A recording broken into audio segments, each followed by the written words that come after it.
Shit. Well, I thought I'd have this downloaded by now,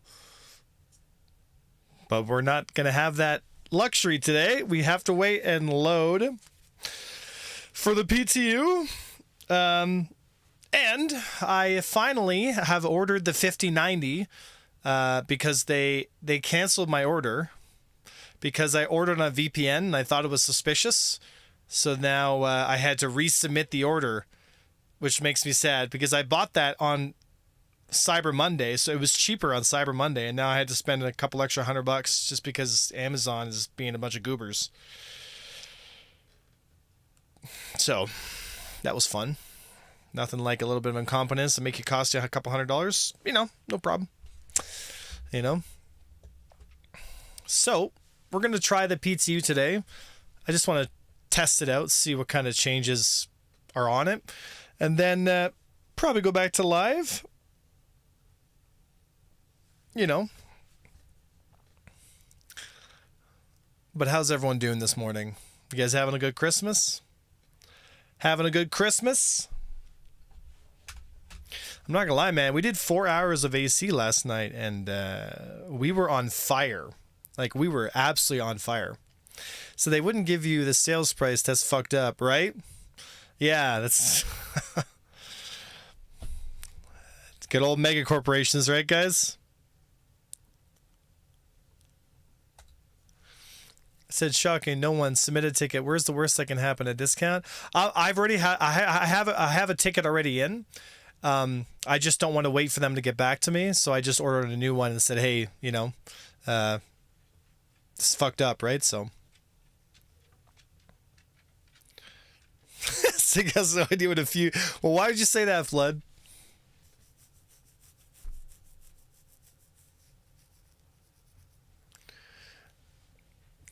They blow to protect components. Make them do that. I never thought the fuses would be a viable gameplay loop to begin with. You know? Excuse me.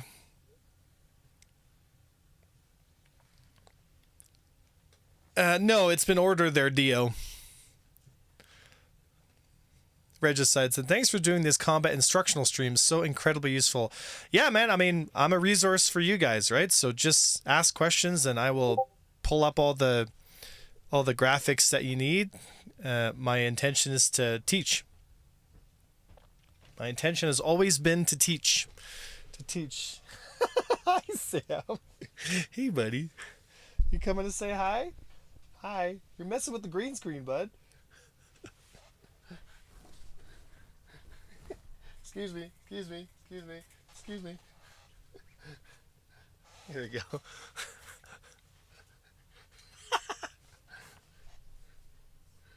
You can't sit there. Sam! Here, excuse me. I don't want to roll over your paws. Excuse me. Hi. Yeah, you're a good boy. You guys know Sam. You guys know Sam, right? Yeah, you miss me, eh? You miss me. Yeah. So, bald spot. Oh yeah, buddy, we're losing it, man. It's gone. Yeah. Said the narrated combat is super helpful to me. The do this when that occurs scratches the engineer itch in my mind. Yeah. He's back for good. Yep. He's back for good. You're back for good, boy. Yeah. I just have to get a different setup around here. But yeah. This boy right here is half of my mental health at this point. So bro, I haven't seen Sam in a minute. Yeah, it's been a while. Okay, you gotta go. There you go.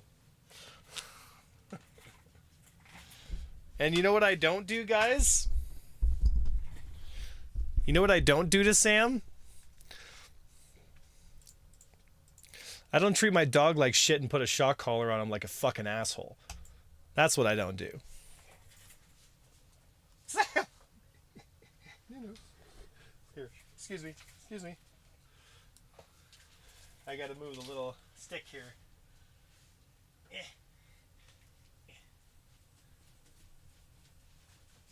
you go. There you go. There we go. Unlike some people out there, so I have the same mental health assistant. Oh, buddy, you have no idea. Said guy in my org attached PDCs to his Fury to test it out, and it worked. Yeah, the ballistic PDCs right now are really gimmicky, so they can be placed on stuff that they shouldn't be placed on. You know. All right, so let's see if they've changed anything. It seems like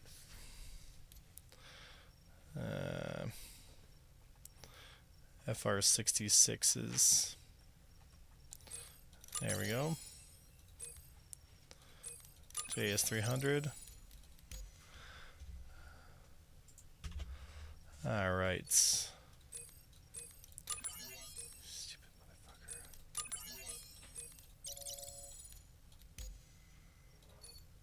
All right, let's see here. Minsky's. NDBs should be in here somewhere.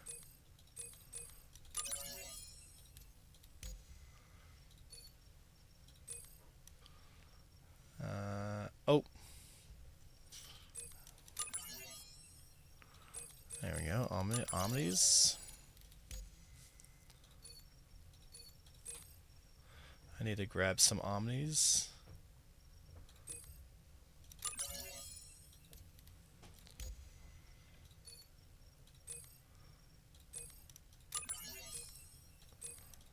There we go. All right. So this is 4.5 PTU, guys.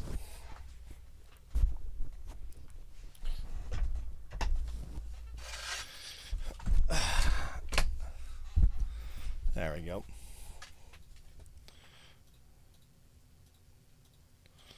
Let's see here.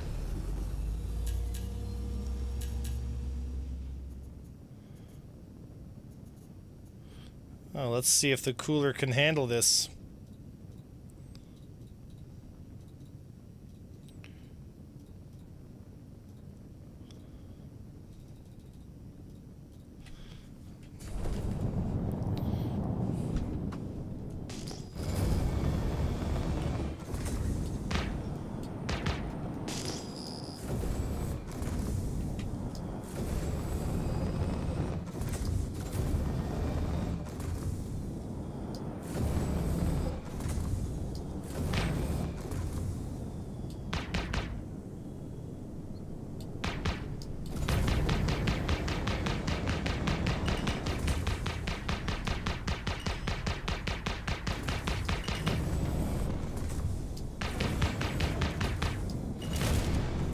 Wow, the time to kill is still super fast for the Omnis.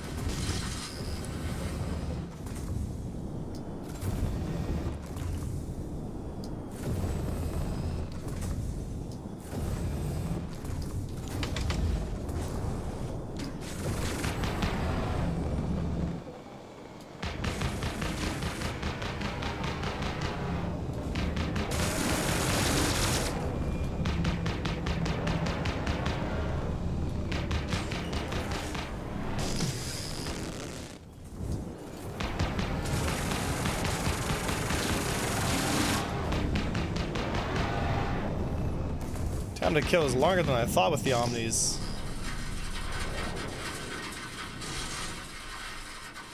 I'm gonna try to change my guns out here.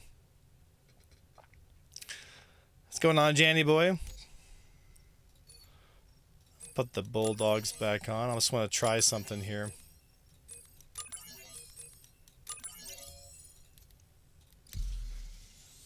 So what ship you in? The Arrow? Yep.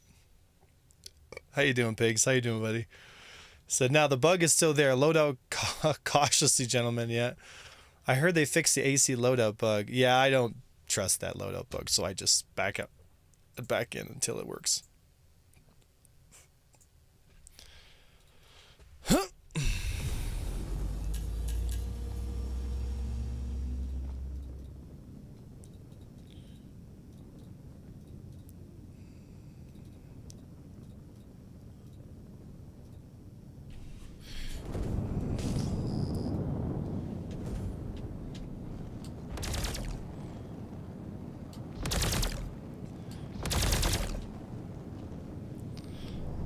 Nobody in here?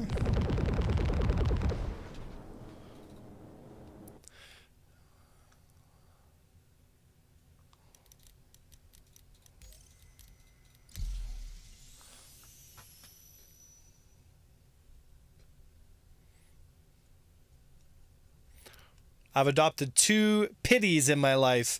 Never use that shit on my dogs. Yeah, that's because you have a compassionate soul, man, and dogs can feel that, right? I think if you have to use shock collars on dogs, man, you're doing it wrong. Like, you're doing it wrong. You know? Gank, we're coming. All right, stand by. They have changed the sounds of lasers. Some guns they have changed, yes. Some guns, but not all. Right? They changed the Panther sounds a while back, you know? The Black Sky, right? I do wrestle with Sam every once in a while.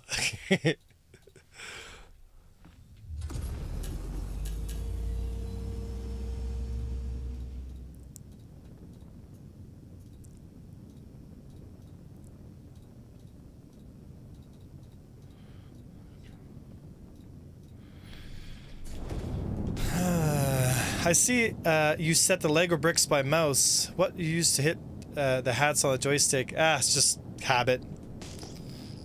Just habit. Oh, a Super Hornet? Yay.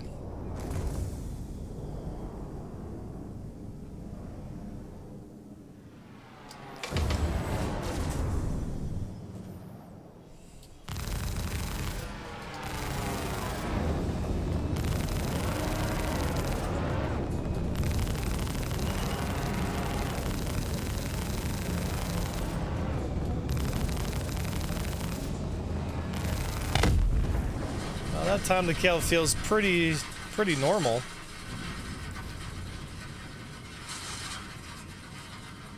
That felt pretty normal.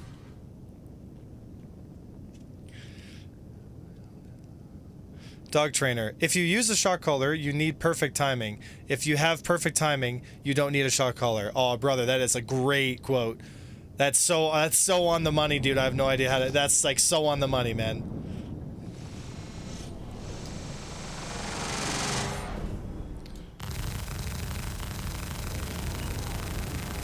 To know now.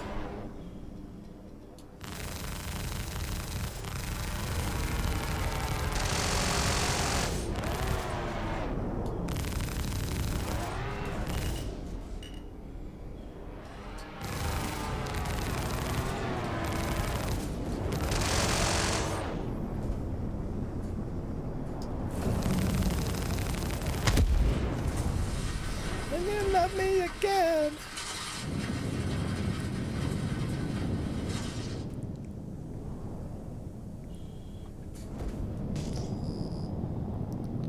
Well, the time to kill with the Panthers seems faster than the Omnis, so... Punisher, that was so sad to what? What, a Hornet? It's almost like the Hornet is flying in slow motion. It's because it is. It's flying in slow motion.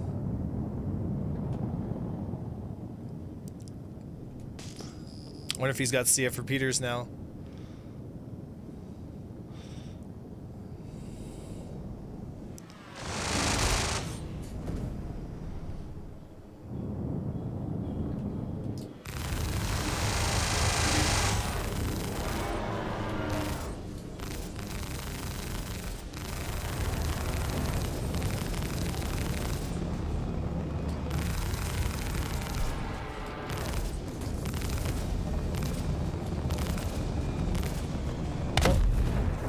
That got his power plant to something.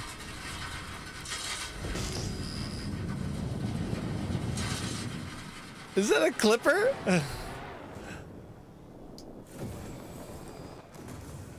It's a clipper.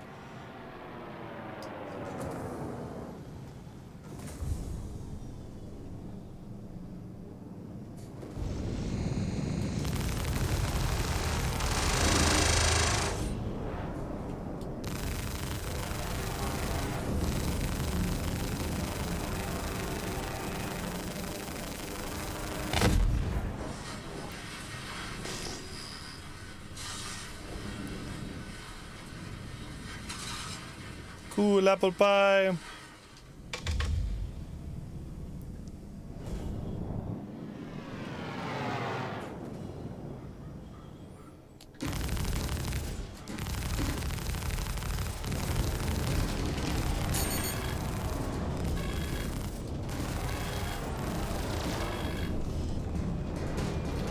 Why have my top guns top shooting?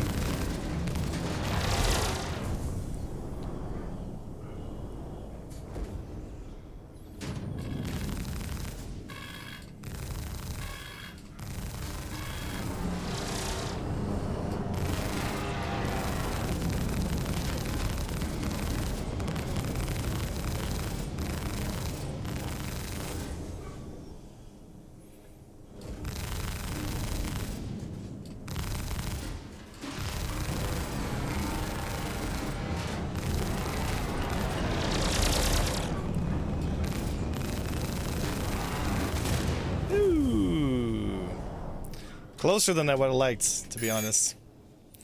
Yeah, I gotta warm up there. So what's the Hornet supposed to be doing there? Even try and pull up the fight. The Hornet needs to be using extensions, right? Because if the Hornet doesn't use extensions, then what's gonna happen is you're gonna be locked in a raid fight, and a light fighter has a much higher turn rate than a Hornet, so you just get on top of him and kill him.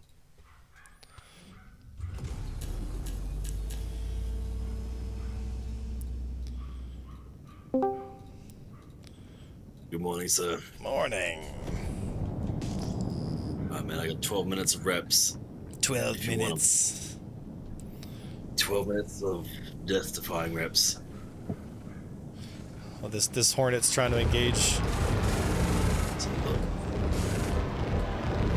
Oh, disrespect.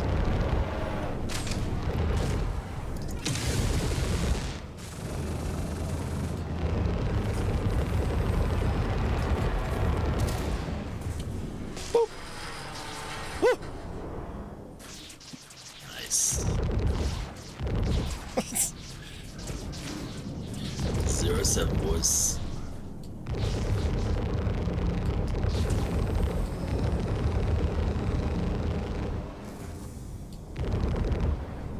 So he's on the back wall right now. I was just gonna get a little bit of boost here, move across his yaw. He's gonna try and make an extension. I'm already gonna push him here. He's gonna try and keep making extensions. And then I've got him here.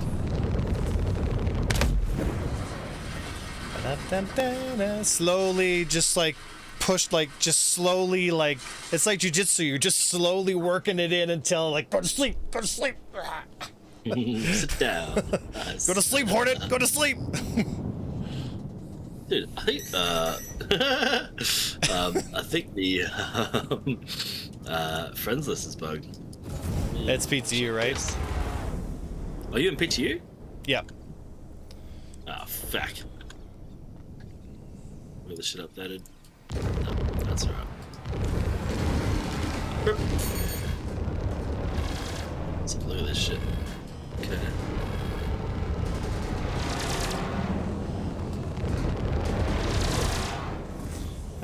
Keeps on extending out of those turns. Oh, and he's backed way off here. Getting his shields up. Yeah, and I overpushed. He's gonna punish me on that. And I'm just missing all my shots at 1,000. Yeah. He's just gonna chip me down here. Yeah, So I'm behind on the DPS trade here.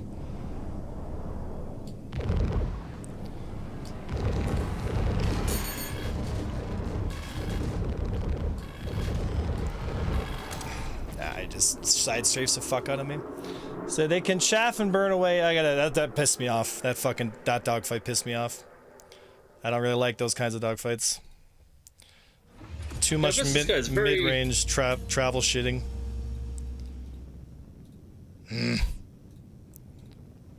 It's happy-go-lucky bullshit music.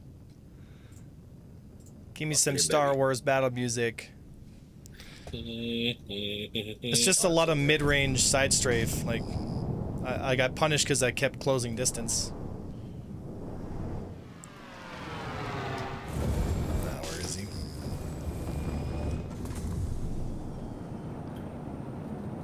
Do you reckon we'll get live 4.5 next 48 hours? Or a week. Weapons range changes. They didn't put those in. They went back to the standard settings.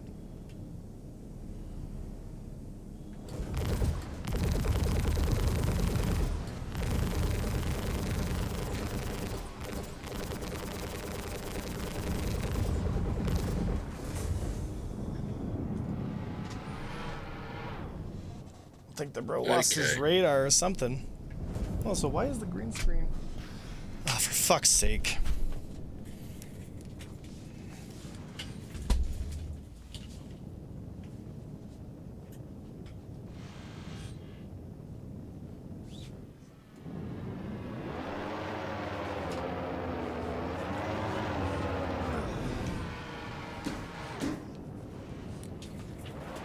Sorry about that.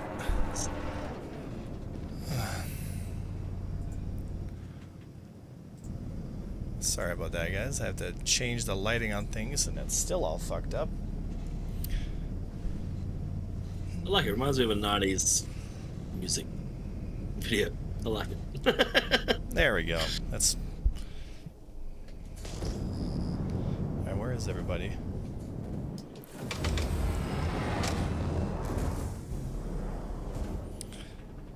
There's certain engagement styles. Like this, Cool Apple is very mid-range.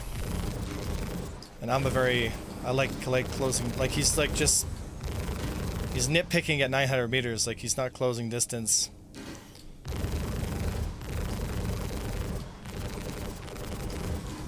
Like...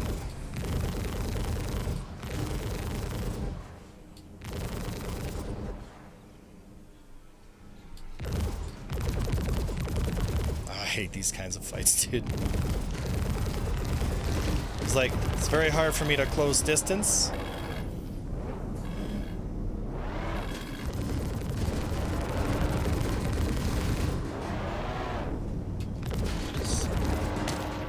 Yeah. So like I'm using too much main thrust trying to close on him, and he's all side strafe. So when I get upset, I remember somewhere in the world that there's a man pushing a door that says pull big left. Yeah. These kinds of fights I don't really like a lot, like, because it's just, nobody can close on each other. What's this guy's ping? And he won't close on me, because he's just going to nitpick me at 900 meters until I get bored and get pissed off and close distance. But that kind of behavior doesn't do well in team fights. That's why I try to stay away from dueling, because I find it to be super dumb. Right?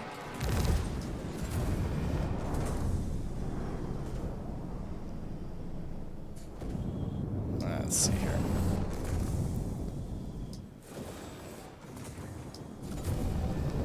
So you can't close the distance. This is where you must be flying backwards. Mostly, it's because of the side strafe extensions. What's going on there, 12? When I get upset, I remember somewhere in the world there's a man pushing a door that says pull. Yeah. Yeah. So this guy gonna fight or just chat?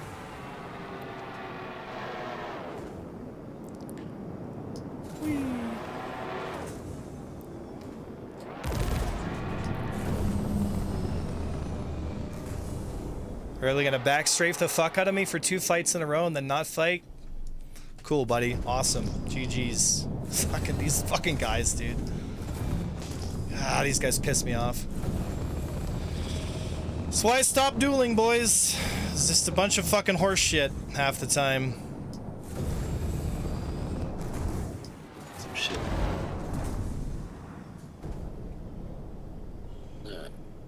I'll say...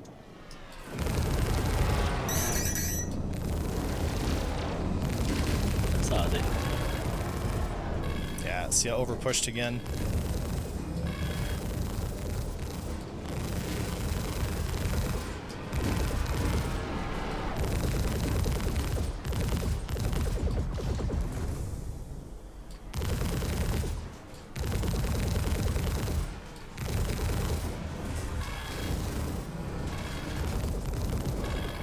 Why does my ESP feel so fucking off the mark right now? Resets every update? Dude. Yeah, my ESP is like way off the mark right now. Like I'm shooting in every direction. I'm shooting in every spot except for like on him.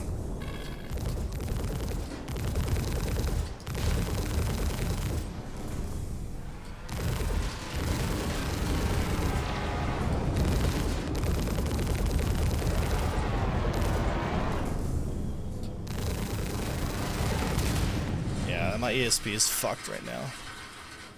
Like I'm all over the map. Where's my settings here? Yeah. That looks like... I'm gonna change my field of view settings.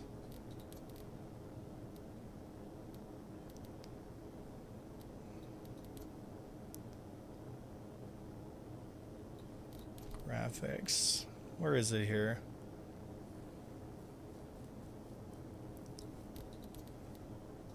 Where's my field of view settings? It's under graphics? Did they change the location? Should be under graphics, right? Yeah, graphics. Yeah, have a look again. Oh, here it is. There we go. It defaults out upscaling on. Turn that shit off.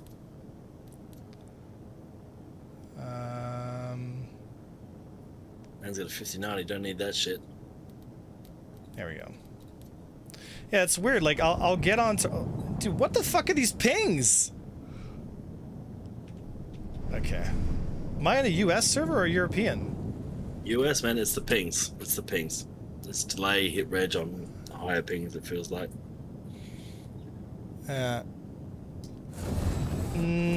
For, like, really hard to hit guys like that, I don't know. Maybe cannons would help, but... let's see here.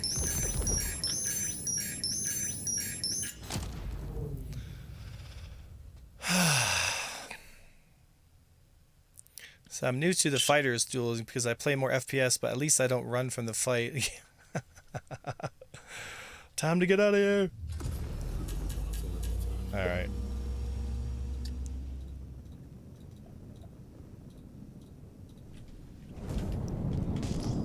Let's see here.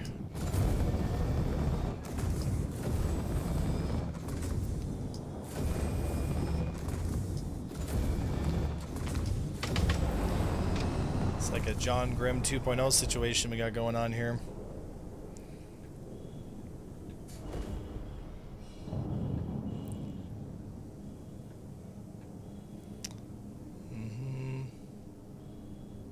Back. Let's target back.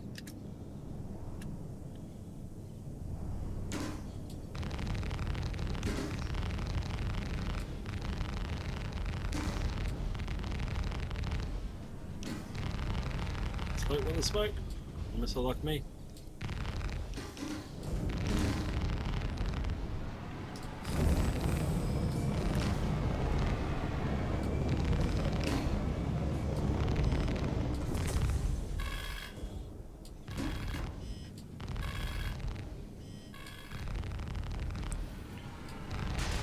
Oh.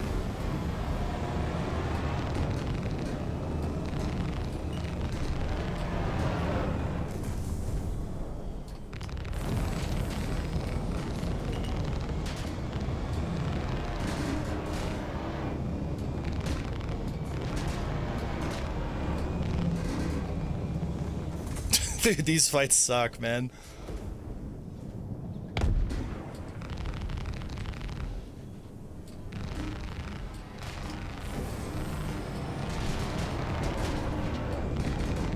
I'm full forward here trying to get on top of him. Like... Dude, those fights suck, man. So like, if I'm watching your stream, dude, and you're getting like the damage add-ons are really delayed due to the ping.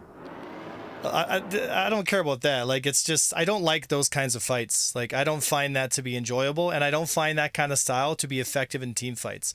If you fight like that in a team fight, brother, you're already dead. Like, you guys have seen team fights. You get maybe 1 or 2 passes. Like, you got to get in there and make it count. Like staying in mid range and doing whatever the fuck that is, like, no, I'm not interested, man. Like y'all kidding yourselves. Not enjoyable. Give me some smoke, brother. Give me some Yeah, smoke. it's just whatever.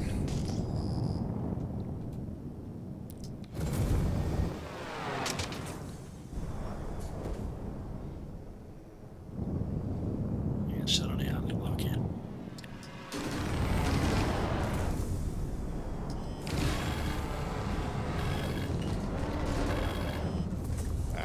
Over pushed again. God, help me, Jesus. Help me, Jesus. Help me, Jesus. Help me, Chris Roberts. Help me, Chris Roberts.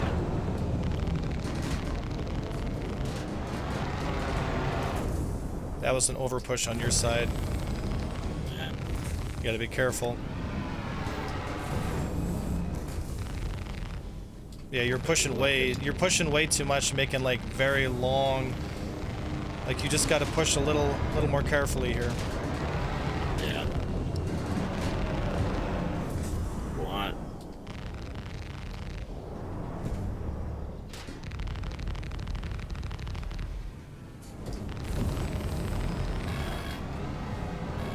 Oh, baby, let's go. Oh, get there. Ah, good find it. Yeah. Just watch. You twice you pushed like and you gave me the rate. Yeah.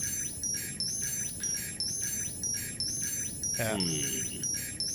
Something I'm noticing as well in the live. I never met the kid. I couldn't care less. But fighting like that is gonna piss people off, and you'll piss me off just fighting like that. So like I don't care. You guys forget, man. I've reached my limit. Like I don't give a fuck anymore. You play stupid, you get stupid comments. It's that simple, right? You want to sit on the back strafe and side strafe every fucking fight you take? Go fight someone else. Like I don't care. That shit pisses me off. It's still looking cute, Ants. His original. Yeah. Did you pray for our Lord Chris Roberts today? Right, yeah. There you are. Gotcha. Alright.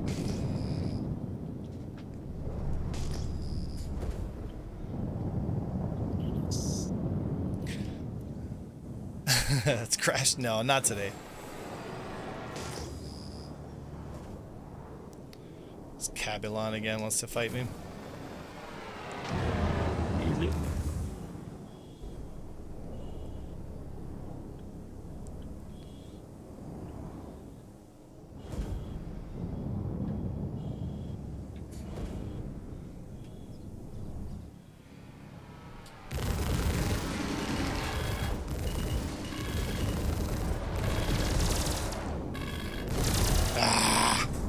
That's what I get for trying to overpush.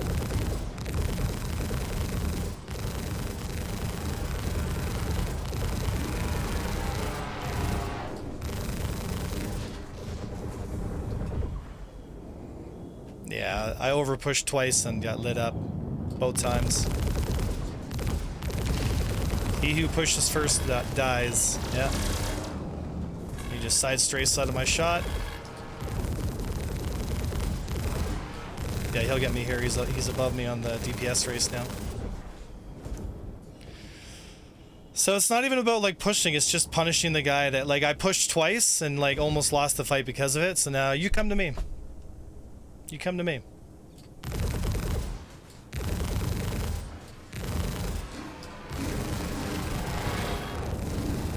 I just might not have enough. Yeah. Just left, right, left, right, left, right, left, right. So I don't even know there's a code for Kana for dueling. I wouldn't even say it's that. It's just like, these fights are such a fucking meme. Because like if you want to win, you just stay at mid range and side strafe like that. Like there's a reason why I stopped dueling is it's fucking stupid. Like watch, I'll switch up the strategy and I'll kill him again. Because like if you get aggressive like I do and want to get in position, like you just get punished. So it's like, here we go again.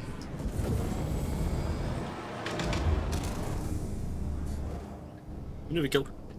So I would like to duel you sometime, A1, in a positive way. Enjoy fighting AVS guys. Yeah. We need a new flight model is what we need.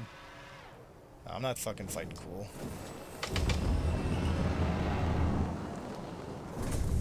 Let's see here.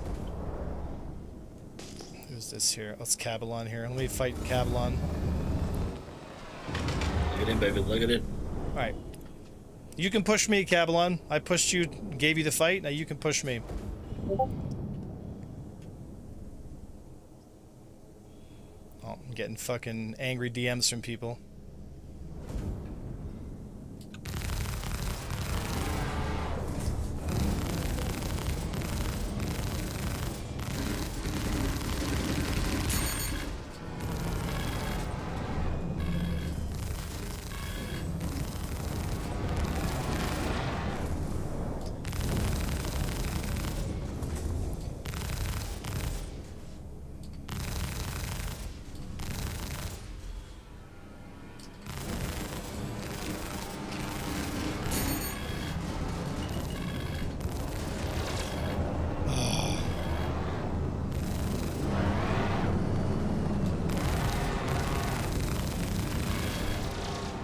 There's the extension through. So I finally get position. So meters. Yeah.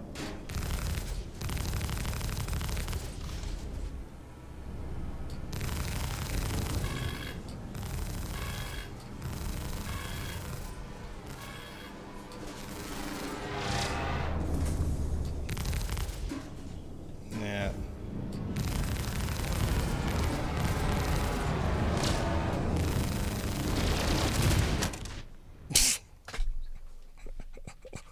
Fucking traded. Yeah.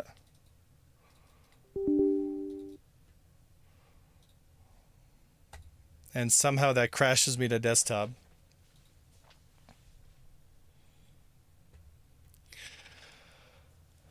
Yeah, tricording is nice because you can maintain a whatever your best movement direction is, right? You want to have let's see here. So I heard new flight model is pure World War II dog planes. I'm not sure. I mean, I haven't tried it yet, so I don't know, right?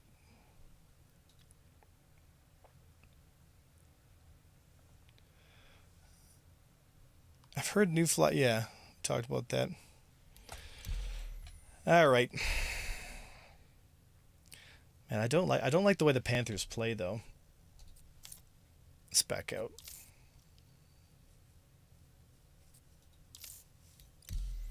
What if I should put the FL-33s on it? I wonder if those would feel better on the arrow. I could try it.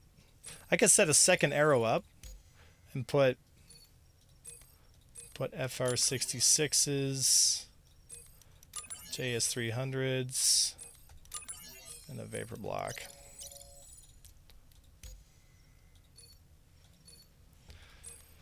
All right.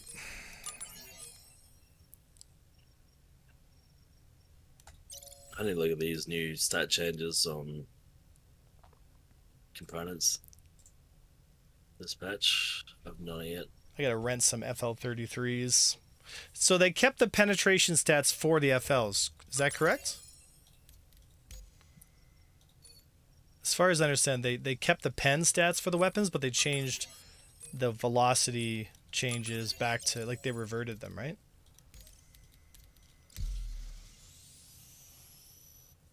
Cannon recharge rate? I'm not sure. You've always said the FL-33s. Yeah. Let's see here. But I could still issue on my end yet. The Avenger Stalker, not for dueling. You're not going to do well at dueling in it.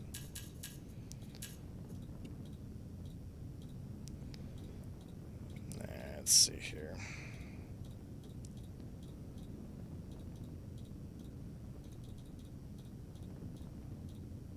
All right. Let's see.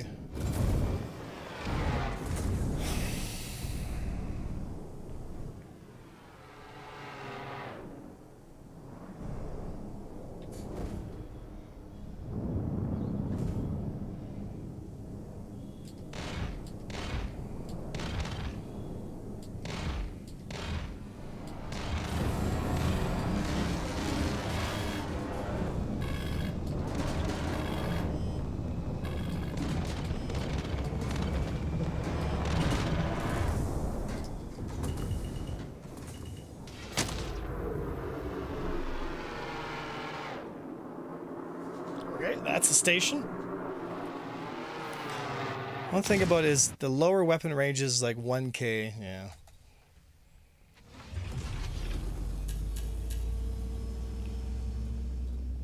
That's an unfortunate station placement.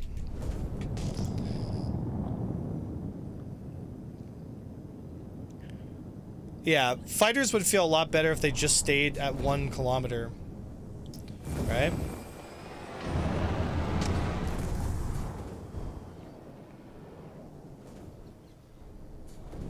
They both want to smoke.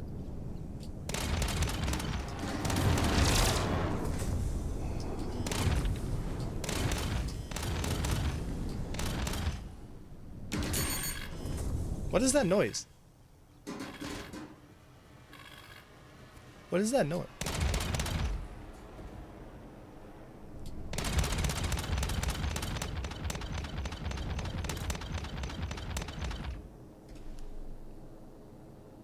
Like I hear a beep, beep, like a warning. As well.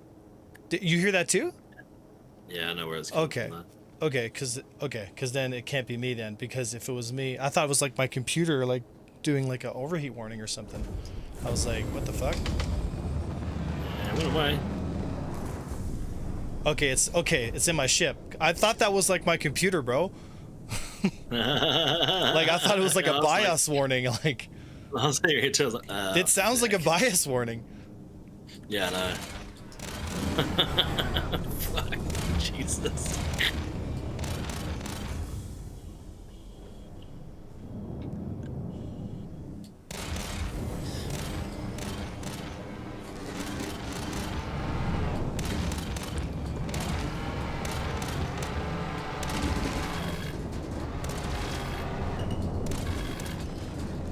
And I just lost all my guns.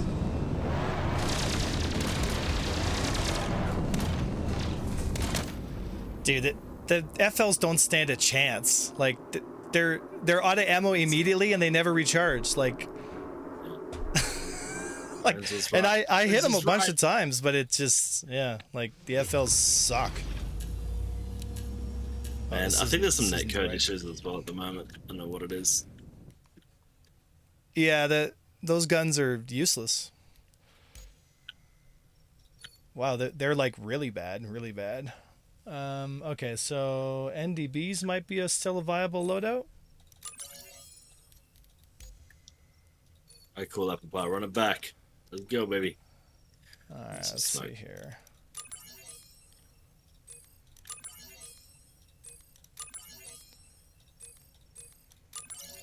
Let's try NDBs here.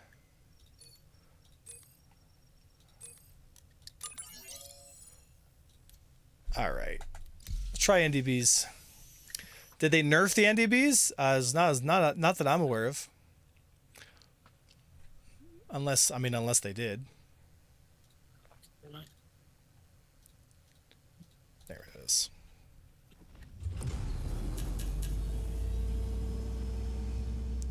All right. NDB arrow, baby. Let's see if the NDB arrow's still got what it takes. Is that another power pip I can put in there? No, I guess not. Oh. What's going on? ESP feels fucking dog shit, dude. Let's reset.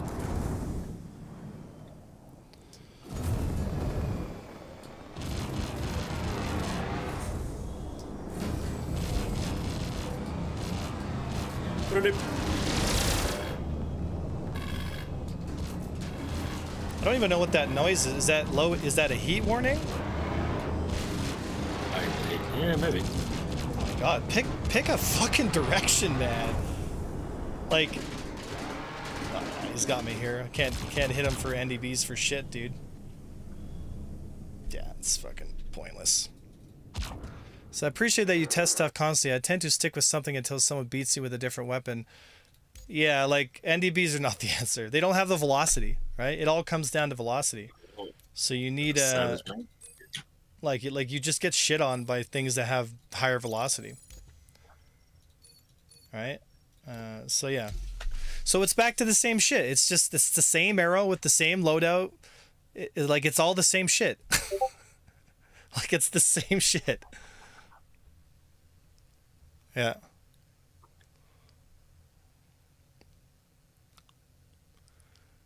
All right. All right. So. Yeah. So it's the same. No, I'm not doing scatterguns. That's crazy.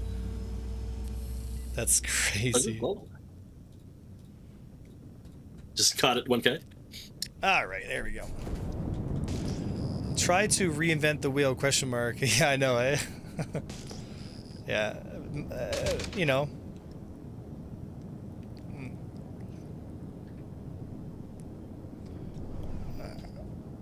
All right. So how viable is the blade? How viable is the blade? It's extremely viable. It's one of the meta fighters. You know what I mean?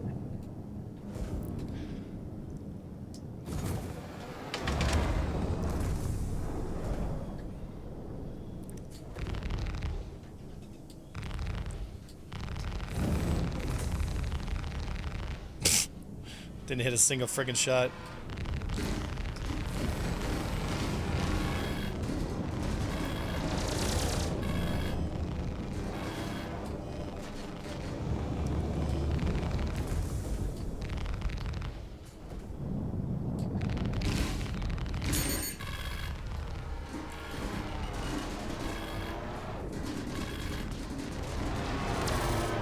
Bro, how is he not, like, how am I red and... Like, how, dude? I shot the fucking piss out of him! Like, I don't understand how, like, some people survive volley after volley and then I just get lit up. I don't get it, man. I just don't get it. That's gotta be netcode there, dude. Like, how do you eat shots to the fucking face? Like, what's his fucking ping? Like, he's not even in the fucking lobby, like... It's a netcode. I don't get it, man. I really don't.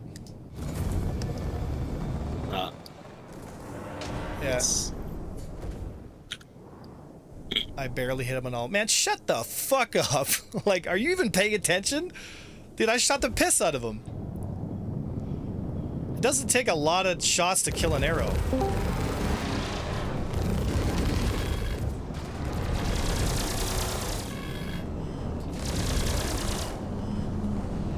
Come on, get on target. Just eating my fucking lunch today. Man.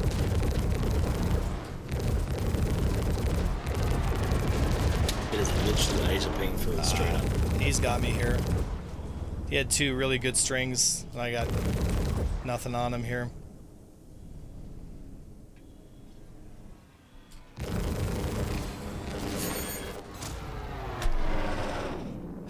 Exhausting.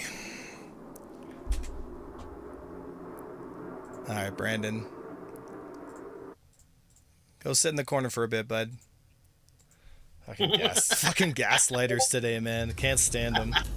That's good shit. Bro's just living his own little fucking world.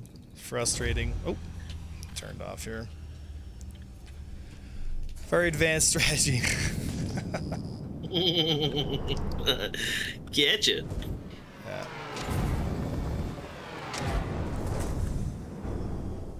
I'll tell you, it's gonna be that ping. I don't think it's ping. I'm just sucking today, like, for sure, no doubt about it, but I just don't like dueling. It's just not fun, you know? It's very one-dimensional.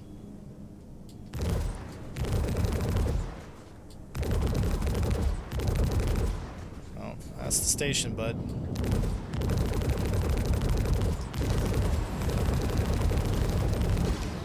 Rip.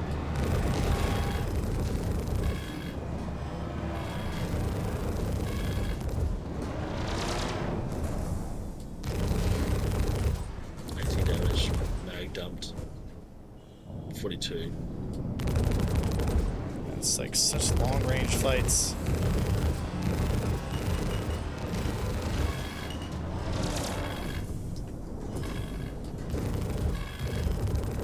Like, how am I not getting a single shot there? Like, that's what pisses me off. You know what I mean? Like, fucking ridiculous, man. cheeky. Could be fun if we went faster than a leaf blower. So do you set up custom games for team fights or fleet battles? Depends. It depends, right? Depends, right? But what's the time to disable on a Mantis? We must find this out.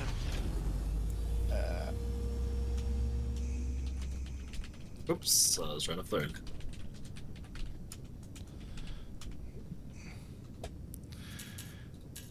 All right. I gotta get Kaba here. I gotta get him. Come here, Kaba. Where is he? Get below.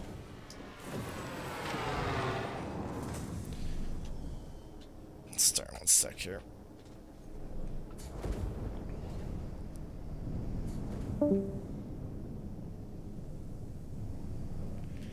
All right.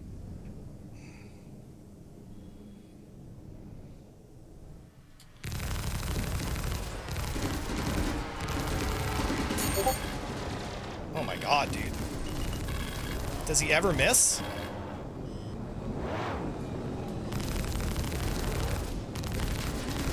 Like, dude, I overshoot him like crazy.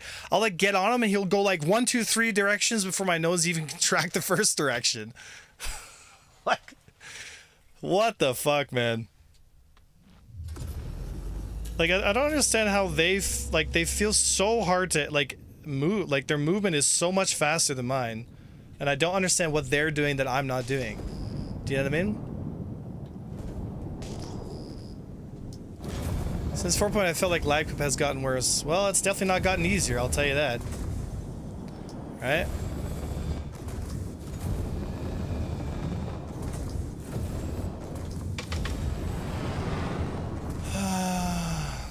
Why, did they change aim assist again, pigs?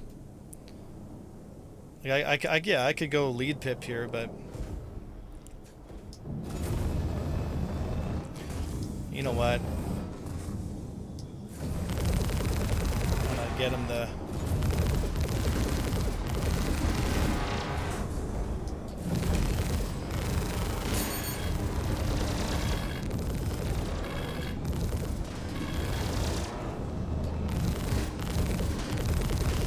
Dude, I can't hit him. Like, I'm all over the fucking map, dude. I'm shooting, like, to the right and to the left of him, and I'm nothing on him.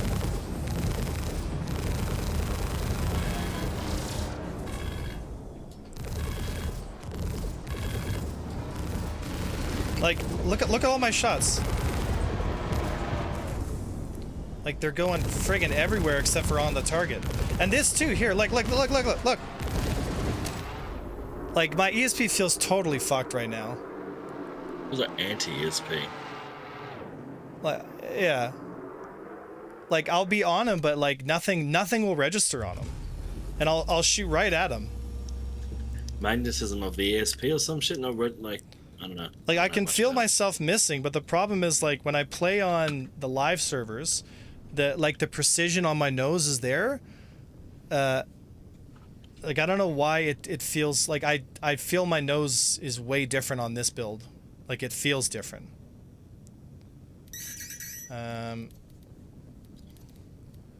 Game settings. Like, it feels less, like, it definitely feels different. My settings, you know what I'm going to do? I'm going to reset my ESP settings entirely and see if that helps. They should be here somewhere. Where did they go? I shouldn't turn it off. Okay, I'm just going to change them and then go back in, change them again, back to what they used to be.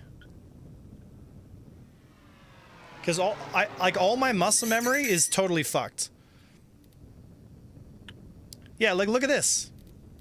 I set my ESP to 0.6, right? No, turn the game. And now if I go back in, and I go down to my ESP, there we go, back to 0.2. Or 1.2. 8 and 0.2, there we go.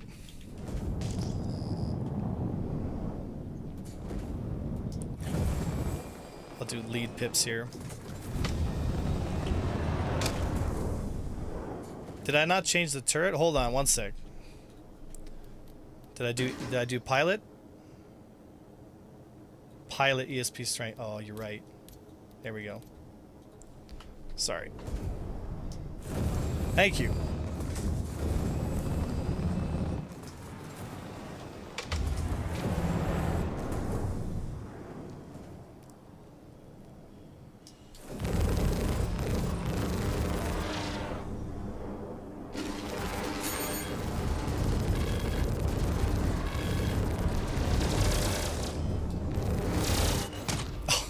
Collided. Yeah. Yeah, that's one way to do it.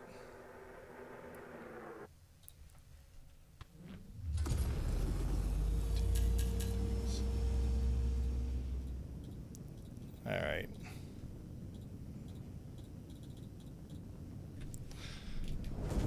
I felt better. Felt better though. Like I was hitting a lot more.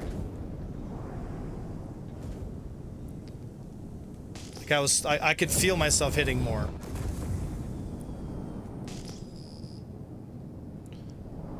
Where are you, Cabby? There's Dark. Where are you? Where's Cabby? Did he get the soft death bug?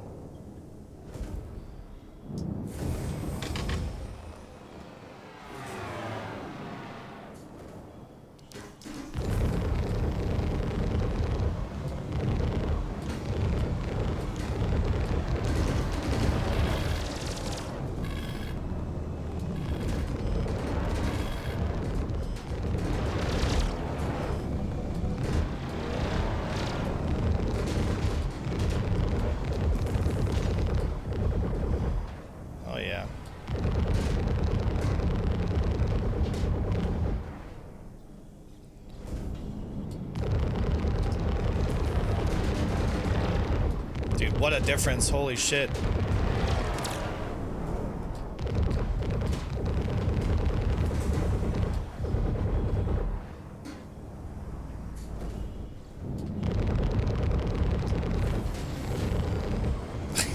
He's just gonna kite the shit out of me again.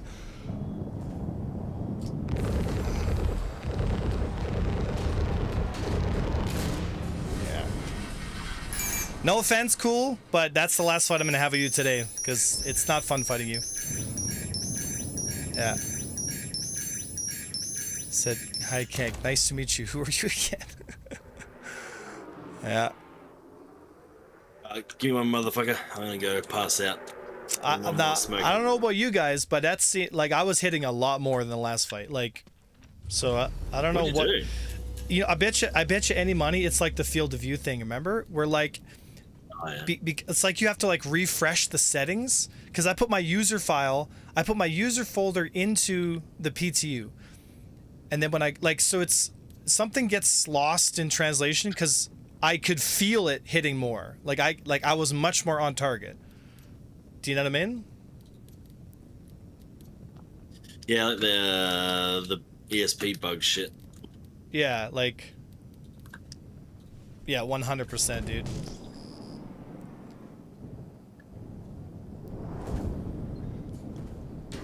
There's Cabby.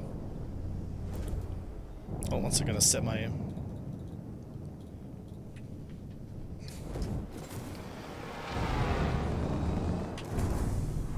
Yeah, the FOV helps with ESP bugs too, so like I just refreshed my FOV and all my ESP settings and I feel like I'm hitting way more. Like, I could feel the difference. Oh, that shit. Oh, I was trying to get a position there. Yeah.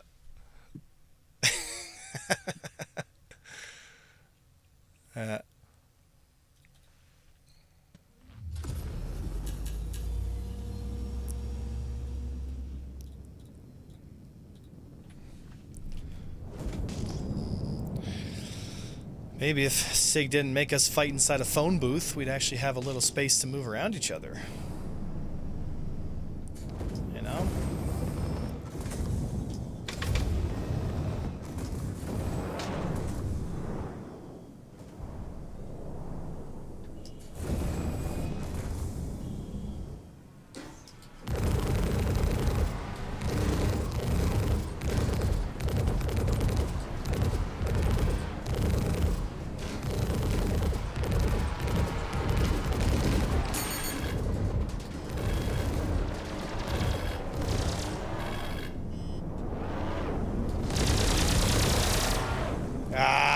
of boosts.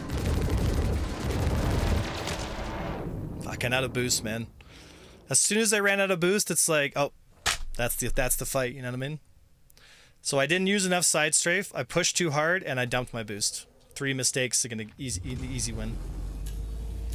I'm like trying to rush the fight too quickly, and I just get punished. So Cabby's more defensive, so he's always going to win those trades. Because he has more room to move, because he's less on his main thrust and he's more on his side thrust. So I just have to be less aggressive against Cabby, because he's not aggressive enough, and I'm too aggressive and I'm getting punished for it. And I lost my radar. How is that possible? There we go.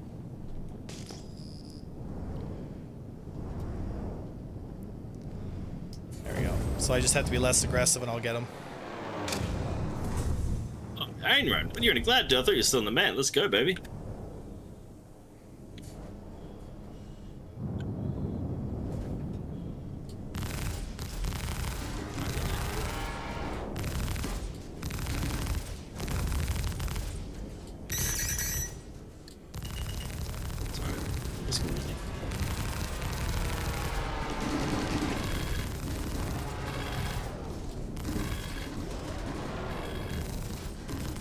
Damn, he's fucking accurate, though. Those little turnaround shifts.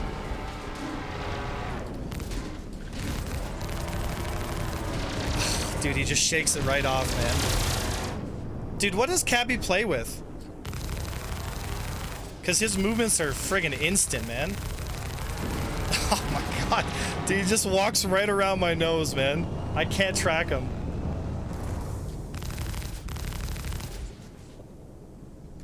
Like, it's like he does this. Like, it's just like a little tiny little counter maneuver and I just can't hit him.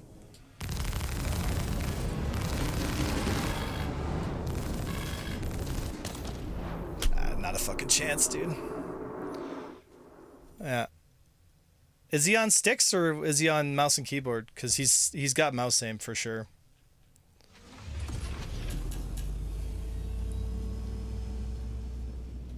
Alright, let's see what my key binding and controls are set to. 7, 8, good.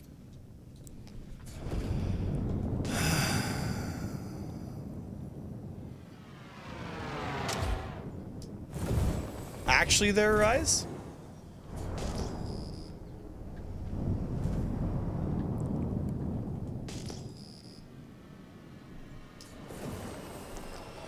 Alright. I can figure out a way to beat him here. I'm gonna try and bring him into a constant turn.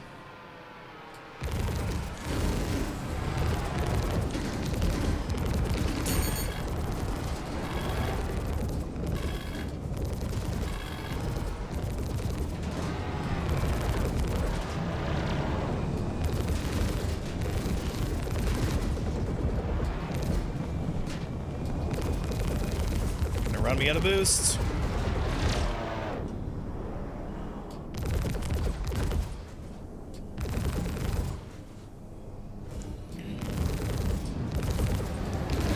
Ah, I saw that coming.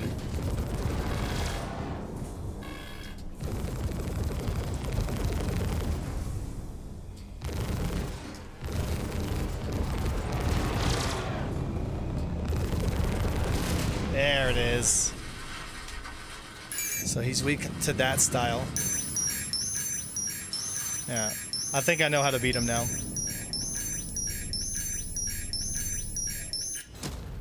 So he's extremely aggressive. But like not overly aggressive, but he's extremely aggressive. I think I know how to beat him now. Some strategies works well for some pilots and some not a chance, right? Like, I have to beat him in the mid-range aim duel and I have to get him off center. Because once he's within center, he's too responsive.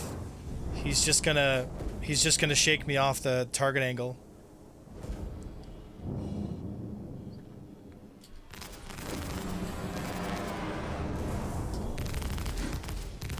Yeah, see, like he just makes a pump movement here, shakes most of my damage off, So I need to get off my yaw.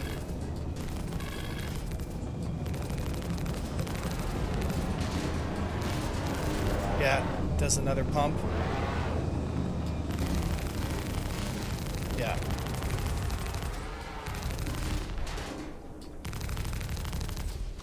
Oh, he's at a boost. Can feel it. Here's the aggressive push.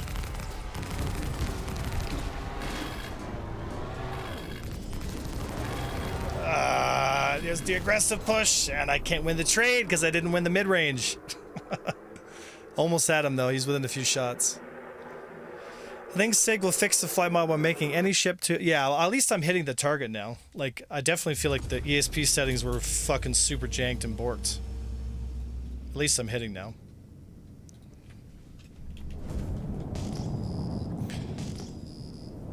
Like, these are actual fights.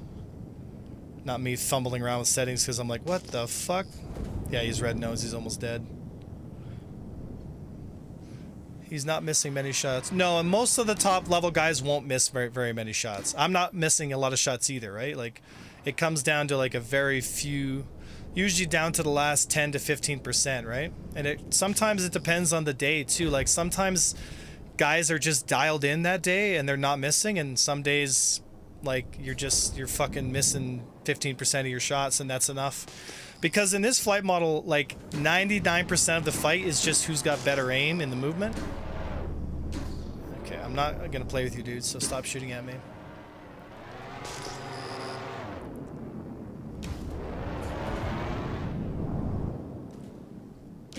I think the fighter tuning will trade speed for speed, yeah. Yeah, well, let's go, baby. Come on, I want to play ants? Yeah. Yeah, let's go, baby. Last one, I gotta get a This bench. kid Shit. keeps taking my shields down while I'm trying to duel, so... Okay, who does this guy fly for? Who does Cool Apple Pie fly for? Is that Thunderlikes boys?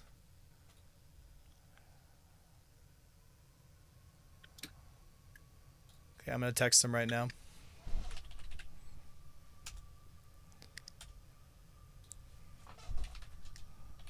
He's watching the channel.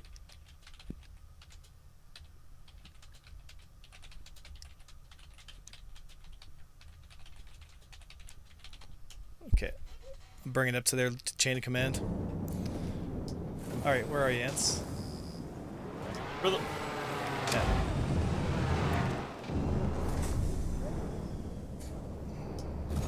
Let's get a baby.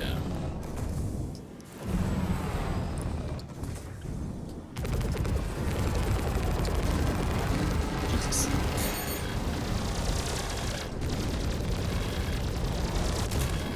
Oh my lord, is it? Run that back! Run that fucking back! Yeah, imagine the ESP settings having a difference. You know? Oh my lord.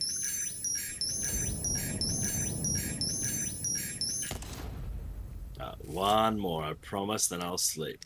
Hendrix, he didn't evade at all. Well, I mean, you'd be surprised. Right. I want revenge. Alright. I'll bring this full smoke. I'll bring the full smoke now. Let's go. Full smoke! Full smoke, let's go.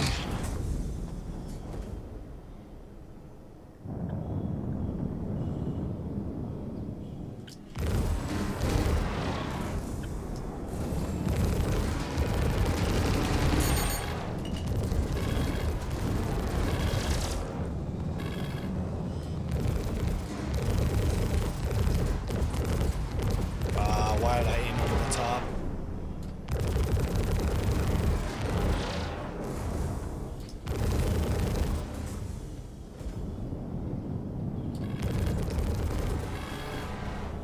Come on, lock it in. Come on, get the dog, get the dog, get the dog.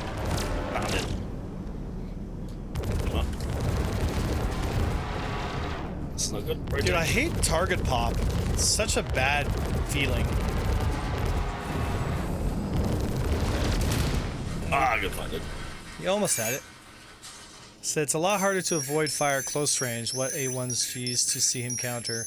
Heavy fighters will be just as maneuverable as lights, so they can get guns on target against lights. They will just come to a stop faster, trade forward momentum for tuning speed. Heavy fighters will be just as maneuverable as light fighters. Who told you that?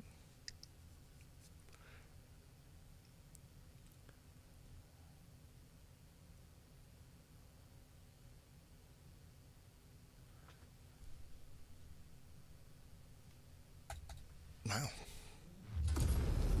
Let's see here. I want a few more fights with Cabby here. Let's see here.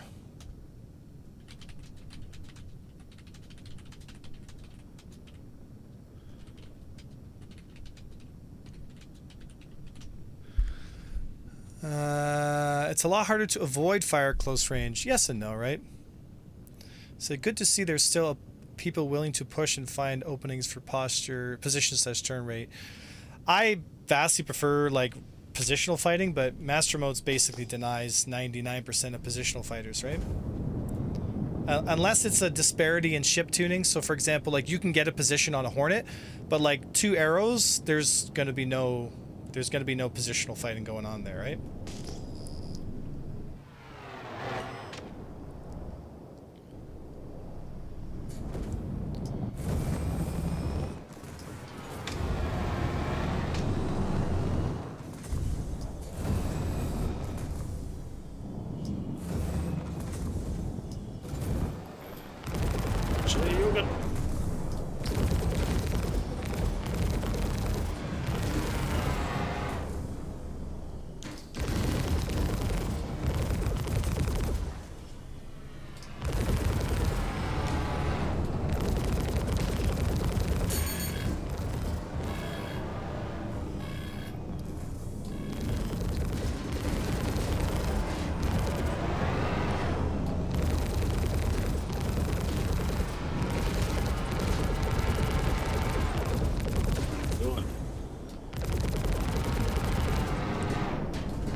How are you not dead?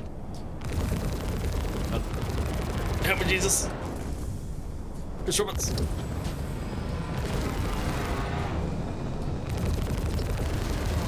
How are you not dead, bro? I'm locking in. I'm not locking in. Oh my god, dude. Fuck. Like, what the fuck just killed me? I died 2.5 seconds after you died? Like... Yeah, my explosion, dude. My explosion blew you up. And Vulcan goes, fuck you, crash your game. Jesus yeah, I crashed my game. Flawless. It's ready for live, guys. It's ready for live. Let's push it. It's ready for live. That's called professional deflection, 4pigs. Nah. Fuck. Yeah. Oh, boys, I'm off to bed. Ciao for now. Peace. Good one, buddy. Yeah, ciao. Yeah. Usually pops at 650. Sig said 1k damage on an arrow is crazy. Don't know how ants lie. Yeah, I'm like, I think every part of his ship was red. I think I hit everywhere. Oh my goodness, dude. It seems like the repeaters are the way to go, though. You know? It doesn't sound like... I mean, there's essentially almost no change in the meta in any way, even with the armor system like being slightly implemented. I mean, does it feel any different to you guys? Because it feels almost entirely like it's identical. The only thing that's changed is now I have a diagnostics MFD. That's it. I have a diagnostics MFD and I have a few different components for what I'm using. That would be it.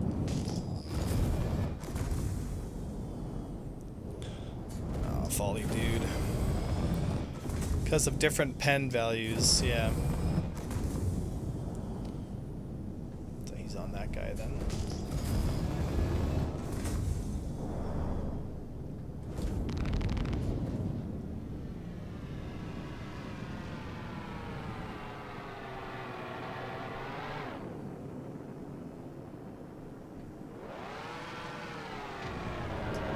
It's weird, man. Like, I even have trouble tracking like stationary targets. I don't know what is going on, man. It feels way different. It's almost like little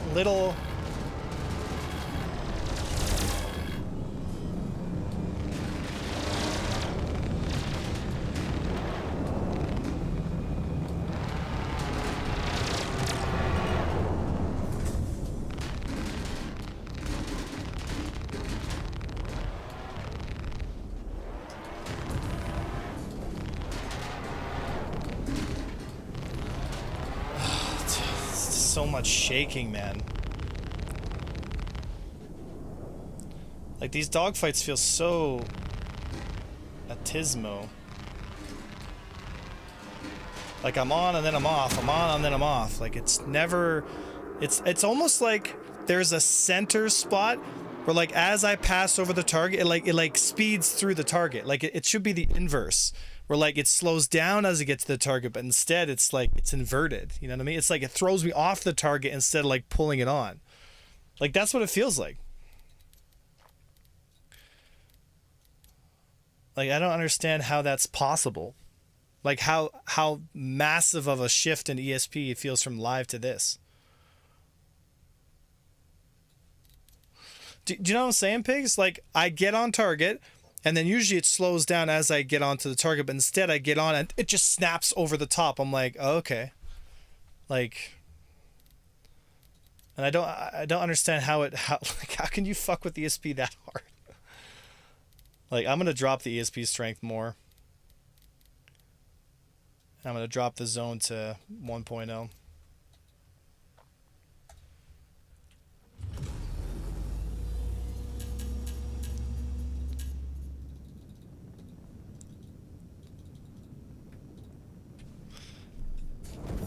Did someone math an error with ESP? Forget a negative. Yeah, it definitely feels different. But then again, it's like lag pip is calculated differently as well, right? So if I switch to lead pip, I wonder if the lead pip calculation will be more smooth.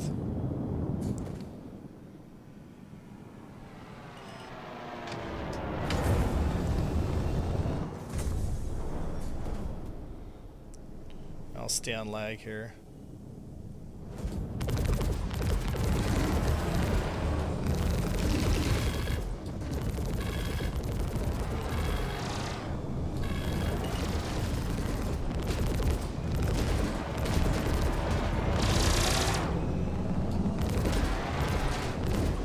Like,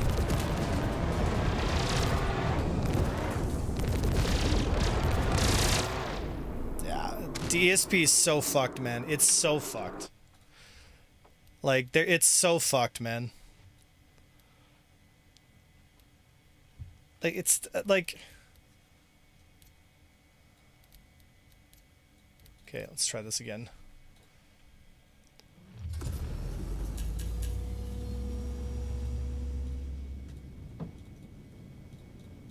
All right. Yeah, it even looks different. Yeah, it's like it feels way off, dude. Like, we're not playing the same game that we're playing in live. Not even close.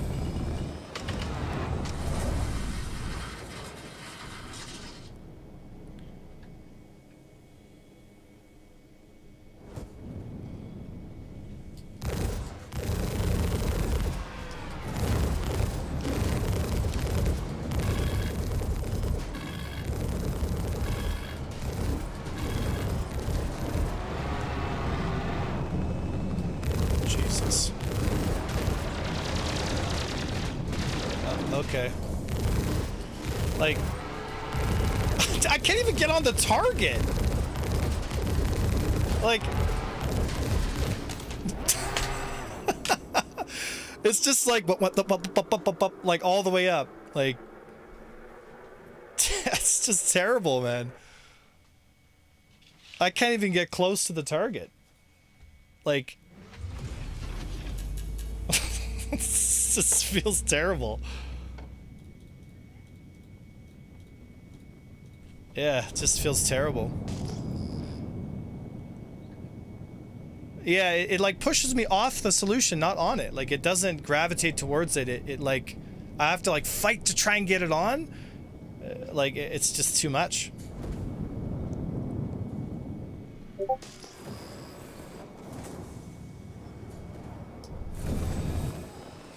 The only way I have a chance on these guys is to just pull them in a string fight.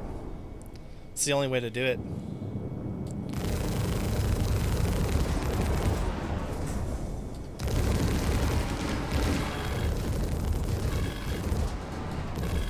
Yeah, like I'm not even like, whatever, dude. Like everyone's just like wiggling in space so fast. Like I can't even get close, man. Go to 0.8, 0.2 then. Might as well just stay on what it was. I don't know how people find this enjoyable, dude. It's just tedious and terrible.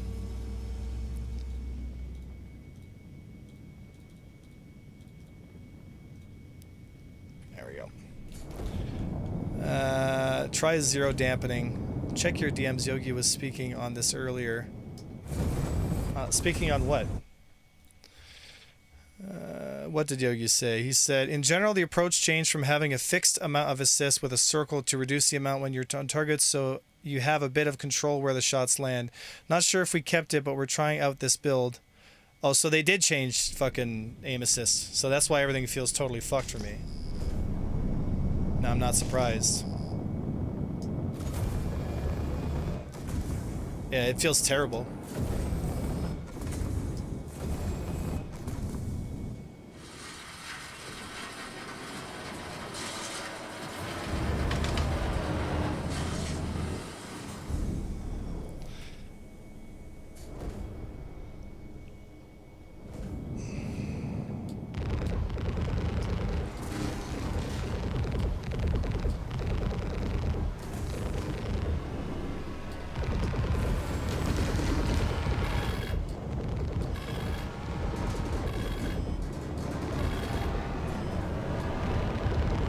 So let me get this straight.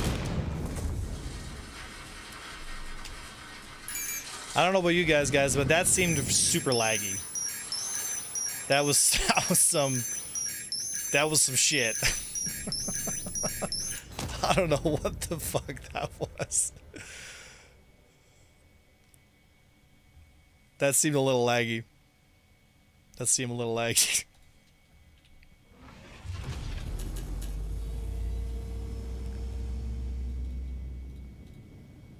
Oh. Seemed super laggy.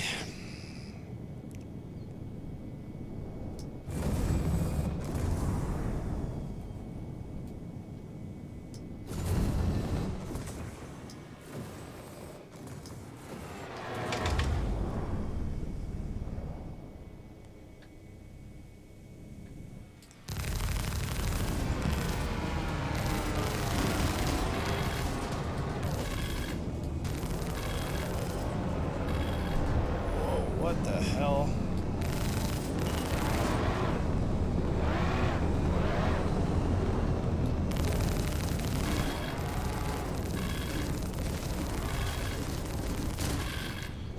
Yikes. Alright, no more fighting him, because that's some serious lag. If the ship's desyncing over the place, yes. Alright, Zerman. From the land down under.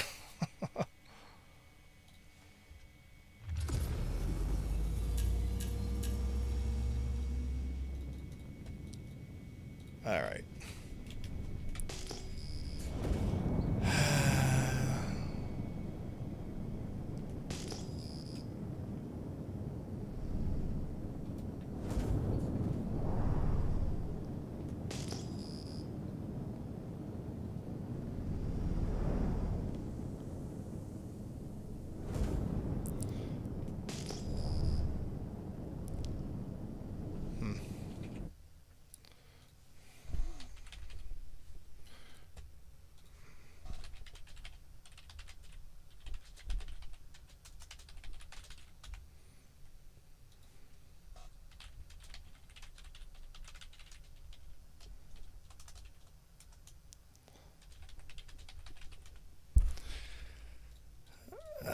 Dogfights. Currently sitting bored in old ass EverQuest. EverQuest. Is it just these two boys left? Well, at least Cool's not laggy.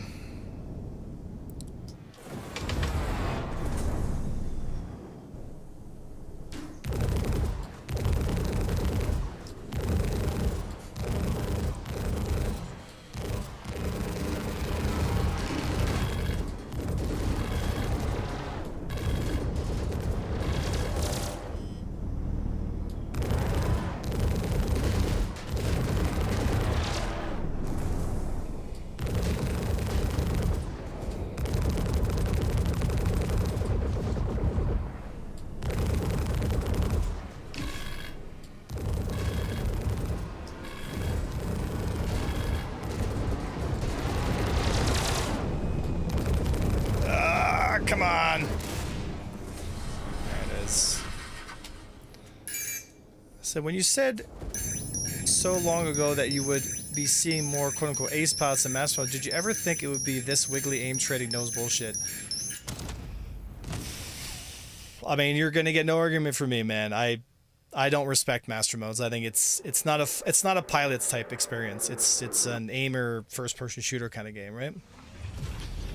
We just need a better flight model. Because I don't see them creating an environment like this appealing to most people. It's not even appealing to the top pilots. Like, nobody likes it. The only people that like it are like the angsty little Fortnite kids, I find, that love the aim trading bullshit. But I mean, nobody wants to play with those people. Yeah, like, I don't want to play with this guy.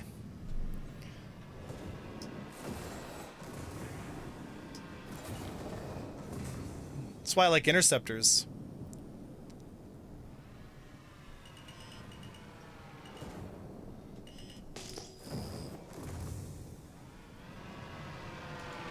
How's everybody?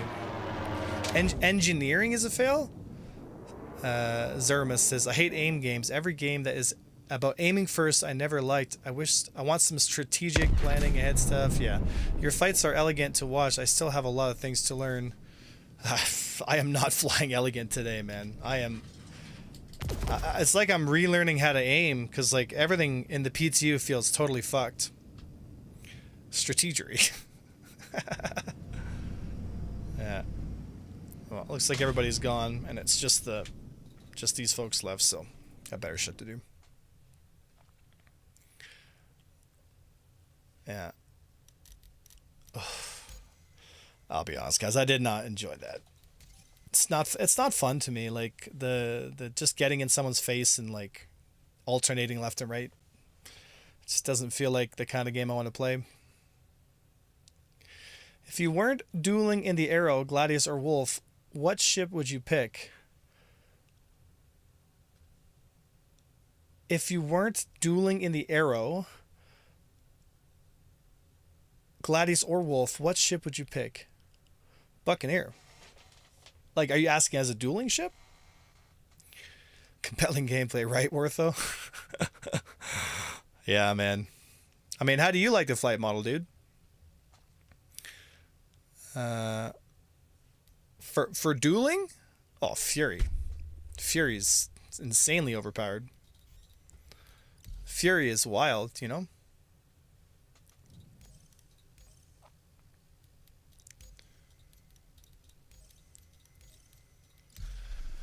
I would choose the Aurora from the old flight model. I said fights look kind of like those 2000 Flash cartoon games. Yeah, no, eh?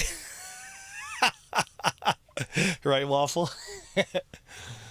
Yeah. He said, use pedals. What do you have them bound to? I just ordered some, trying to figure out what to move from my dual VKBs down to pedals. What do you have bound to them? So pedals is my throttle, right? Dude, I'm going to fly the Gladius, or the Arrow, sorry, and you guys are going to see the difference in aim.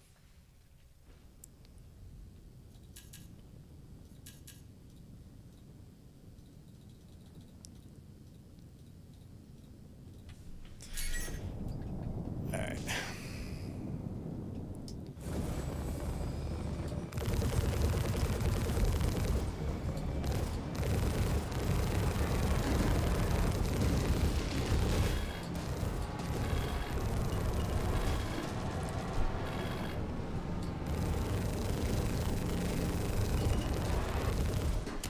And someone soft dead bugged me. Love it. My Wi-Fi is having issues in the PTU.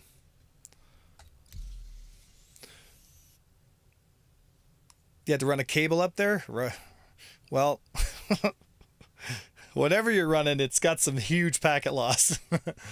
I moved all my roll. Professional question, 3v3 or 4v4, which one do you think is more fun in terms of dogfight tournaments? Oh, 4v4 for sure. Yeah, more shooters the better, right? I think that's the arrow, yep.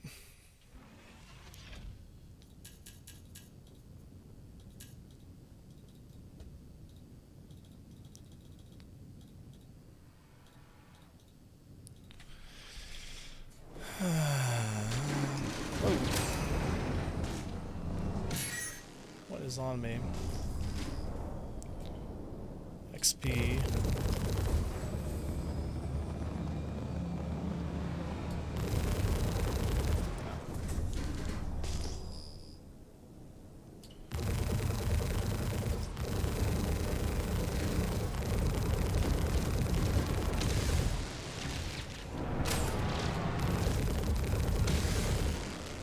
God, dude, I can actually hit stuff in live. And he nabbed out. Of course he would. Why actually take a fight?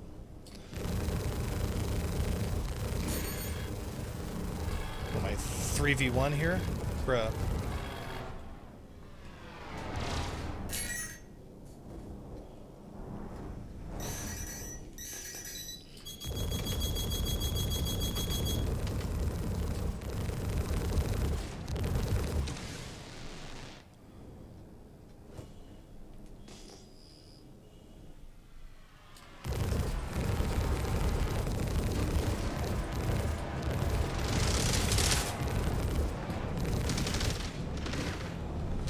Wow, what a concept, eh? I can actually avoid fire and hit my targets. There is a massive difference in ESP between PTU and live. Like, whoa, oh my god, dude, what a difference. Oh my god, dude.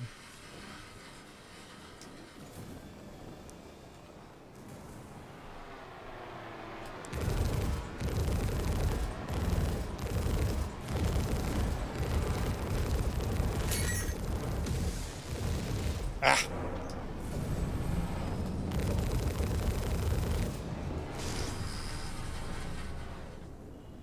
Yeah. Do you guys see the aim difference? Cuz like I'm getting like 80 to 90% of my shots to hit here. P2 I'm struggling to get like 50%.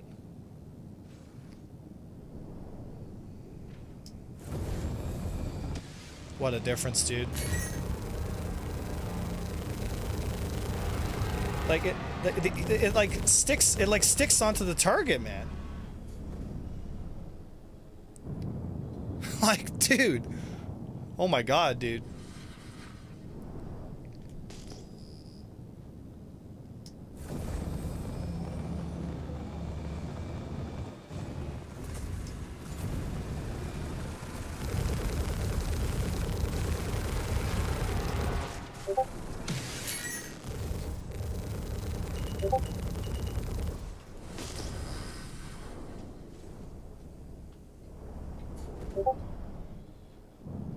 All right.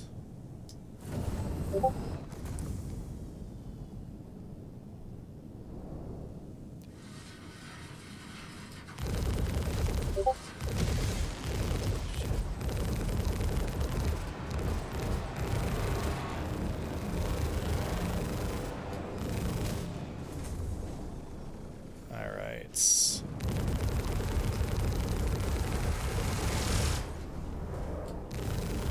Oh my god, dude, I'm just on target. Dude, do you guys see the difference?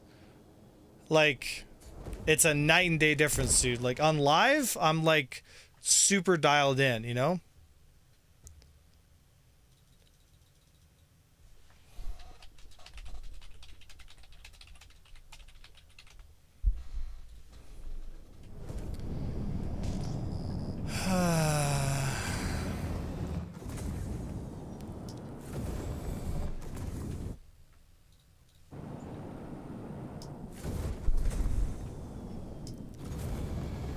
Make scatterguns great again. What is ESP doing? They changed something with ESP in the PTU, and it just ends up making things feel terrible. Like, hitting stuff is impossible.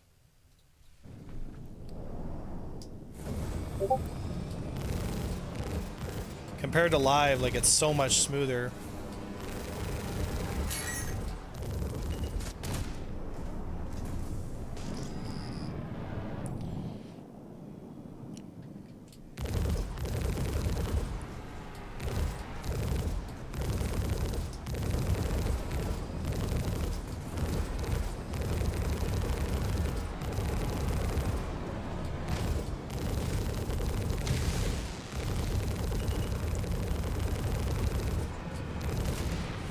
It's so much easier to hit even him.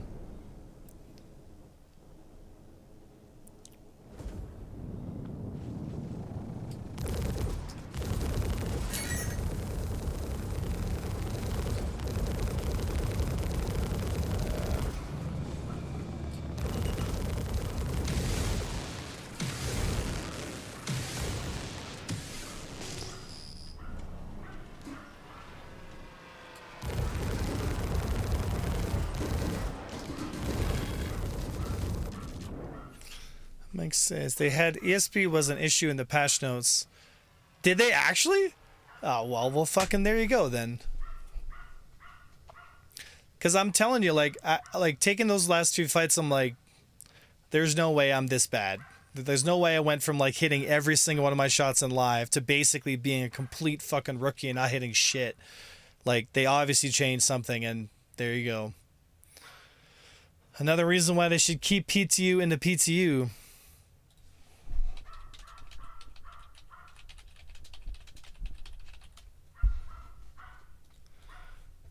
What are your ESP settings? It's not just the settings, like, it's the way that the game calculates the ESP, you know? In general, the approach changed from having a fixed amount of aim assist within a chance to reduce the amount when you're on target so that you have a bit of control where the shot lands. Not sure if we keep it, but we're trying it out this build. Okay, I'm going to text Yogi right now and tell him don't ever fucking do this ESP thing again, because this is ridiculous.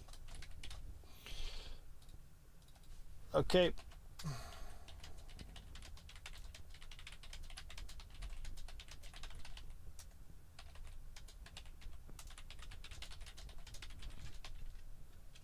I said it's garbage and I hate it.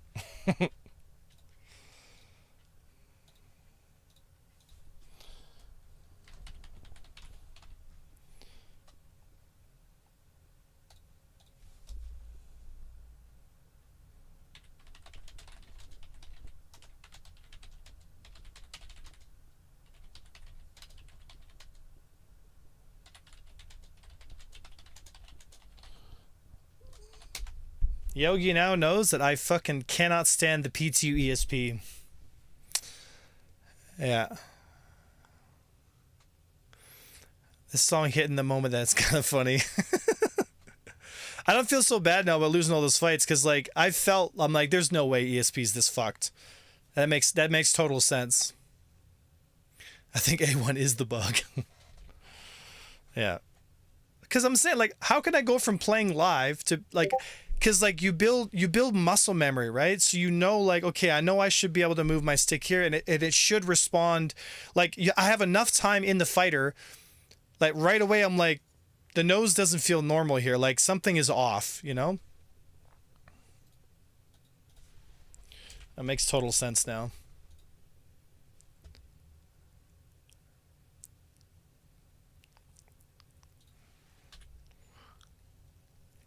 All right, so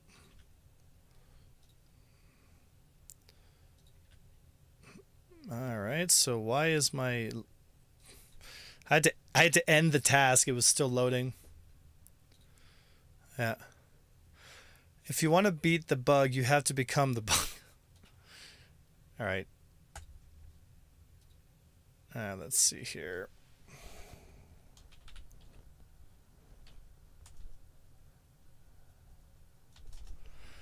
All right, let's see here.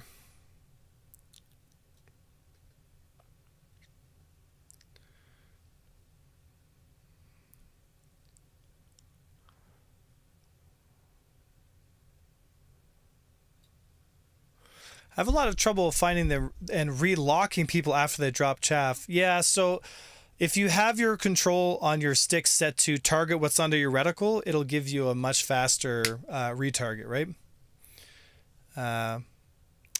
Sorry, I wasn't asking what your ESP settings were because of the difference in PTU. I was asking just because I'm curious and having tried to figure out where to set mine with my sticks. I set mine to 80 degree zone and 0.2 dampening.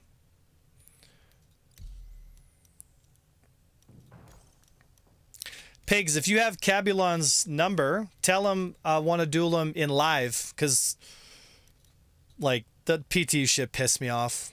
Like I'd like to fight him in a game that actually has ESP working. That would be nice. So to a normal player, it just messes with our aim. For a cheater, the metadata every tick gives away their aim cheats. Yeah. So I thought the notes on the ESP were only in it reverting back to 1-to-1 on launch. Can you just send him a DM? Just be like, Avenger would love to fight him on live, you know? Yeah, I don't care if, like, yeah, I just want to be on equal footing. Do you know what I mean? I have no problem losing fights to Cabby. I want to be on equal footing. It pisses me off that, like, I'm fighting ESP and all the game's problems on top of fighting someone who knows what they're doing. It's just really frustrating, right? I'd like to fight him in live where the game's working somewhat, and then it's more on equal footing, right? That's fun.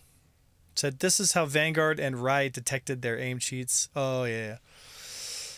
To a normal player, it just messes with our aim. Oh, you guys talking about how they're calculating it?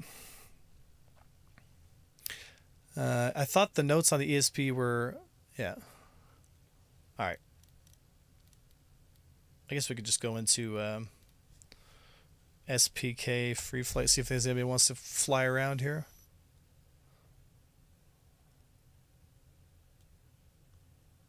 Chris Roberts probably requires ESP for his controller setup. You guys, you're not helping. You're not helping today.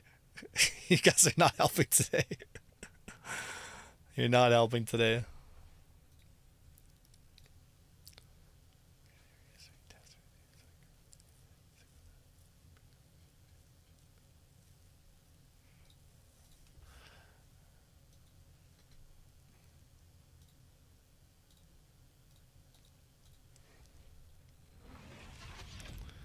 All right.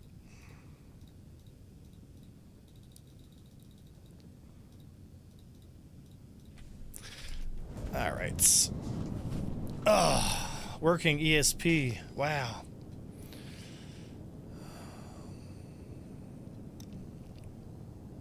Cyril will probably flight.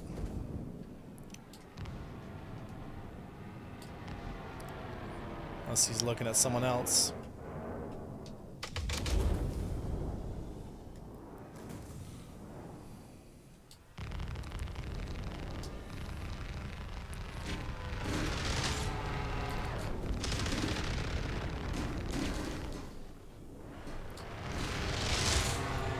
My gosh, what a difference.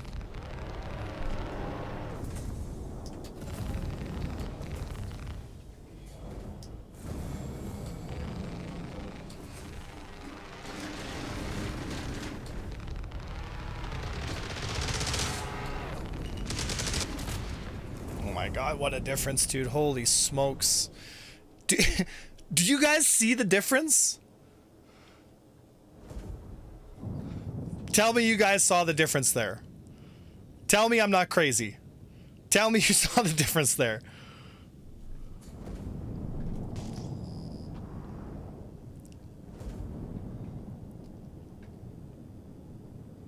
All right?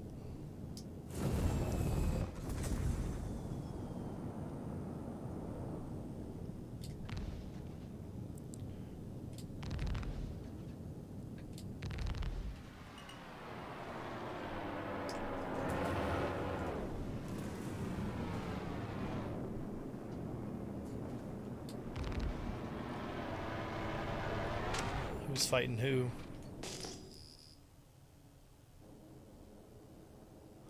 Kaba can't at the moment, but he says tell everyone good fights for him.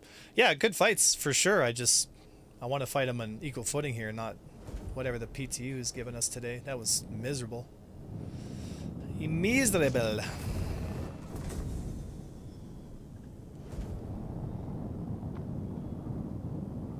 Who's this guy? Oh, it's six-winged. What's the play here? Defell. I don't remember that name from somewhere.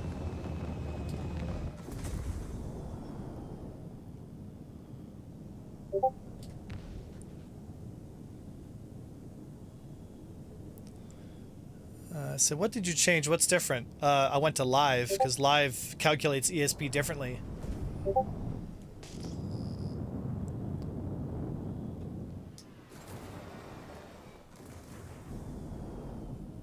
Is anybody gonna fight, or they're all just gonna fly around me here? Finally got a Vulcan shader pass. 3% first time since tech preview. 3%.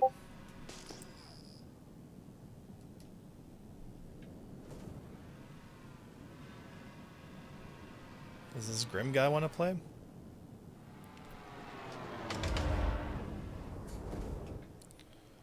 Oh, Grim.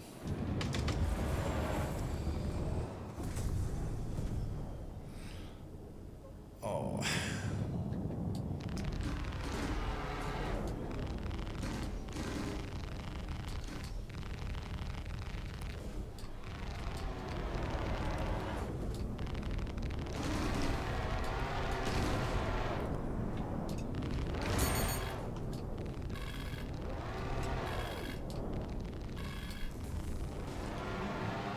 Oh, he don't miss. He don't miss.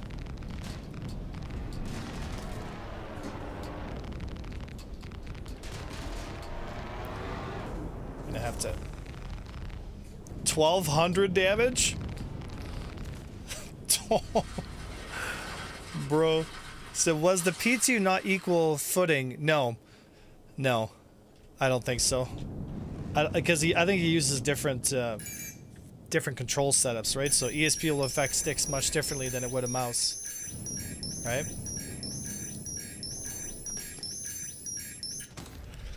They pulled those shaders from last night's P2. AMD Vulcan shader memory leak problem for over a month. So they fixed that last night? So they fixed that last night? That's actually pretty good, if they fixed it.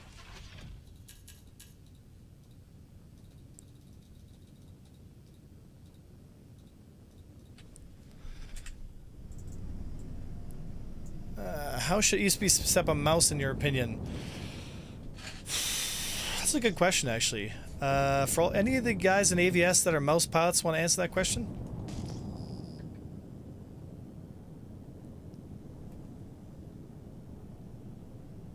That's broken record.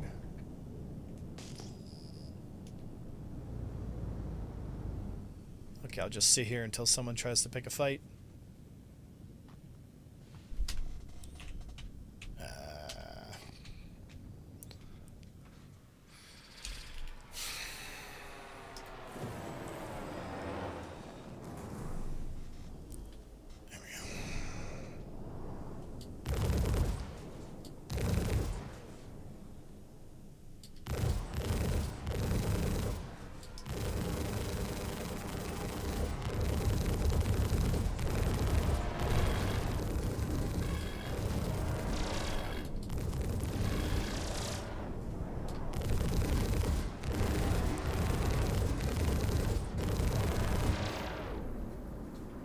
What?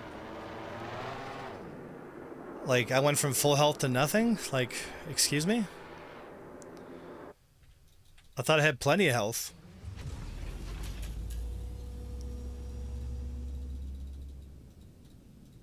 Like, this game doesn't make any sense half the time, dude. I'm like, surely I should have plenty of health. He's not even hitting me. Like, I'm not even hearing the impacts on my ship, and then all of a sudden I die out of nowhere. Like, what? Like, hello?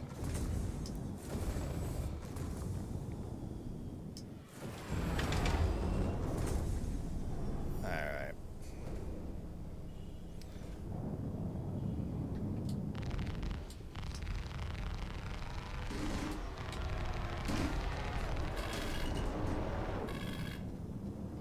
he's gonna extend. Bro, you're not even close to my ship, and that's all damage? Hello? I'm literally watching his tracers, like, fly right past me, and he's getting 100% accuracy. I call bullshit, dude.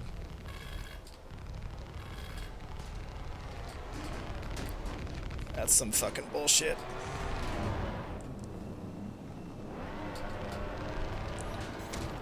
Yeah, bullshit.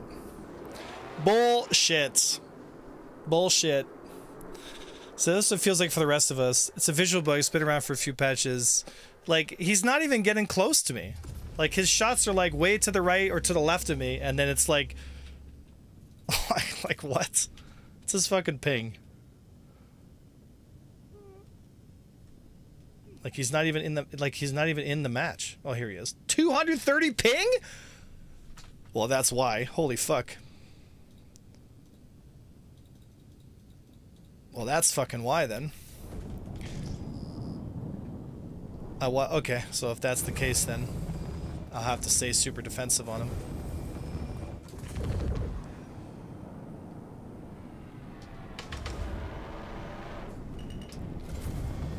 Because he sees everything... So he sees everything a full second and a half after I make the movement, so...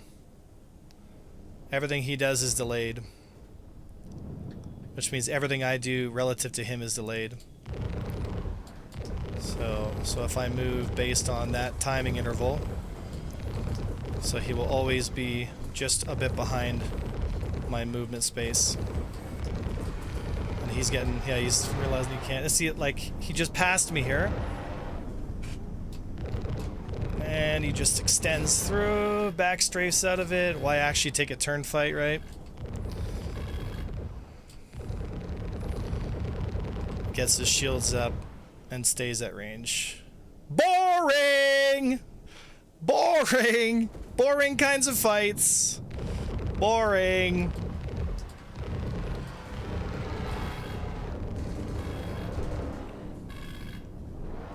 And extends through.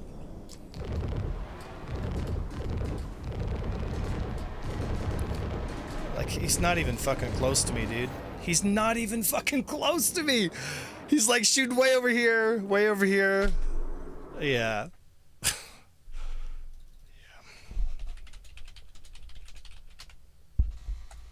Yeah, that's ridiculous. It's like, we're just not playing the same game. Because everything I do versus him is delayed. Nah, it's ridiculous.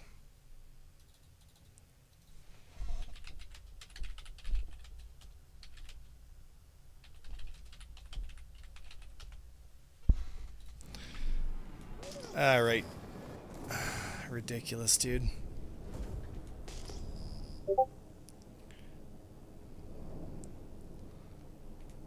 Bro's got a 300 ping from Asia.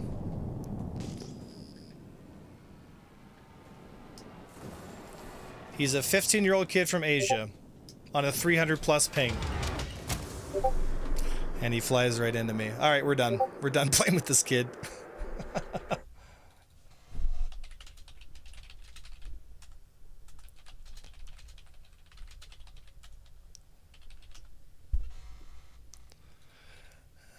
Yeah, so, well, 250 ping, yeah, it's going to be all funky. No, he's not cheating, it's just, I got the glitch.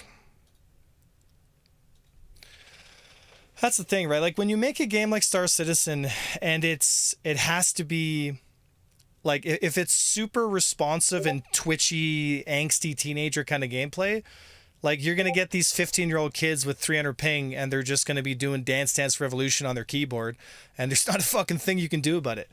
There's not a thing you can do about it.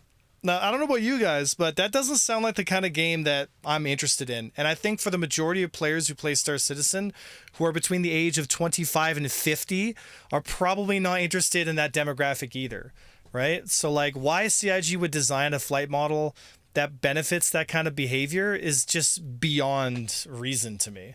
Like, it really... It's not fun to play either. Like, it's not fun to fight against that, and it's not fun to play. Like that's if you want to kill your game, like that's how you would do it. Why is this? Yeah, it's a TikTok flight model for sure. Why is this doing this? All right. Yeah, it's not the kind of game I'm interested in, for sure. It's not really something I care about.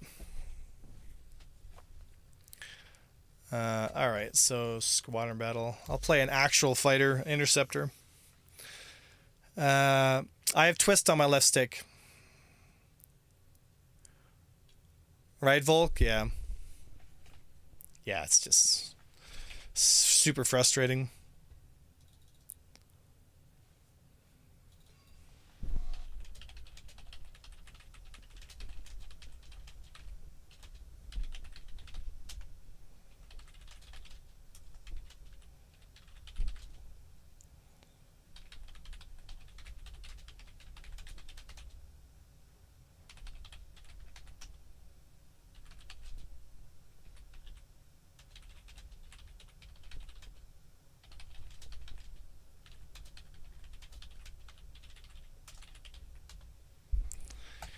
Not interested.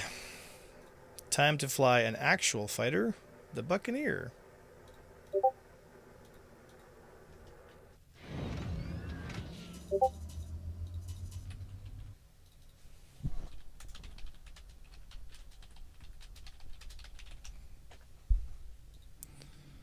Alright, let's see here.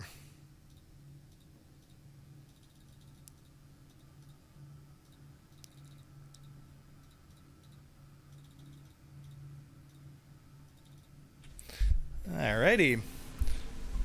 Storm, I freaking love aim trading. I could feel the sarcasm from here.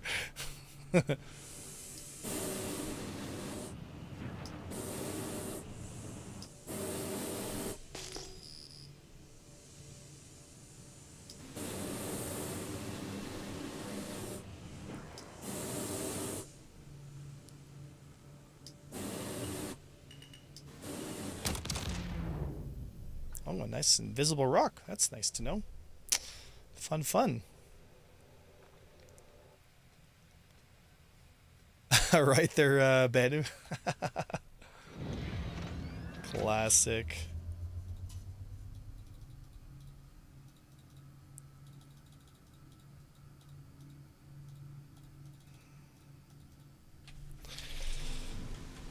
What has this game turned into, boys? Thank God for interceptors.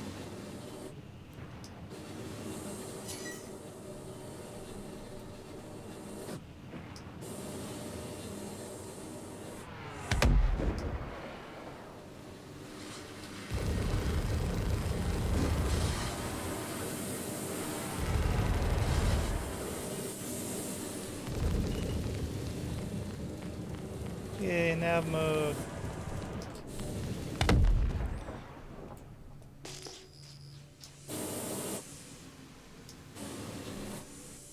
Oh, it's an F8 Lightning.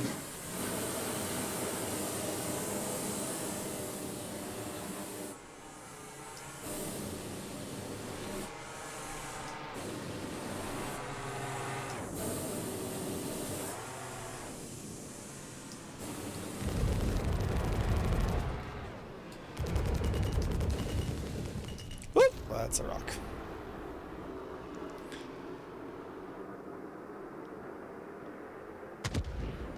Yeah, right, Volk. I mean, like, let's take a vote here for all you guys watching. Like, what would be more successful for this game? The angsty teenager Twitch gameplay, or like a more simulation-based environment? Like what's going to bring in a bigger crowd? Like, what kind of people are going to be attracted to a game like Star Citizen? Right? Yeah, like yeah. Oh, gamer, don't even get me started, buddy. Like, I'm trying to enjoy this game, and those fighter engagements like actively made me frustrated. Like, I'm trying to enjoy this game, but like, fuck, man, I don't know how you fighter pilots enjoy this game. Like, that's fucking You know?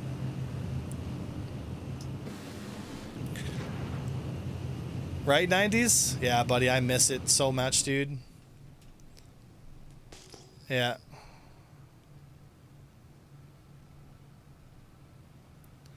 All of us old gamers who paid a baby game for 11-year-olds to play. Yeah, I know. Ain't that the truth? I hope they fix it, man, because I can't take much more after a decade of playing this. They just keep getting it wrong, you know?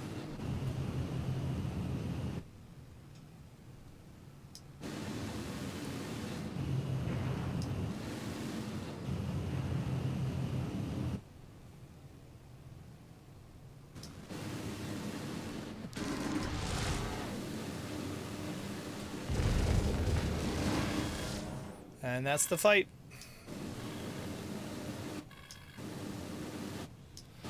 Get raided. Get strung out. God forbid you actually have to fly. You can't just point your nose at it and delete it. Oh. Manage my energy on the turn.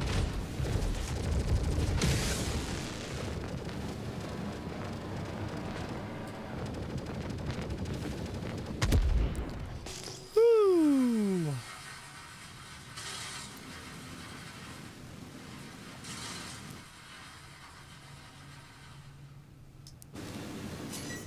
Have you tried X4? You mean the one that John Pritch's flight model?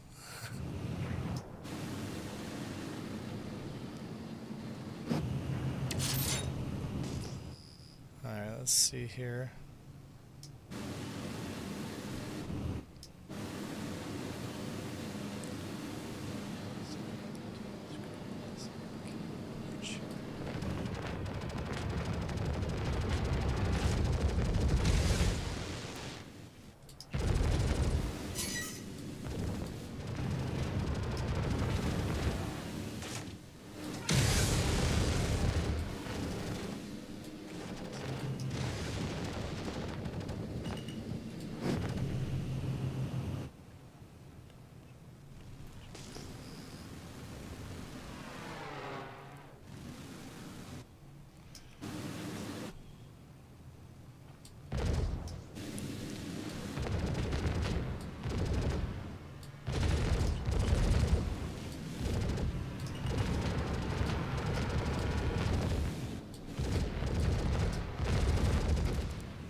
And you know what doesn't matter to make the game more casual for new players? People will be stomped by experienced pilots anyway, so it just ruins their fun for experienced ones. It turns everything for everyone miserable. Yeah, it really does, man. It's like, you know, and there is a way to create a game where, you know, multi-crew ships have a really viable chance of defending themselves.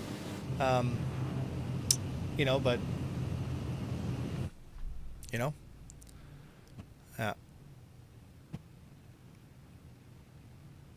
Sam says, do you like what you saw in the new flight model test a few weeks ago? I mean, I can't say anything about it. All right? I mean, I can say that I wasn't part of the test, though. Let me just put it to you that way. They did not invite me.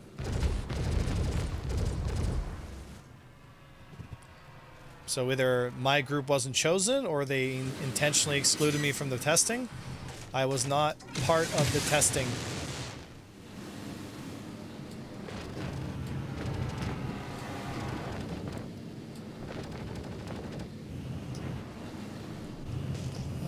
SC will release Banu. It'll never come out. It's all scam.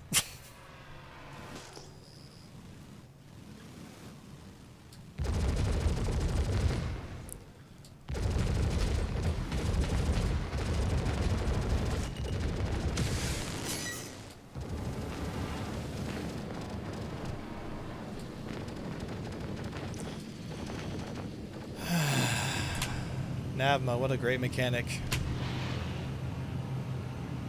At this point, I think they listen to the opposite every time. Yeah, I guess so, eh? I should just start saying, I love it, it's so great. And they'll be like, no, we can't do this.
this guy's an FA Lightning.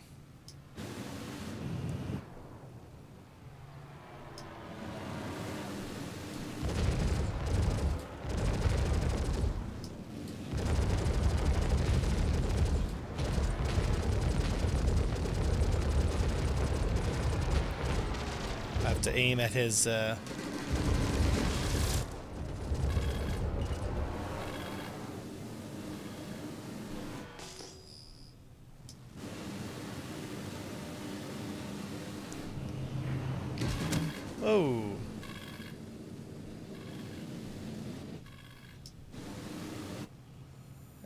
Let's see here.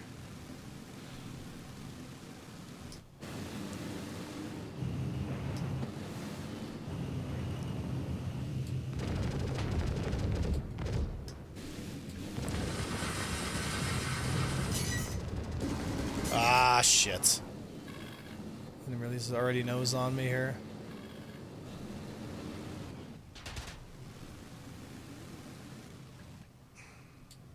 Fuck, got a broken thruster.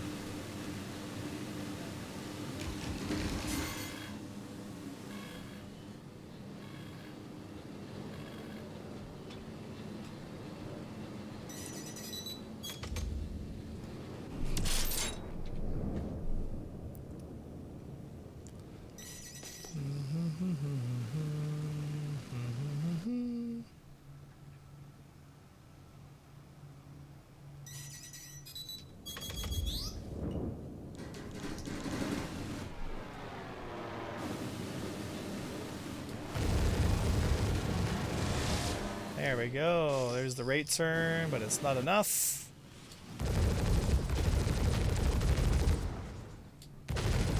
Shield's already back up.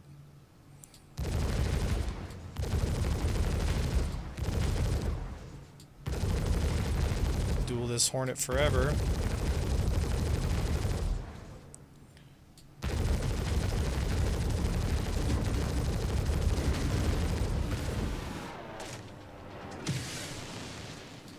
Caught the merge. Ah, I killed this. Bruh. CIG is learning about releasing the top ships like the F7A and 8 series while trying to sell light fighters. That is what they will have yet to balance heavies to killing lights. Yeah. So I killed the ship and then the ship just appeared in open space and hit me, you know? Seems like CIG has a problem with any kind of criticism, even constructive ones. They put value on who says this is the way, Master Modes is the way. I'm not an ace pilot, but Master Modes is just an aim trade system. It's far more. It is so far from an epic flight model. Oh yeah, for sure, right? Yeah, there is a trend, and I have seen that trend. And that trend is basically CIG has a direction they want to go. And anyone who disagrees with them basically gets ignored. And anyone who agrees with them gets amplified. However, the problem CIG is having is like the mainstream media, their narrative is starting to collapse. People are seeing the bullshit for what it is. And as much as they want to sit around and say, look, guys, look how awesome this is. Everyone's like, actually, no, it's not. You know, and the small crowd of people that are kind of like either new to the experience or not sure what's going on are like, yay. They're like, look, so many people like what we're doing. But then they've got a massive audience that's basically burnt out, pissed off, upset, and not interested in what they're cooking. And they just blinders, like horses with blinders on. And I don't know how to get through to them. Do you guys know how to get through to them? Because if you ask them questions, you go to the Inside Star Citizen live streams and you just get gaslit by Jared, right? Or they give you some like cocked up answer that honestly is quite insulting because it's either like so ignorant and arrogant that you're like, really? Like you don't even want to take the question seriously? It just feeds the fire for the real haters. Like people talk shit, but like I'm a huge fan of Star Citizen. I really want the game to work and to succeed. But like it's like CIG themselves can't tell who their fans are anymore and who are just a bunch of haters that are just like looking to see everything burn down, you know? And it's heartbreaking because they just keep giving us shit and being like, look how great it is. And it's like, actually know, you know? It said, what would be the ideal space combat for you? A fly, for information, I don't know shit of PvP, so explain it for a dummy. Okay. You know what I'm going to do, guys? I'm going to do a quick little seminar here. And I'm going to briefly explain, with graphics and pictures, some stuff that I think everyone should understand. Okay? Because I get asked this question all the time. It's always something that goes on. And, you know, I'm a big believer in that it's okay to have problems. It's okay to have issues, but there are solutions. So, like, if you're going to criticize and give a solution. Don't just criticize and be a negative Nancy and just be like a overall like energy vampire. Nobody likes those people. Those people get ignored. It's the way life is, right? So if you're going to criticize constructively, right? I don't know what my position is at CIG at this point. I don't know if they even listen to what I have to say. And at this point, it doesn't really matter because it's not about them, right? The reality is, like, they're either going to design the game with a little bit of intelligence and understanding as to what their player base likes, or they're not, and they're going to suffer and they're going to get a lot of hate. The problem is CIG has been making a ton of money because their marketing department it's probably some of the best marketing people I've ever seen on the face of the fucking planet. These guys could sell snow cones to Eskimos. Like, it's unbelievable what they get away with and what we just let them basically use us like a bunch of used butt plugs. Like, it's unbelievable to me, right? And so they can essentially get away with putting a gold casting on a piece of shit and sell it to you because people keep fucking buying it, right? So if you keep buying it and, you know, you're like, hey, this is literally a piece of shit, but it's got gold layering on it. The CIG goes like, yeah, cool. Do you want the limited edition one? And it's like, holy smokes, man. Like, you know, and the worst part is, like I said, guys just keep buying it. Like, y'all keep buying shit. Like, stop buying shit. Stop it. Stop buying shit if they keep fucking up, right? And, you know, it's like, it's just infuriating. So I'm going to briefly explain to you guys the model that we have right now, and then what we would need to get to make the game infinitely better for not only the PvP folks, but for the PvE folks, for the sim folks, for everybody else, right? Okay. But I don't want to miss out on something exclusive. Yeah. Right? I can only imagine how much they made from solo Idris players jumping. Yeah, I know. I just added a little bit of money, but most of the buying is with recycled money. So don't buy ships, buy sim gear. Got it. Yeah, well, not if they give us a Fortnite 2.0 experience, then you might not even need sticks at all. All you'll need is a used Xbox controller with jizz stains on it, and you're fucking off to the races, boys. So just add a little bit of money. Yeah, 100%. Okay, funding and building. Instructor unclear, bought another JPEG. It's fucking guys. Okay, I'm going to preface this and start this off with two things. One, this is not a seminar on how to hate on CIG. This has nothing to do with any individuals who work at CIG. This has nothing to do with the company as a whole. This has nothing to do with personalities or anything like that. It's not intended to be hurtful. It's not intended to make you feel like, oh no, you know, I don't like, this is not what that's about. This is about objectively looking at the state of the game that we're in right now, and what, in my personal opinion, if you gave me the keys to the kingdom, brothers, this is how I would fix your game. This is how I would do it, right? You can take it or leave it. You can take the advice or not. You can write it off as just another rambling from another fucking depressed ex-war veteran. Whatever you want to call it, whatever you want to do, it's up to you guys. But the intention here is to put all the truth out on the table in a refined way so that you understand. And this for all the folks working at CIG, right? So get your ego out of it. Listen, look at what's going on here, and then adjust, right? Now, I personally have no faith in CIG at this point when it comes to them actually listening to what I have to say, so it doesn't really matter. But as long as I talk the truth, as long as I put it out there and be like, look, these are the solutions to the problems that you keep fucking up after 10 years. So this is how you fix it. You can take it or leave it. But this whole system that you got going on with engineering ain't going to do it. This whole armor system that you got going on ain't going to do it. You know, this stuff going on with the new flight model ain't going to do it, right? So all these things that you think are going to work are not going to work the way you think they will. And I'll show you why that will not work, right? So let's briefly explain what we have right now, okay? So what we have in master modes is, actually, I can probably pull up a picture here. All right, so I can probably pull up, yeah, this here. Okay. So, nice. Okay, so this is what we have for a flight model essentially right now, okay? Now, if you were to create an SCM zone, right? So essentially you'd have, 220 meters per second in every direction, back, left, up, and down. That's what's known as space combat maneuvering, right?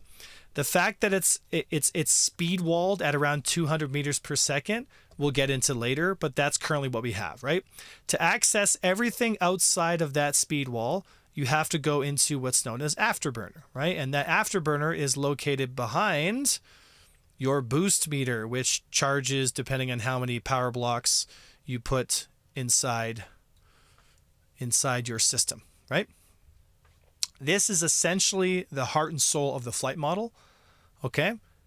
Even an Idris, a Polaris, even the capital ships essentially fly exactly like this Gladius, just with different speeds, okay? And we'll get into speeds here in a moment, right?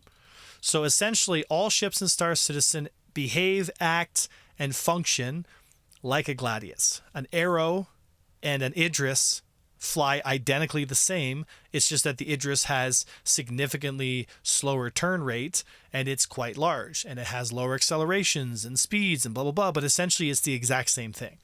Okay. Now, your ability to move around this space dictates how effective you can be in PvP combat. The ships with the largest speed bubbles, i.e. the interceptors, become the dominant force in Star Citizen because they can choose to engage, kill targets, and leave. And there's literally a speed wall blocking the enemy ships from actually getting to them and engaging them. Like, even if you get up to the top of your speed wall in a Gladius, which is around 520 meters per second, you can't go any faster than that. And an interceptor is going to go orders of magnitude faster than you. And that's assuming that you've already matched flight paths. You've already done everything properly. The enemy ship is still going to just fly outside and you're never going to catch it, right? This is why interceptors are so strong in the team fights. And again, interceptors are basically just a slightly different shape. So they're a bit shorter on the side strafes and weaker on the reverse strafe, but they're much deeper in the forward strafe. So, basically point nose towards where I want to go and off I go, right? That's the difference between the fighter tuning and the interceptor tuning. Is it just an interceptor allows you to go forward a lot faster than something like a fighter in terms of its tuning, and you have significantly more G's in the forward direction and much less G's in the lateral direction. So dueling fighters become very effective because they just point their nose towards the enemy, as you guys saw me today, and they just alternate different strafe directions as fast as they possibly can to confuse the enemy pilot and basically turn it into an aim duel, which is 99% of combat in master modes today, because actually gaining a position in fight doesn't happen, right? So this is what we have in master modes right now. Okay. Okay. We're going to explain how I would do it. right? Because there are massive problems with this entire philosophy that will simply not work for multiplayer. All right, you could get away with this if it's a single player game, but CIG, you are not making a single player game. You are making a massive online multiplayer MMO game.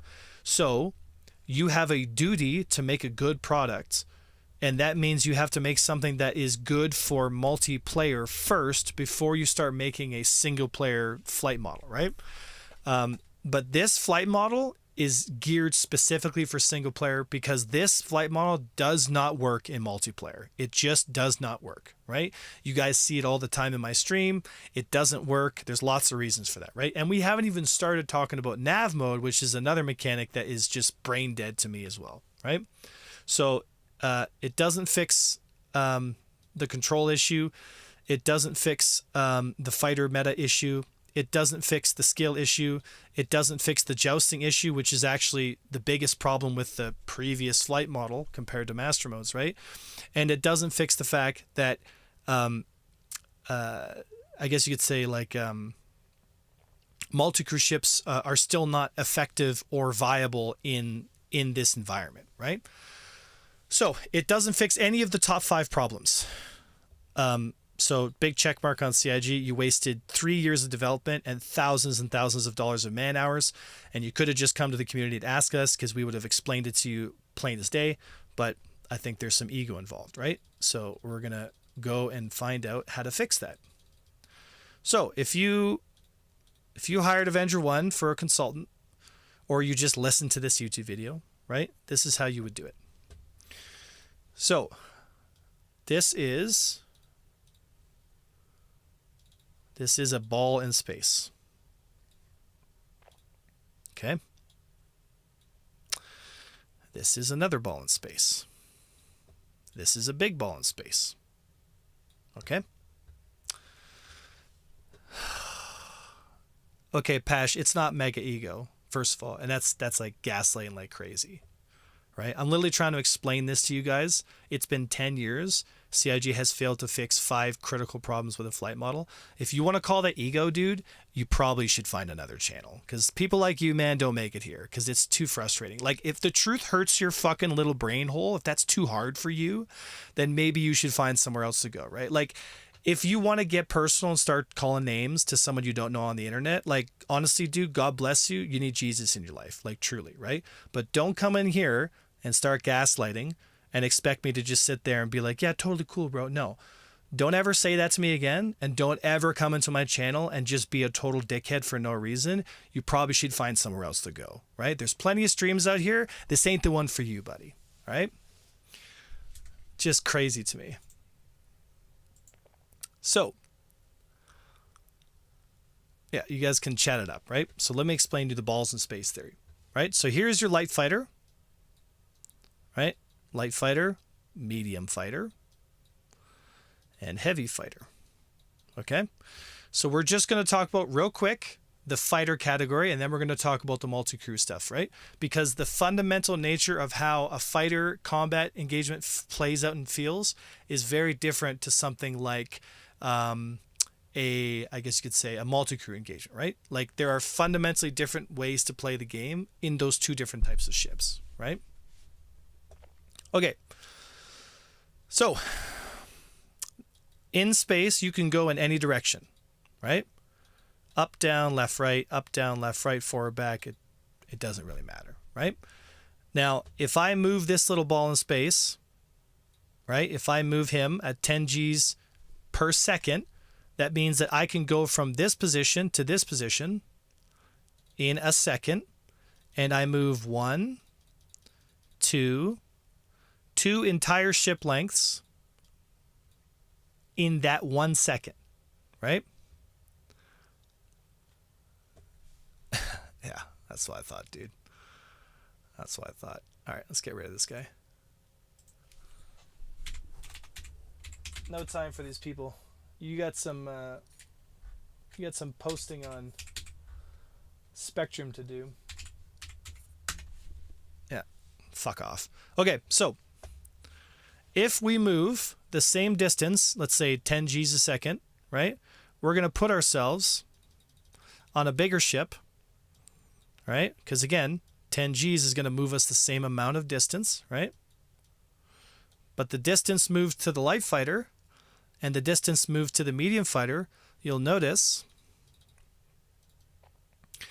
that I physically have not been able to move the distance of my ship in terms of how big it is from one point to the next. Because in that second, I cannot move the profile size of my ship. So, for example, if you look at a Vanguard, right? The size of the Vanguard, people don't realize this, it's literally the size of the Millennium Falcon. It's massive, right? If you don't believe me, there's some stuff online you can look up. Just type in ship size comparisons to Star Wars on Star Citizen and you will be blown away by the amount of like the size of some of the ships in Star Citizen, right? Also, this is probably, it should have been a heavy fighter here, guys. I apologize. Medium fighter should be this one, obviously. So we'll just say this is a heavy fighter. So a heavy fighter, right? So in order for us to create enough deflection to genuinely be able to avoid fire, we'd have to increase the amount of G-forces on a heavy fighter, right?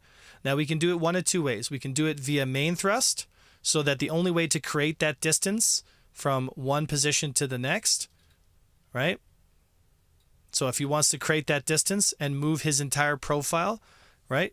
Then we can do it just off the main thrust. So there's kind of a flow path. You can kind of see as if you were to interceptor tune all heavy fighters, right? Because they're so physically big, they need to have a dominant acceleration axis, because in space, when everything's 6 degrees of freedom, it all depends on acceleration, right? So if one ship has a very high acceleration here, one ship has a very low acceleration here, the ship with the very high acceleration is going to be able to close, engage, and disengage, just like we had in the previous flight model, which people are saying, oh, there's so much jousting, blah, blah, blah, right?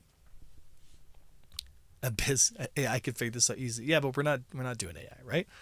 So there is something called the golden ratio, right? And that means that whatever the G-forces that are necessary for a fighter to move its profile size an entire ship length at 1,000 meters, right? And this is important because the range is really important here, right? Because we don't want super long range guns for small ships, because we're going to get into that later about the bigger ship experience, right? You want small single seat or dual seat fighters to have low range, okay? This is very important. So if you want to create an environment where a light fighter has enough deflection capability to move left or right relative to its position, and a medium fighter has enough to move its position relative, then what you're going to find is the medium fighter might have, let's say, 10.5 Gs on its main axis, and the light fighter might have 6.5 Gs, and the heavy fighter might have 12.2 Gs, right?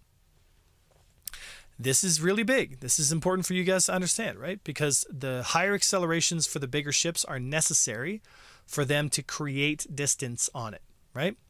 But you don't want separations of G-forces to be so vast, and this is important here, because if the separations of G-forces are so vast that it just, like, I'm just going to, like, you guys remember the Cutlass in the previous flight model? You had like 30 Gs when you click the Cutlass into VTOL mode. You want to avoid situations like that. So there has to be a level of parity between some of these accelerations, because once you start getting above 20 or 30% accelerations, you start running into really big problems where some ships are just simply too fast for others, right? So, but what is the heavy fighter's role? Yeah, we'll talk about that in a second, right? We're going to talk about role separations because I want you guys to think about this, okay? Every fighter inside the engagement, right, has to have a minimum level of control, okay? So now that we have some basic Gs on our ships, now we start to separate how those ships will interact with each other in space. In master modes, we basically have a very small engagement pool, right? We don't have a very large zone. That zone, again, looks something like this, okay? That's the speed zone in which you can you know, you're sitting at the center of that speed zone. You can go any direction that you want. Obviously, you can go a little further in that direction because that's where your nose is facing, right? In the previous flight model, we had something that looked like this. Okay, so we had a significantly larger space to play. So I could travel at, let's say, 650 meters per second, but keep my nose facing towards the target, right? I could do that in the previous model, but now I can only hold that position here. Okay? Stay with me, guys, right? Because I'm hitting a speed wall, because I'm no longer able to go fast, right? Because what this is trying to do is the old model tried to force people close together by creating these zones where the only way to get guns on target was to basically close to within point blank range, right? But this ended up having the opposite effect on a lot of fights, because again, the way the thruster positions were, it doesn't work out the way you think it does, because you can't get close because you're constantly in these like weird centrifugal fights. So in the previous model, you had a lot of high speeds, all the way up to like 1280 meters per second for most light fighters, right? So you be able to basically add a thruster position where you go full side strafe this way, full main strafe this way, and you're basically, if you look at your flight ceiling, you're asking your thruster to go into the corner. This was known as tricording, right? Because 10 Gs this way, 5 Gs this way is going to give you that triangulation, and you're going to get like 13 Gs of acceleration, because it's going to add this thruster and this thruster together, and you're going to get that maximum push. But it's not going to push you directly towards the target. It's going to push you a little bit off the target, because you're existing in a square thruster model, because it's additive, right? It's adding power to your thrusters, because every time you turn on a thruster, you're pushing harder, right? Whereas in this model, it's spherical, right? Okay, so now the argument was, stay with me, guys. The argument was tricording was a flight model bug. Okay, real physics and how they actually interact with a ship was considered a bug, because most new players to an experience expect that when they turn their nose towards something, they'll go towards it as fast as possible, right? And so in order to make the game easier for casuals, they decided to switch to a spherical model like this, because that way, if I point my nose towards where I need to go, I get the fastest acceleration relative to that angle. All right? I know I might have lost some of you guys there, but that's fine, right?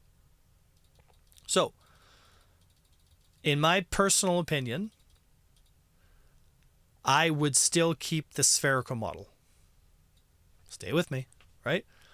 Because most people, and I mean most people, are too uneducated or unaware of basic physics, and to teach them all these critical things about a flight model is just too much of an ask, right? It's just too much of an ask. So make it easy, don't make it so complicated, and just keep it spherical like how they have with the current set, right? Quantum, right? So I would keep the spherical zone instead of a square zone. I'd keep the spherical zone, right? But it would be shaped a little differently. It would look a little more, actually it would look more like this. It should be more like this looking. Where is it here?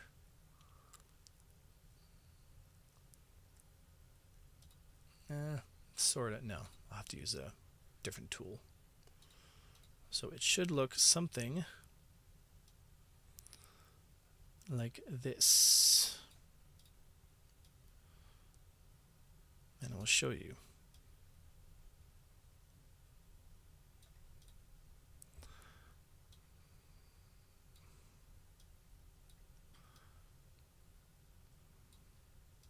Okay. So if we are our fighter Okay, and we are moving as fast as we can towards our objective. If it actually will let me put the proper oh, nope, wrong one, sorry. There we go. Okay, here's our little fighter, right, with our little guns facing towards the enemy.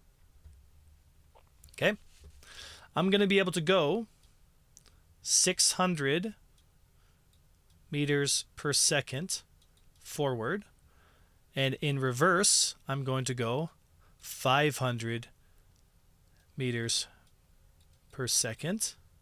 Okay, and on my side, I want to go 500 meters per second. Okay, you could tune this to maybe like 480 or something like that, but you only want to have the reverse zone slightly slower than the front zone by what's known as the optimal closing rate. So when two ships are moving towards each other, stay with me, when two ships are moving towards each other, there is a maximum rate of closure that is fast enough to gain a position, but slow enough that you have enough movement space to create deflection so you can actually avoid fire. Okay? Because we have a significantly larger speed zone to play in, a lot more advanced type maneuvers can play out in these situations. Okay? These kinds of engagements where we're flowing into each other, catching each other's flight paths, doing this kind of stuff, like this stuff is what makes the game awesome, because this is what makes the flight aspect of the game so much more important, right? Now, you might argue it's like, well, like Master Modes kind of has that yes and no, right? Without the higher speed ceilings, there's very little like flight aspects. It's just two people flying towards each other until they get within a small space, and then they just spin and spin and spin and trade and trade and trade until somebody dies, and then it's like off to the next fight, and then like they spin and spin and spin and spin and spin and spin, and then off they go. And it's very like I'm either flying towards my target or I'm spinning and killing at like super close range. And this flight model is much more akin to the old type flight model where you're going to be actually able to create energy in movements, right? So lead turns, controlling your speeds, controlling your energy, all that stuff is super important. And whatever speed ceiling you set your fighter to, say 600 meters per second, 100 to 150 meters per second delta is the most optimal closing rate that you should have, right? So that means that if I'm an enemy fighter, okay, and I'm looking directly towards me, who's applying forward pressure, okay, now stay with me, guys. I'm moving towards a guy who's in full backstrafe, okay? And me just staying naturally at my top speed is closing at 150 meters per second because he's on his reverse flight. Like, again, his flight model, again, looks like this too, right? But he's on his wall because he's moving in reverse to his position, okay? And I don't even need to worry about doing anything great. I actually, ironically enough, essentially the game is like almost flying for me. Like if he stays on his reverse wall, I'm going to close on him at 150 meters per second, which again is the best / optimal closing rate I can possibly get. Okay? If I close faster than 150 meters per second, I risk overshooting my target. If I close too slow, I never get there. 150 to 200 is like, for all the expert pilots in the game, in the old flight model and master modes, has always been around 150 to 200 meters per second, right?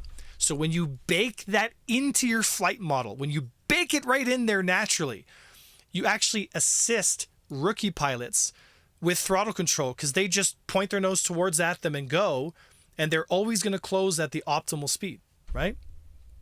And then you're going to ask, like, well, Avenger 1, like, what stops jousting, right? Like, the whole jousting phenomenon. Because what happens when he decides you're too close and he just decides to accelerate through like crazy? Okay, there's two things that create insane amounts of jousting.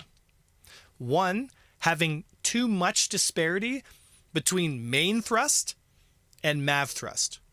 Okay? So for example, people say like, oh, the reverse thrust is like so, like it's such a big backstrafing problem and blah, blah, blah. It always makes me laugh. Poor reverse thrust leads to jousting. So think about this, right? This guy right here, let's say at 1,000 meters, he wants to push through, right? It's going to take you about 1 to 1.8 to 2 seconds to turn your nose from here all the way to here. Okay? In that time, this guy is accelerating at 20 Gs per second per second. And your reverse thrust, because CIG is like, oh, we need really low reverse thrust, like really low retro thrust, because, you know, we don't want people sitting on their reverse thrusters pushing back away from people and just backstrafe corkscrewing, right? But they forgot that it was never the acceleration of the reverse thrust that was causing this massive issue. It was the disparity in speeds. It's the fact that this guy is basically going to push through at 20 Gs, and this guy is going to reverse at 6.0. Okay? Because the disparity, remember I told you guys, acceleration is everything. The disparity between the reverse G at 6 Gs and the acceleration on his main at 20 Gs is massively unbalanced, right? There should always be pressure from the main thruster. But 20 to 6G ratio is insane. It's actually insane. In the old flight model, before master modes, you could trichord reverse at around 16 Gs in a light fighter. You could accelerate towards your target at about 21 to 22. This was perfect because I could still back up, but if an enemy fighter is pushing towards me, I'm still going to close distance. The problem in the old flight model was never about the G-forces, never about the fighters, never about any of that stuff. It was almost perfect. The problem was the space in which you guys were engaging was not asymmetrical, it was square.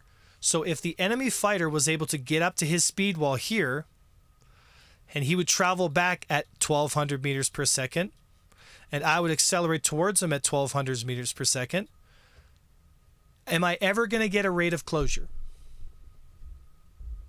Am I ever going to be able to close distance on my target?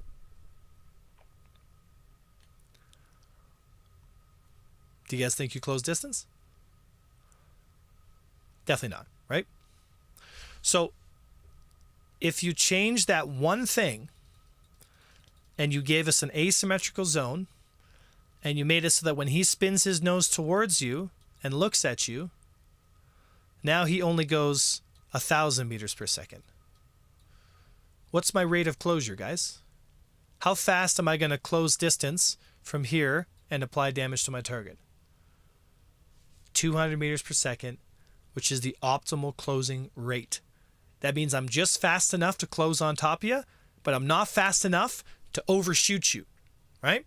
So in a lot of ways, people staying at their top speed wall would make it actually easier for rookie pilots to close distance and engage. A skilled pilot would know how to dip back into his speed zone and create those other opportunities with his movement, right? So now we get into afterburner, right? Because afterburner is what master modes uses to create this separation. I can only reverse at 200 meters per second, but I can move forward at 500, right? This is a massive problem because in CIG's effort to create less jousting, they ended up creating significantly more jousting because the disparity between top speed momentum and reverse momentum, which is the momentum you have to use to cancel that person's forward momentum out, is too dramatically different. So even if I'm prepared, it's like even if I'm prepared and I see the enemy at the speed wall and he's coming towards me, I still can't get on top of him because I have to now put my nose where he is also going because I don't have any thrusters or speed zones fast enough to make that merge, right? So let me explain that to you guys because again, this is how I would do it, right? You give people an asymmetrical play zone like this. You allow them within that space to engage, move, shoot, all that stuff, depending on what kind of flight geometry that you want to experience, because flying and managing your ship should be the pivotal like skill, and less about like just getting your gun sight on for every little pixel he moves. The actual skill of flying your ship and like guiding yourself into these flight patterns, like looking at his movement, seeing like, yeah, he's doing a really long sweeping movement this way. So then like you're going to position yourself like this, you're going to merge into it, and you're going to catch that zone of getting on top of him, right? That's what we had in the old flight model up until a point, because once you reach that top speed ceiling, you could go forward, back, left, right, and I couldn't close distance on you. I just couldn't get there, right? So Master Modes, in theory, tries to solve this problem, but again, it's not ideas, it's execution. So what Master Modes did was they had two balls in space. They had 2 balls in space, right? And they said, okay, I can reverse at 200 meters per second and I can stay at my wall here, and I can accelerate at 200 meters per second and I can stay here, which means I have 0 delta. I can't close if I'm an SCM, which is space combat maneuvering, right? And then they did something that makes my head spin. They said, okay. Let's fix this problem. Let's make it so that all of this speed zone here, right? And his reverse speed zone is very limited. It's like only a little bit higher, right? So he can only reverse at a certain speed, and I can accelerate at a significantly higher speed. So I'm going to create that space to get behind him, right? Yeah, but here's the problem.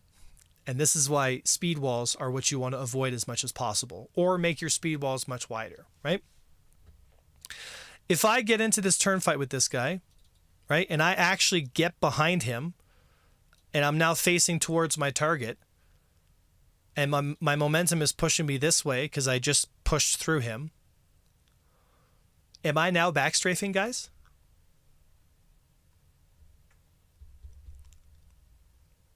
Have I not become the backstrafer? So I get actively punished for gaining a position on somebody. Think about that. So in their effort to make the game, less backstrafey or whatever, they made it even worse because they added so many speed walls so close to your movement space that in order for you to gain a position and you actually end up getting it, like, you then become the backstrafer, and then it forces you into these like concentric circles, which just, again, feel terrible. Because now it just becomes 2 nose people aiming at each other, rotating in space over and over and over and over again until somebody gets an aim trade and wins. And there's no like actual getting in position, moving around them, any of that stuff, right? So, and on top of that, and this is the best part about it. On top of all that, they gave you a zone, and they said you can only use so much boost. Which means the person that's shooting for the position is essentially locked in on a timer. It says you've got about, let's say, 10 seconds of boost. You've got 10 seconds to gain this position, and if you don't get the position within that time, which is almost impossible if 2 ships, again, 2 circles trying to engage each other, as they move around, the circles just look like this, right? So you've got to shoot to get into these little spaces here underneath someone's turn rate, but it's almost impossible because in order to get there, you also can't have your guns on target, right? So you could get there, but you'd be at like a weird angle and your guns wouldn't be facing the target either, which is a huge problem because in their effort to make everything, like, oh, I point my nose towards it, I'm not going to finish that sign because I just realized that might look something that I'm not trying to show here because that is really inappropriate. So these are 90-degree angles, right?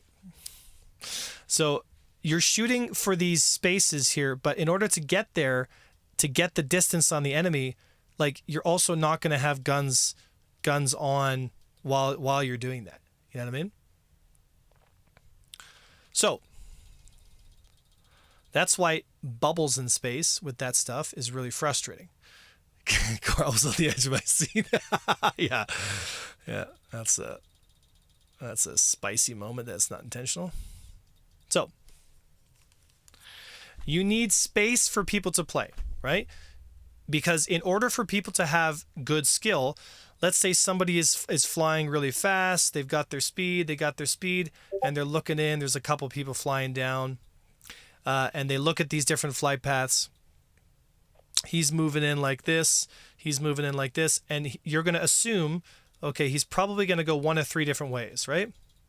He's probably going to go this way, or this way, right? Now, if I'm merging in as a pilot, I'm flying in, I want to keep my energy up, I'm going to position myself like this so that I can choose to follow him in these different flight paths. This is flight skill, right? Because if I keep my energy high as I come through here, people that are trying to engage me and just point their nose towards me and try to follow me, like, I'm going to be able to force them into nose to tail type dogfights, right? Because I want the game to become about merging with your opponent and gaining the shot rather than everyone is pretty much always in range all the time. And it's just mostly about spinning your nose towards the threat and just gunning it down like it's a first person shooter. You want to avoid that, and you want to make it much more about flight control, about movements. It's a lag pursuit. Absolutely quantum, right? But in order for that to happen, we actually have to create a space in which ships can fly fast enough for all these geometric engagements to kind of happen, right? And if you don't do that, then all this advanced flight geometry, all this stuff, it will never happen, right? So I would keep the speed zones high. I'd keep them around 600, and I would remove afterburner, because like what we saw before, the afterburner is the main culprit as to why a lot of the geometry in these combat models fail horribly, right? Because what happens is, if the distance between you and the enemy is only closed by burning down your basically mana meter, now all of a sudden the smoothness in combat is now put on a timer, which means if you make the flight model like master modes, where all the movements that actually matter are above the SCM flight zone, that means that the person that is using his boost pool is essentially on a timer, right? And as soon as his timer is out, his ship drops to SCM speed. And you guys have all seen me do a lot of PvP. Once you're down in SCM speed, you're essentially stalled out. Like you're basically not moving, right? And to me, that is completely unacceptable, because not moving is instant death, right? So you absolutely need velocity of movement to create that engagement space. So give us a flight model that does not have afterburner, because if you're flying and you're doing it properly, you're going to see these movements. You're going to see these movements, and you're going to keep yourself at a high altitude / a high speed, because don't forget, high speed is also high altitude, right? And if you ask yourself, like, well, if we have a higher speed zone, I would also adjust the accelerations. Most fighters don't need to be accelerating past 16 meters, like 16 Gs per second.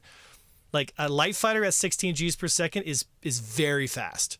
Like that's very, very fast. You don't need a light fighter like accelerating over 16 meters, like Gs per second. Like you just don't need that,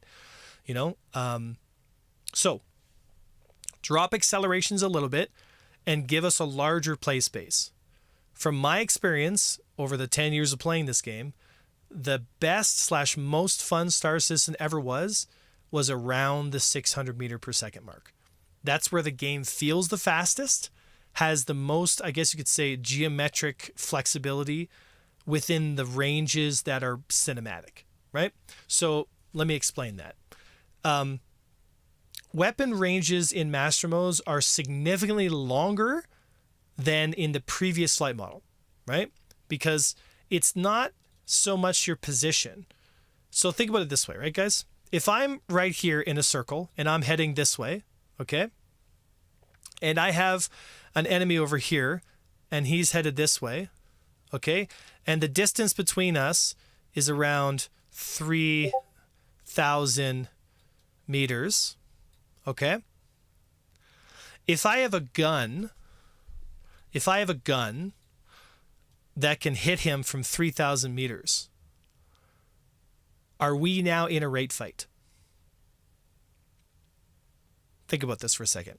If I have a gun that can hit at 3,000 meters, so like if I have a rail gun, because don't forget, guys, we have rail guns that hit in this game.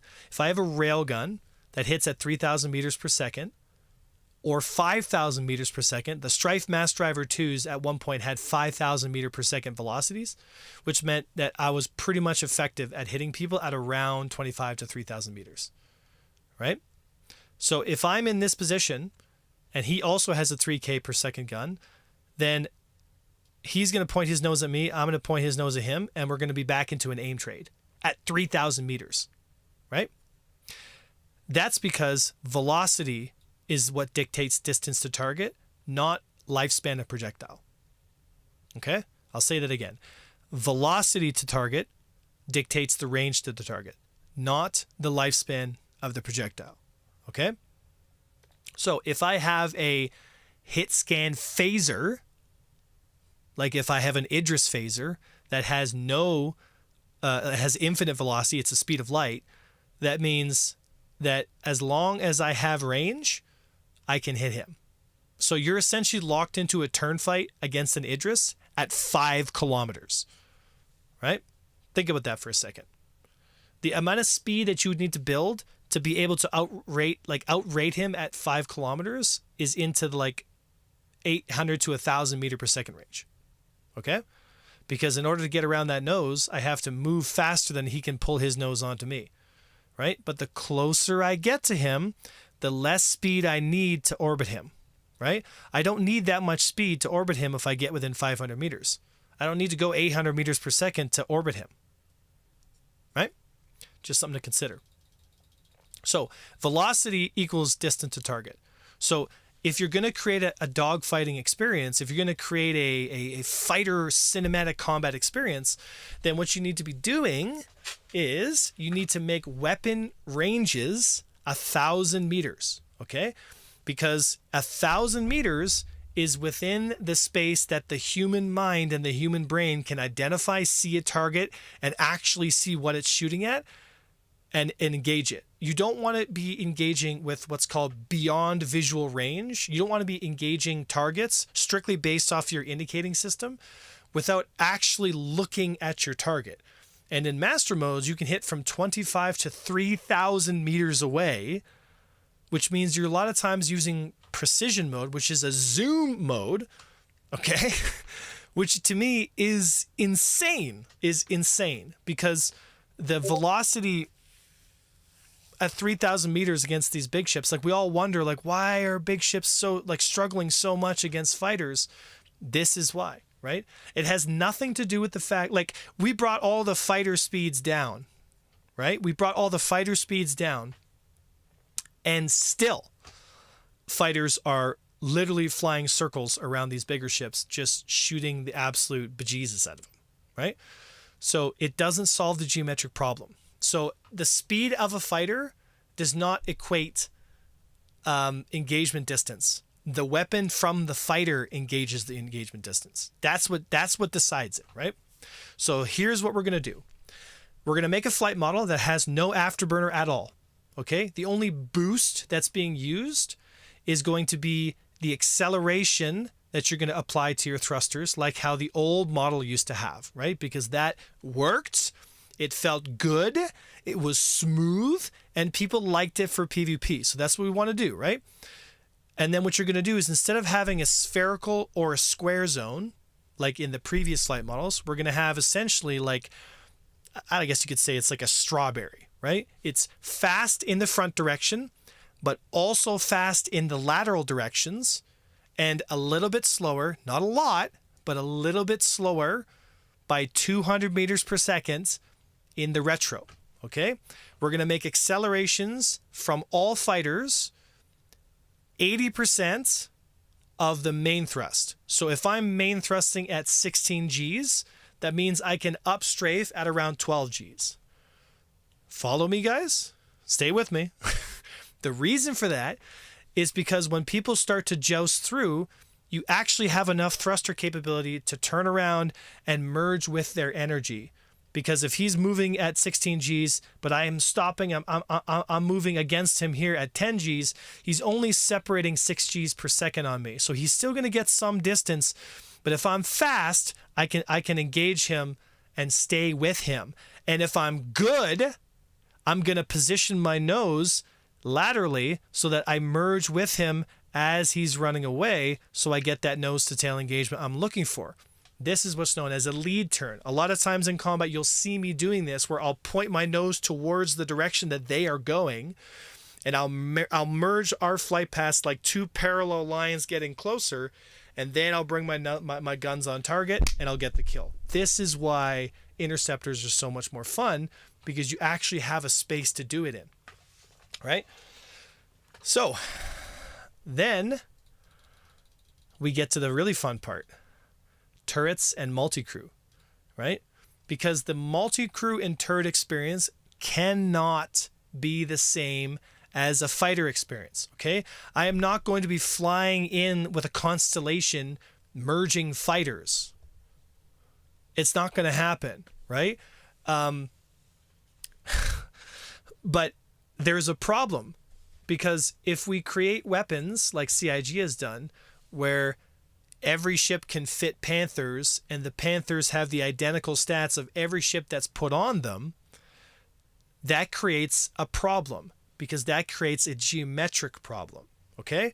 This geometric problem can only be solved with asymmetrical parity between the velocity of the projectiles fired from the bigger platform and the velocity and range of the projectiles fired from the smaller platform, right? So that picture looks a lot like this, okay?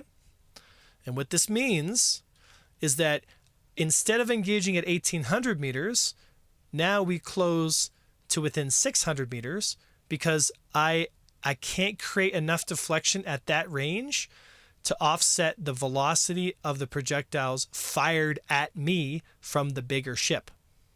Okay, you guys still with me? So, two things we can do with this. One, all fighter weapons should be 1,000 meters. End of story. I've said this before. I'll say it again. If you don't make all fighters 11 or like 1,100 or 1,000 meters per velocity, range, you're going to create all kinds of geometric problems where fighters are going to stay outside in this speed and zone, where they'll always be outside and engaging like crazy, right? This right here is not a problem with turrets. It's not a problem with their gameplay. It's not a problem with the way that the turret functions. It's not a problem with their auto aim. It's not a problem with fucking anything. The problem is that there is not asymmetrical velocity between the two platforms. Okay? So, to fix this, two things. One, somehow, some way, you either create bespoke turrets that can be applied to multi-crew ships. So any size 3 turret spot can fit a bespoke turret that has special guns that have unique stats. They're basically Panthers, but they fire at 2,000 meters per second velocity instead of 1,800, right? They do more damage because they're overpowered / they have more power being forced into the system because it's a frickin' size 3 power plant, right? It doesn't matter what kind of lore reasons, it doesn't matter what happens, but that must change. The asymmetric ability for a multi-crew ship to engage a smaller, lighter, more fighter-based platform comes from the parity of velocity from the bigger ship to the smaller ship, right? So how I would do it is 1,000 meters per second for fighters. I'd have size of power plant tied to distance. So if I have a size 3 power plant, I have 3,000 meter range and 2,000 meter velocity. Okay? And I would keep all the laser weapons within that 2 to 2,200 meter band. I would not go way ahead at like 5,000 meters per second, like with railguns, and I wouldn't go way below, because to me, it doesn't make any sense having a projectile that is basically as slow as a paintball, because like it looks ridiculous, number one, and two, it's not effective. Like it's just not effective, right? So I know people are saying flat cannons, flat cannons, flat cannons. Yeah, we get it. You can put flat cannons in, but flat cannons are not so much a fighter killer. They're a denial system, right? So flat cannons are going to push the fighters even farther away so that they have to be smarter in how they engage their targets, okay? So they were getting close to this solution in the PTU, and then for some reason, they reverted the changes and they said it's too difficult for whatever reason. I don't personally have any clue why that's the case, because for a very short window, multicrew ships had a little more of a chance to engage bigger ships, and now it's back to being hopeless. The PTU is going to come out to live. We're going to have 3,000 ranged weapons, and multicrew ships will suffer and get smoked by fighters like they always have been for the last 10 years, because the problem has never been the fighters. It's never been the flight model. It's always been the geometry and asymmetric engagement style between small fast ships and big ships, because in a 6 degrees of freedom environment, the small fast marble is much harder to hit than the giant slow moving basketball, right? So in order for that to switch, we need to change the velocity relationship. Again, the velocity relationship between the bigger ships and the smaller ships, right? This way, when I go for a gun run with a fighter, I can also receive damage if the turret gunner is pointed towards me properly, actually has good aim to catch my flight angle, and is aware of what's going on, right? So you can have a world where fighters have a much larger speed ceiling, which plays to flight skill, which plays to a more sim environment, which plays to your fan base, which is why everyone bought Star Citizen, was not to play Fortnite in space, what was to play a simi engagement environment, something more akin to like The Expanse and Battlestar Galactica, right? And the only limiting factor is the engagement distances. So it doesn't matter if the fighter is flying around at 500 meters per second or flying around at 200 meters per second, right? It's just that the fighter flying around at 600 meters per second is significantly more fun to fly, but it changes nothing, right? If you make it so that when the fighter does dive, and this is important, when the fighter does dive in to engage the bigger ship, there is some disparity. Like the fighter is also putting himself at risk while doing this engagement. So now the onus comes to the fighter pilot to decide, are these turrets manned? If they are manned, which ones aren't manned? And 3, am I going to engage together with my squadron to confuse the multiple turrets? Or am I going to wait for the Perseus or these other multicrew ships to come in, strip the turrets off to make it safer for the fighters to engage, right? So, change the parity between weapon velocities, because again, velocities equal engagement distance, not range of projectile, right?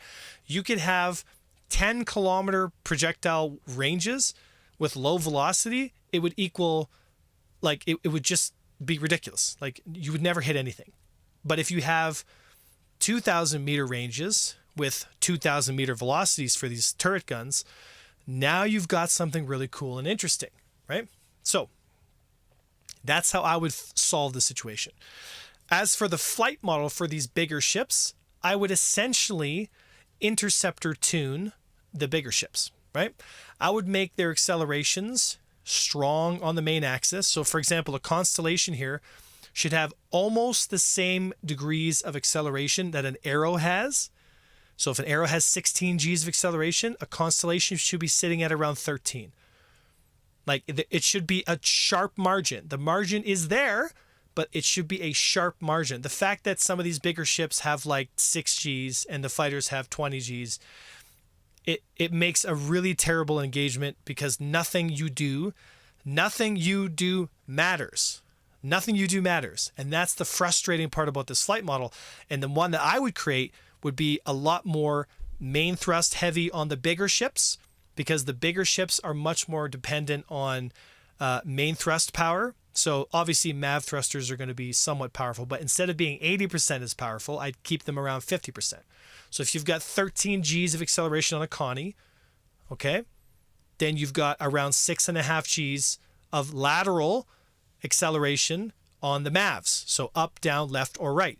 And don't forget, I wouldn't make the acceleration profiles asymmetric like how fighters have, where they have stronger bottom thrust and weaker top thrust.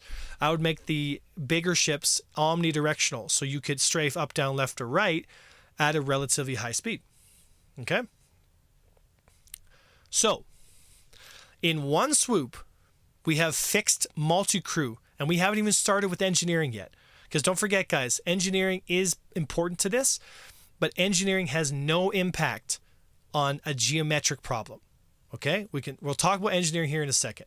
But now we have an environment where flying small fighters is much more based on flight skill of the pilot. 2, allows for much more advanced geometry, which means the game is much deeper. 3, with the disparity of weapon velocities and ranges, it makes it so that fighters actually have to take a risk. And again, they have to take a risk at engaging a larger vessel because they also may receive turret return fire while they're close enough to engage, right? So now we've solved the multi-crew problem, we've solved the flight problem, we've solved the jousting problem, and we've solved the skill problem all in one movement, right? And now we can talk briefly about engineering, because engineering only changes the time to kill. It only changes the time to kill. Armor systems are only going to block certain weapons, blah, blah, blah. This is how we've been talking, right? I just went into the PTU yesterday. I flew a Buccaneer with size 3 and 1 size 4 Rhino repeater on my Buccaneer. Some of you folks were watching me yesterday when I did this. And I soloed a Idris with turret gunners. You ask, how did that happen? Well, guess what? If you just park behind it and shoot the tail until its rear shields are down, you can start doing damage to the system. And eventually, the Idris realized that he couldn't win the fight and had to leave the engagement. If I had a Mantis there, it would have taken some time, but guess what?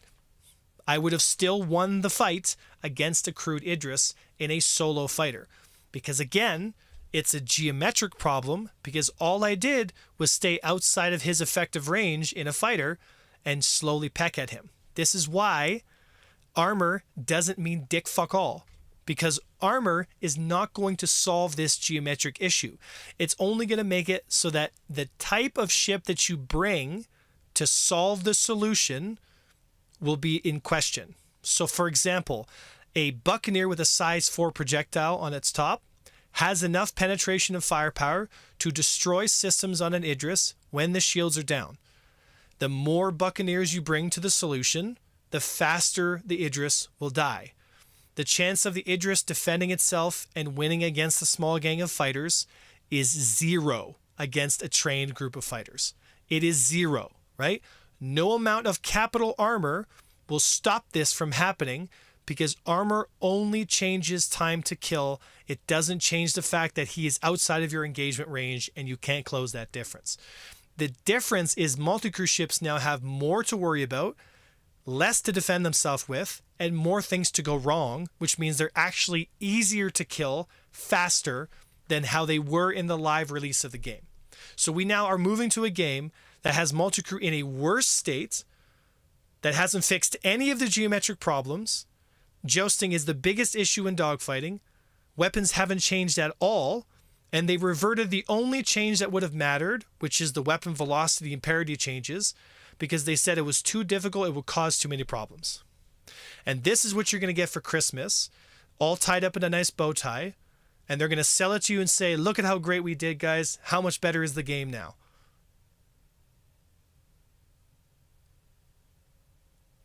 So, if they were to implement my suggestions, they would fix the multi-crew problem.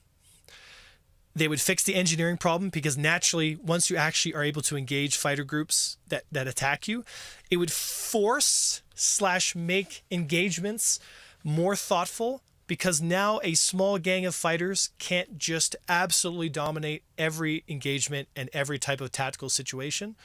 Now you would actually have to bring bombers, like Eclipse size 9 torpedo bombers to deal with the bigger ships.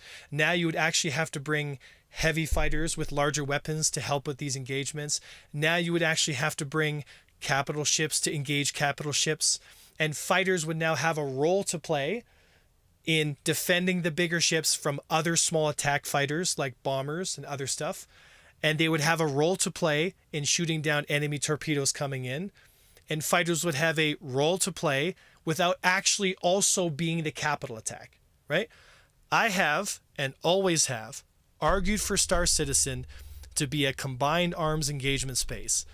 The fact that we have the answer in front of us right now, and they haven't implemented these changes, is beyond my comprehension. I do not understand why these changes haven't been implemented.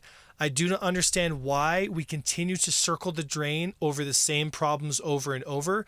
We've spent thousands of your dollars, of your money, of your spaceships to do the exact same problems again and again and not fix the geometric issues with a space combat game. Instead, CIG opts for a slower, less skill-based model, and the rumors are, you've probably heard them, that we're not heading in the right direction, right? I don't know. I can't confirm. I haven't played it because they haven't invited me to these tests. I wonder why, right? So when people ask me, like, how would I change the game? This is how I would do it. It fixes all the problems.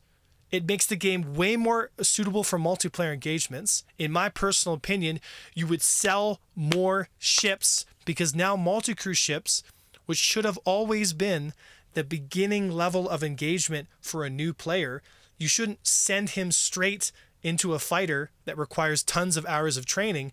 You should send him into a Hammerhead, a Perseus, an Idris. That's where he should get his first engagements in PvP.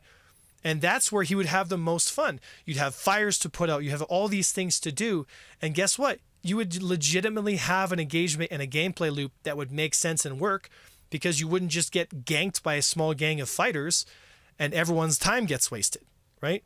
Like it stuns me. It stuns me, you know, because when I watch the Inside Star Citizen live streams, they ask Jared point blank, they say, why do turrets suck so bad? And the answers that I get from Jared, in my opinion, are unprofessional, gaslighty, and rude. Now, if that's how you want to teach and train to your audience, that's totally fine. That's on you, buddy. But in my personal opinion, I think it behooves CIG to listen to the community who actually understand the game that's being played, who actually understand the PvP space and the multiplayer space. Because if you are designing a massive online multiplayer game, you owe it to the fans to create an engagement in like the space in which the game plays that is healthy and fun for not only the people who fly fighters, but also fly the multicrew ships, right? You not only get a more cinematic experience, but you get a better game in every possible way. And don't even get me started on missiles. So that's it, man. That's my rant. But like, it literally fixes every problem that we've come across. It explains it succinctly, down to the wire. This is how I would fix the game, step by step, right? The fact that they haven't done this is fucking beyond me. Do you think they intentionally don't want to listen to good advice on the changes that seem to be desired across the board? Commercial, so I want to hear the answer.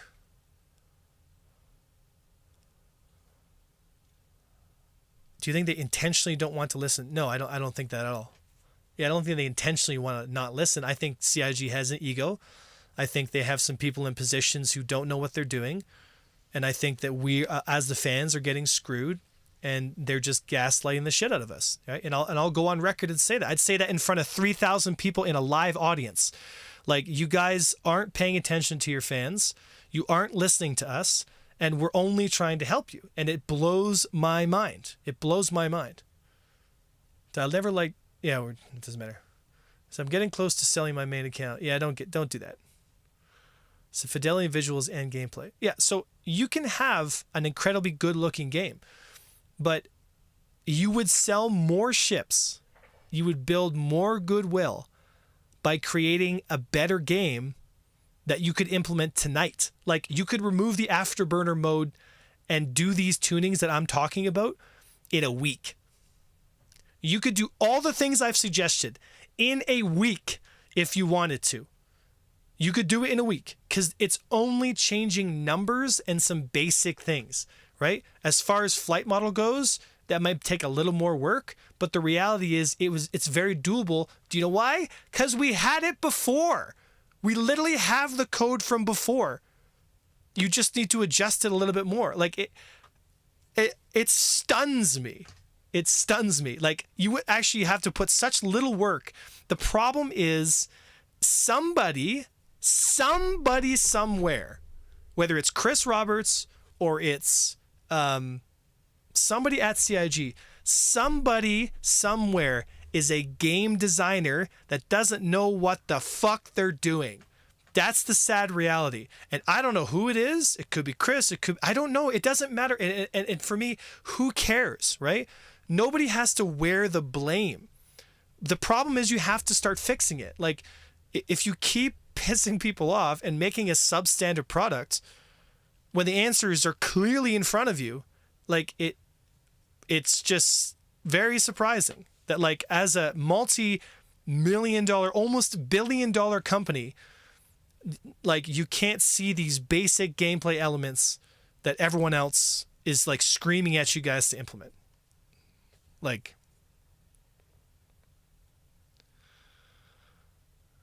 yeah. Yeah. Listens to the community, fixes flight model. Listen to the community, either PvP zones, no PvP. Okay, that's different, though. The flight model affects the PvE players, the PvP players, the roleplay players, the super sweaty players. It literally affects every single person in the game. It affects everybody, right? You're creating a multiplayer environment.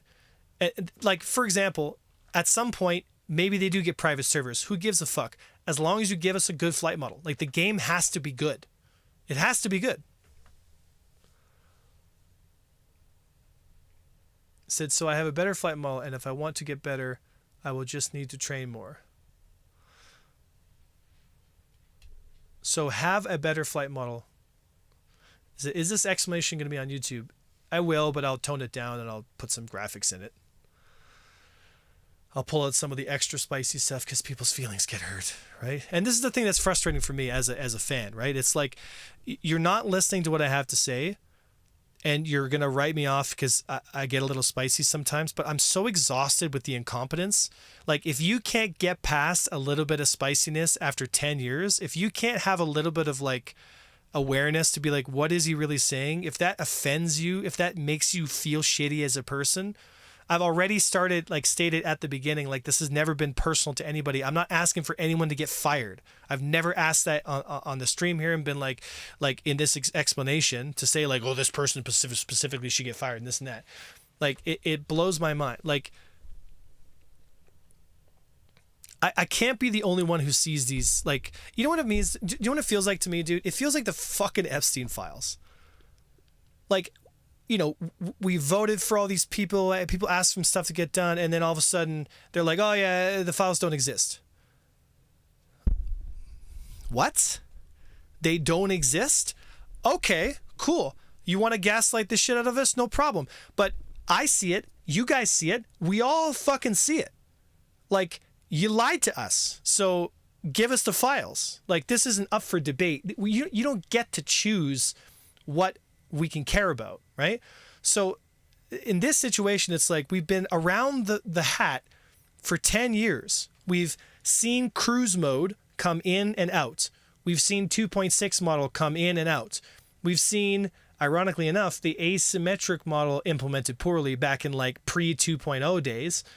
We saw the best flight model that's ever been made in a space game during the 3.14 and 3.18 and 3.19 days, to probably one of the worst space flight model gameplay loops we've ever had. So we went from one of the best sci-fi space games we've ever, like, the world has ever seen, to the worst, or one of the worst. Like, it's worse than fucking EverQuest, which is an arcade single-player game. The flight model is worse than that.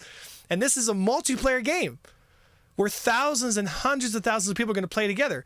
So am I the one that's crazy to point that out and be like, that doesn't make any sense to me? Like, what is going on here? Like, for real. You know, and it really just drives me up the wall when I go to those live environments and they're like, oh, it's game development, it's part of the process. Okay, guys, you can't use that excuse anymore.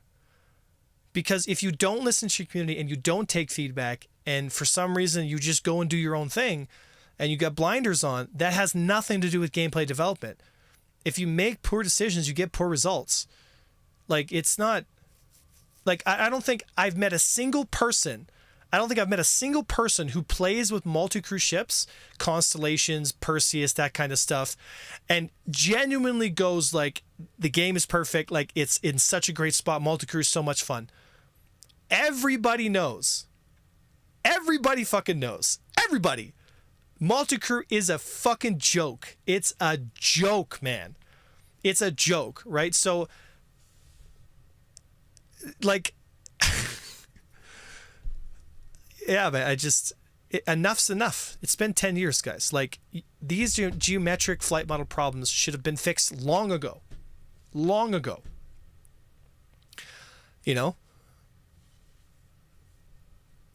So I remember the SC pods going over to Elite when I first launched the SC pods, we were just dunking on Elite pods. We had such a great flight model.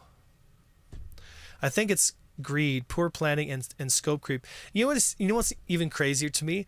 Like I said before, if you had a better flight model and you implemented all the changes that I just talked about, CIG, if you implement all the changes in a PTU environment, I guarantee you this. If you put all these changes that I told you to put in, all right, and you put it into a PTU environment for a couple weeks and you let people test it and play it, I guarantee you people would say like, holy crap, this game is a million times better.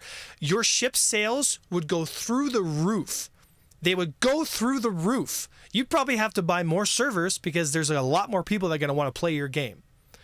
Like, I guarantee you that. Because if the gameplay is better, more people will stick and play, which means they'll tell their friends and say, dude, you got to come try this. This is so much fun. Like, Star Citizen is that game. It can be that game. But whatever this is, this like arcade, we're going to make everything slow and like, what are you doing? No. Nobody wants that, man. Nobody fucking wants that. So considering we never had a huge change while we had master modes is crazy. Yeah. Building a home this way is insane. Costs way too much money. Yeah. Every game I ever played always turn the graphics down to get better gameplay. Nothing to lose for at least trying solutions offered free by customers. And by the way, more complicated with master modes for a new player, in my opinion. 100%. So there was a time when master modes first came out, and I was playing with Summit and those guys. You know, Summit obviously stopped playing the game because he's not retarded, and he's just like, this game's a joke. Maybe one day it'll actually get better. But there was a PTU patch, if you guys remember. There was a PTU patch where they broke the flight model. So you could play master modes and stay with your shields and weapons up in nav mode. And by God, was it so much better. I made a video. I said, like, guys, you accidentally broke the game, but you let us have guns and movement in nav mode. And holy crap, does it feel much better. Holy smokes, does it feel much better. Not a peep. Not a peep. Flatline, asystole, beep, beep, beep. Nothing. Not a word. Right? And it was the #1 comment on Spectrum. It was the #1 comment on Spectrum. They're like, holy smokes, guys, this engineering break has like kind of a flight model tuning that we as the community really, really love. And they did nothing. They did nothing. I don't know and understand why that's the case. Right? Like, if anyone could explain that to me, I will be forever grateful. Because to me, it makes no sense. It makes no sense. said you don't truly understand how slow the ships are until you realize that most of the ships in SCM move slower than Mach 1. Yeah, they gave up on sim a long time ago. Yeah, but here's the thing, guys. The implementation stuff that I'm talking about is not sim. If you wanted full sim experience, you play a game like Into the Black, which is like as sim as it gets. And guess what, guys? I played that game. I was fucking bored. I played that game, guys. I was fucking bored. Okay? The implementation I'm talking about would make the game as sim as playable. As sim as fun. Because it would add a breadth of flight control and skill expression that would keep people interested for decades to come. But if you create an arcade game that is boring and bereft of depth and creativity, if you create this absolute slop, and I call it slop, it's flight slop. If you crank out the equivalent to Marvel's The Ant-Man 3, which nobody watched and nobody cared about, and you shove it in people's faces, you will become the greatest meme that the internet has ever seen. And your player base will hate you forever. I guarantee it. You will spend your legacy being the butt of every meme joke out there because you were the idiots that stayed in a game for 10 years and couldn't realize that you were getting taken advantage of. Right? But if Star Citizen can get its head out of its ass and start realizing that you have a gift that has been given to you, and you could create something so unbelievably incredible and unique that it changes the entire landscape of gaming, and all you have to do is plug your fucking ego for 2 seconds and listen to the people who are playing your game literally every day to fix all these issues, you'd have more players, more money than you know what to do with. But that's it, man. And this, people can say like, oh, Avenger One, you're big egotistical, this and that. Motherfuckers, try me. Try these problem sets that I talked about. Try these tunings I talked about. Try me, motherfuckers. Try it. Because I guarantee you that all this stuff I'm talking about would make the game 1,000,000 times better. I guarantee you that. And if it doesn't, and all of a sudden, it's like, oh my God, like the game's terrible. Like people hate like larger flight ceilings, and people actually really don't like it when multi-crew ships are good. If that's the reality, hey brother, we are 100% living in a simulation, and I will shut the fuck up. But I guarantee you, this has nothing to do with personal ego. This has everything to do with objective facts. A geometric issue that you see up here has nothing to do with my personal issues. Has nothing to do with me as a human being. If you can't see past that, if you can't see past the passionate preaching I talk about with this game on, that's on you. But don't criticize the stuff that I'm talking about. Don't criticize the solutions I'm bringing up because you want to make it about me. Because that's all you fucking guys on Spectrum and Reddit want to do. Oh, Avenger One, this and that. I heard this, I heard that. Okay, boys. When I went to CitizenCon, guess what? I didn't see a single fucking hater. I had people come up and shake my hand and be like, hey man, love what you do. Okay? Y'all talk so much shit online, and I don't see a fucking single one of you motherfuckers at CitizenCon. Not one. Right? So it's like, put your stand out, like you want to stand out business, then stand out business. But don't sit there yapping all day, right? Saying, oh, Avenger One, this and that. And then forget about the stuff I'm talking about because that game is a better game for everybody, not just Avenger One, right? 100%. On God.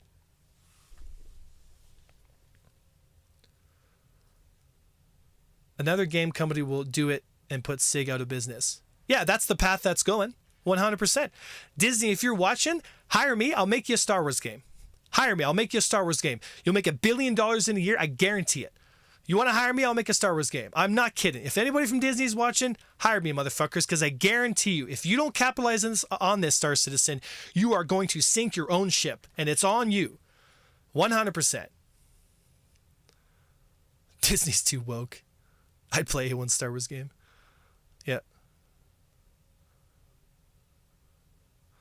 Yeah. Were you there at CitizenCon? People were like, oh my God, A1's like 6'5". Like, he's huge. It might come down to that, Christopher. At this point, it might come down to that because, like, it's just too frustrating. A Star Wars space opera. Yeah. Complaints with no solutions are useless. At the very least, you're giving solutions. Look, if people have better solutions for these problems, geometric problems, whatever, like I'll hear them out. For real, I will talk to you guys at length, 100%. But these are the only solutions that I can see that will be good for like actual like multiplayer content. How could it not be? Why not just lower the time to kill?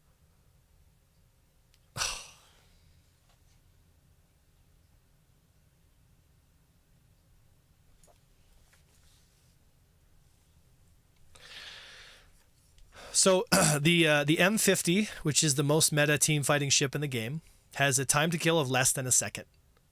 Think about that for a second. The Hornet is typically around 2 to 3 seconds. If you reduce the time to kill, you don't solve the you don't solve the geometric issue. Okay? So if I had a very low time to kill, it would make fighters even better, because now fighters that are already not getting hit are doing more damage, right? This was the solution that Armor proposed, because Armor was going to make it impossible for fighters to engage you. But guess what, guys? Some fighters have size 4 guns. But CIG has implemented an armor system that even size 1 guns, given enough time and pressure, can defeat Armor once it's been destroyed. It's not a crash out. Today's not a crash out. Today we're preaching. We're preaching the holy gospel of Chris Roberts' space game. That's what we're doing right now. And on God, we're going to have a friggin' revolution at this point. Because if you give us another shitty flight model, I'm going to get a petition started, and I'm going to get all you guys involved, and we're going to show CIG that we are not fucking around anymore. It's like, we'll get as many people as we can to sign it. And I'll tell you, boys, if none of you fuckers sign it, then I'll be like, all right, fine, I'll shut up. Because then clearly my talents are being wasted in a game that doesn't give a shit. But if you're like me and you want the game to be good and you want to play this game 10 years from now because you want to be actually involved in the depth of the experience and you want to really have fun and you want to have fun with your friends and all this stuff, then sign the petition. If the next flight model comes out and it's a big joke, let's all sign it. And then let's stop buying stuff from CIG. Stop buying stuff. Stop. Right? And tell all your friends to stop too, because it's like clearly they're not getting it, right? So we're gonna have to hit them in their pants and be like, all right, guys, you want to fuck around and play dumb? Cool. Guess what? Have fun paying your bills, boys. When people stop buying ships, because unless it gets fixed, it's like you're just gonna go around in circles.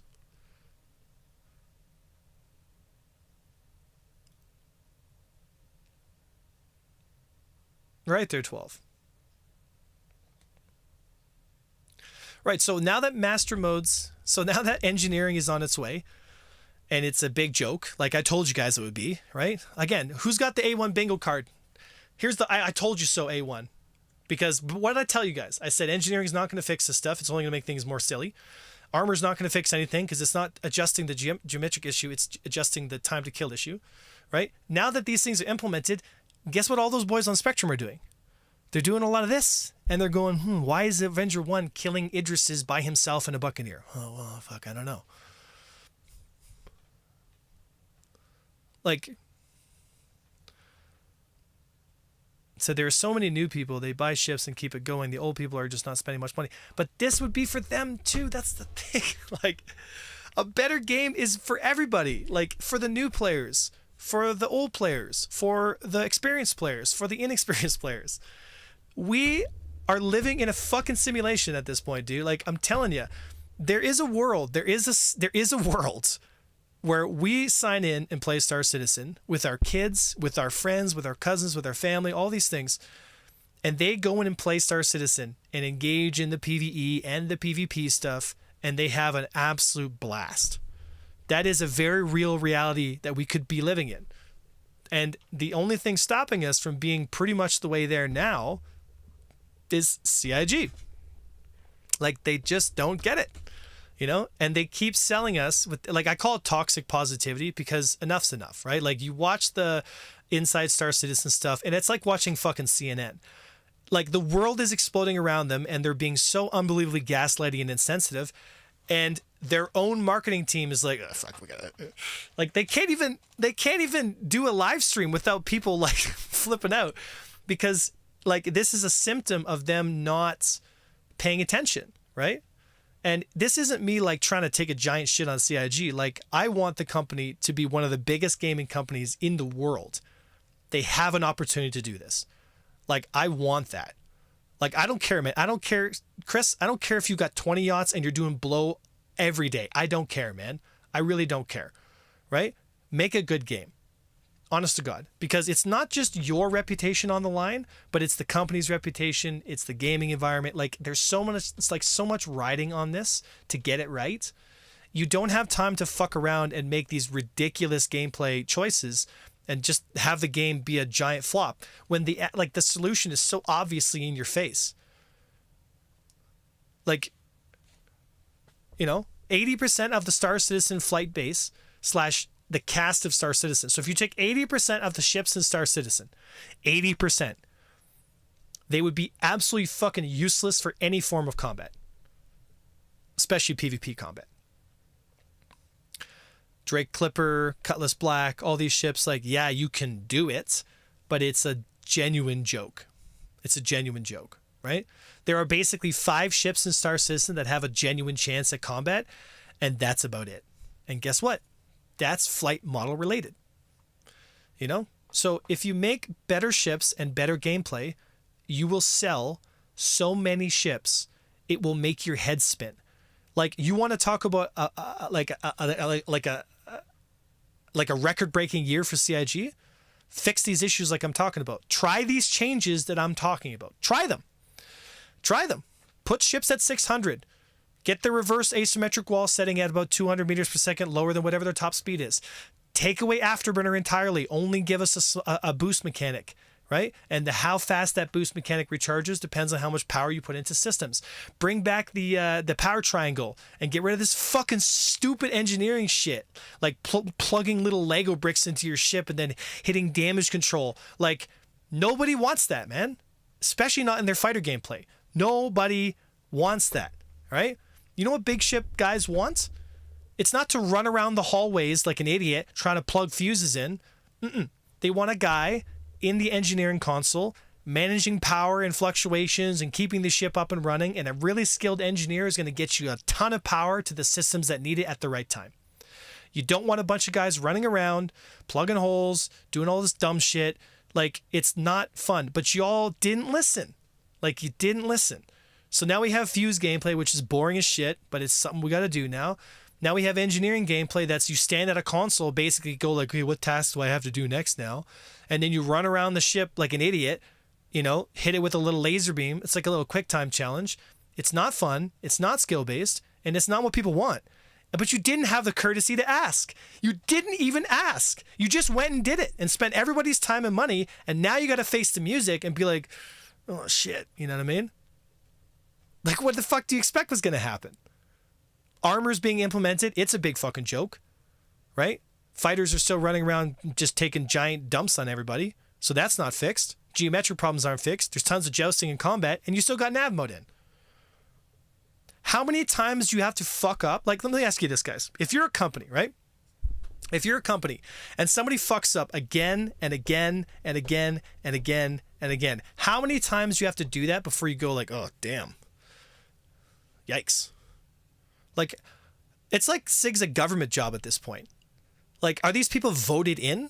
Does someone have like extortion on these people? Like I don't understand how you can get away with that level of like total unawareness of your own product. And then to say, oh, it's alpha, don't worry about it. It's alpha, blah, blah, blah, this and that. It's alpha so you can make a substandard product. It's alpha so you can make bad decisions. That's your response? Oh, guys, we're creating a stock game, and I want you guys to invest in this new Bitcoin.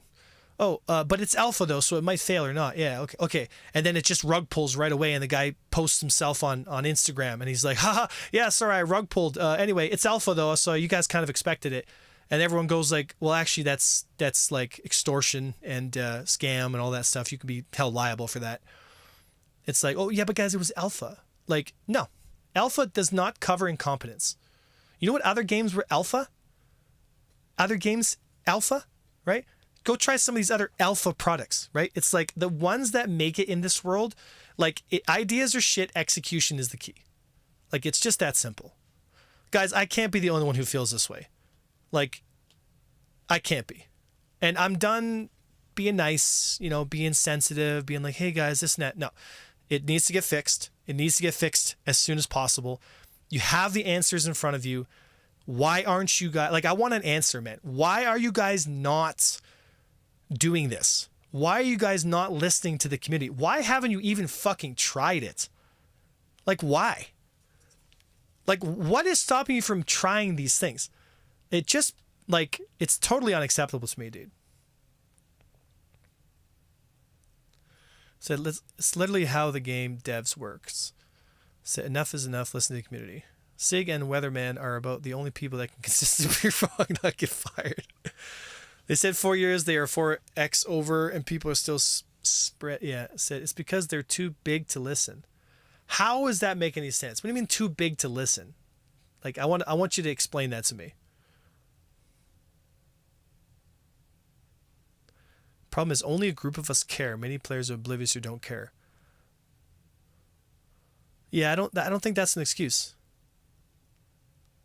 Because if you're smart, you're going to listen to your experienced players. You're going to listen to the way they perceive things and the information they bring up. Because if you don't, you're going to have a bigger problem later. Like for sure. Do you guys remember what happened with New World? Remember that Amazon game that came out? Do you remember that game called New World? Do you guys remember that? Just show of hands. Who remembers New World?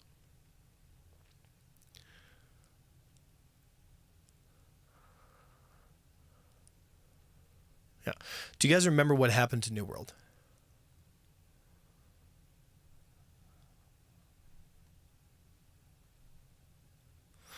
Okay. So New World, they canceled it. Right. So New World followed a very interesting pattern. So New World had an alpha, and then a large portion of their experienced active players were like, holy shit, fix these things because the game will suffer if you don't. The New World devs were like, nah, it's fine. It's alpha. And that game lost hundreds of millions of dollars. Hundreds of millions of dollars. And to this day, it is seen as one of the biggest fucking jokes in the last 10 years for gaming. It's a meme of itself. Because they didn't have the they didn't have the awareness to listen to their player base because they were literally trying to save the product. They got greedy. They said, fuck it, we'll do it live. And that's what happened.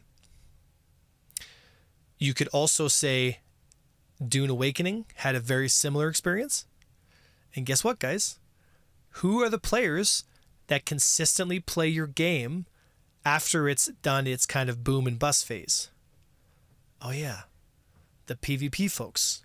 Those are your active player base people. That's where a lot of players stick around. And then you ask yourself, what are the top popular games of all time? Dota. Is Dota a PvE game? Nope. In fact, it's strictly PvP. Same with League of Legends.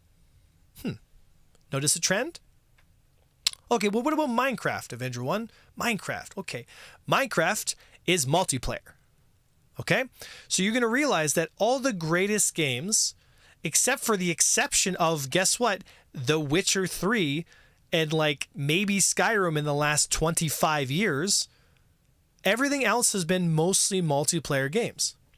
So if you're going to make a game and you want to do server meshing and all this crazy stuff that they're talking about, GTA, okay, let me ask you this, guys. Did the majority of GTA's play hours come from the single player campaign or the insane amount of hours people do in Grand Theft Auto multiplayer? Do you think more people have more time in the single player experience of the game or in the multiplayer side of GTA?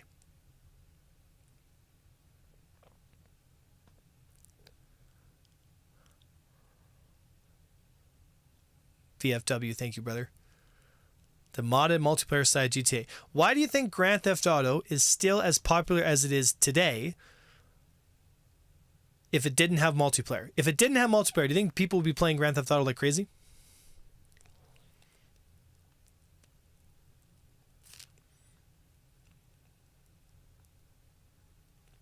I love you, Grand. World of Warcraft is 7.5 million players playing right now. Yeah. And that could be us, guys. That could be 7.5 million Star Citizen players. That could be 7.5 million people hanging out on Idrises and doing dogfighting, all this stuff. But guess what? That can only happen if we have a better flight model. You think 7.5 million people want to be a hotshot pilot? No. Do you think 7.5 million people would much rather work together on a crew on a big ship? Do you think there's a larger audience that wants that gameplay? Because the answer to your question is yes, guys. And yes, I'm being a little passive aggressive because it's been 10 years and you can fix it today, but you just don't do it. Why? I don't know. I just don't know. But like the linchpin for Star Citizen has always been the multi-crew experience. That's the one thing that Star Citizen can do better than anybody else that will put this game into that category, into the 7.5 million people playing in a day, into the World of Warcraft playing for 10, World of Warcraft will be around for the next 10 to 15 years, guys. But Star Citizen won't survive the light of day. It won't survive 2026. If it releases in 2026, it won't even survive the fucking year. It won't even survive that. If you put some dog shit model out there and make multicrew a joke like it already is, if you don't fix these problems like I'm telling you guys, your game will be dead within a year. Right? Of course, you'll still have people playing it. Of course, it'll still be an alpha. But it'll be dead. People will be making fun of it. Squadron 42 will be out. And your dreams of wanting to make Squadron 42 Part 2, Part 3, all that stuff will be a thing of the past. It'll be another canceled project. And it'll be another failure, and it'll be another thing that people can point to Chris at and be like, "Oh, yeah, what a joke." I don't want to see that. I don't want to see that, right? And if that makes me the fucking asshole, because I have the courage to be like, you know what, guys, enough's enough. These are all the solutions. You got to start implementing them because you're pissing everyone off. If that makes me the fucking asshole, then so be it, man. I don't care. I don't care if I get barred from CIG events at this point, where they say like, oh, no, you can't come in because you're just a shit talker. If you can't handle the truth, if that's too much for you and that makes it me the bad guy, then fine. That's cool. But I took an oath to tell the truth. End of story, right? And this is the truth, guys. If you can't see that, if you don't want to see that, that's not on me. But the answers are right here. Like, just put them in. It's at least try them. Like,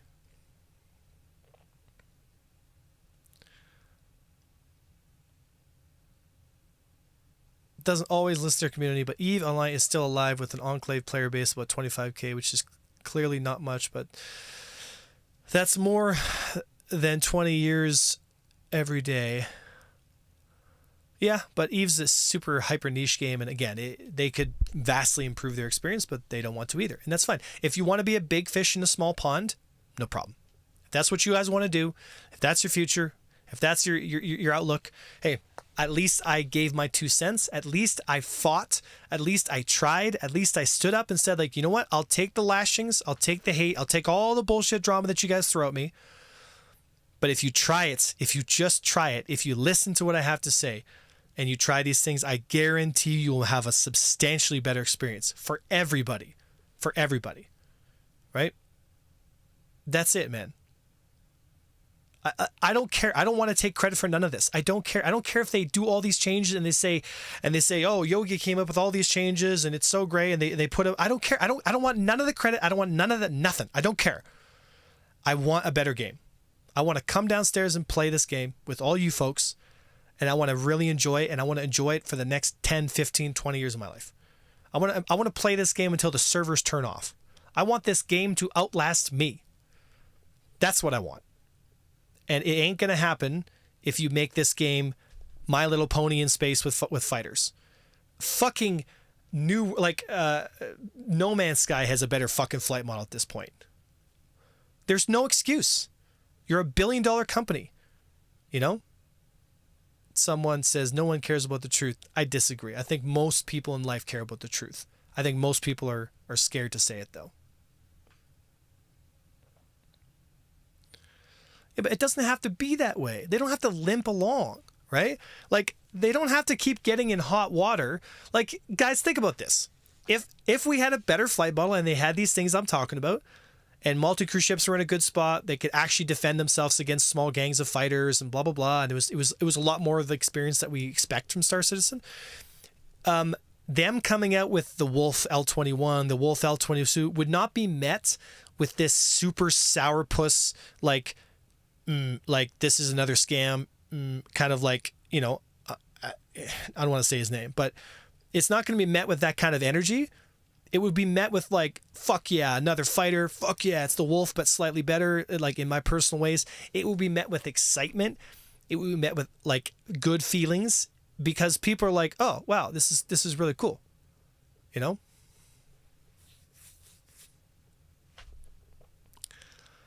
Said, as an avid player, No Man's Sky, I almost agree. Maps are a little meh, but hey, improvements. You know, I mean, like, dude, if it's the stuff that keeps me up at night. You know, it's like we could be living in a world. Think about this, guys. We could be living in a world where we have a 5v5 squadron battle that's matchmaking, that's skill based, that puts people against each other, like daily awesome engagements in the persistent universe. You know, there's tons of player organizations out there like having a good time. You know, we could be having all kinds of like incredible like YouTube machinima and content. We could have all the biggest streamers in the world playing the game like on their free time for funsies, and like really just getting into it. Like they could have all these things, but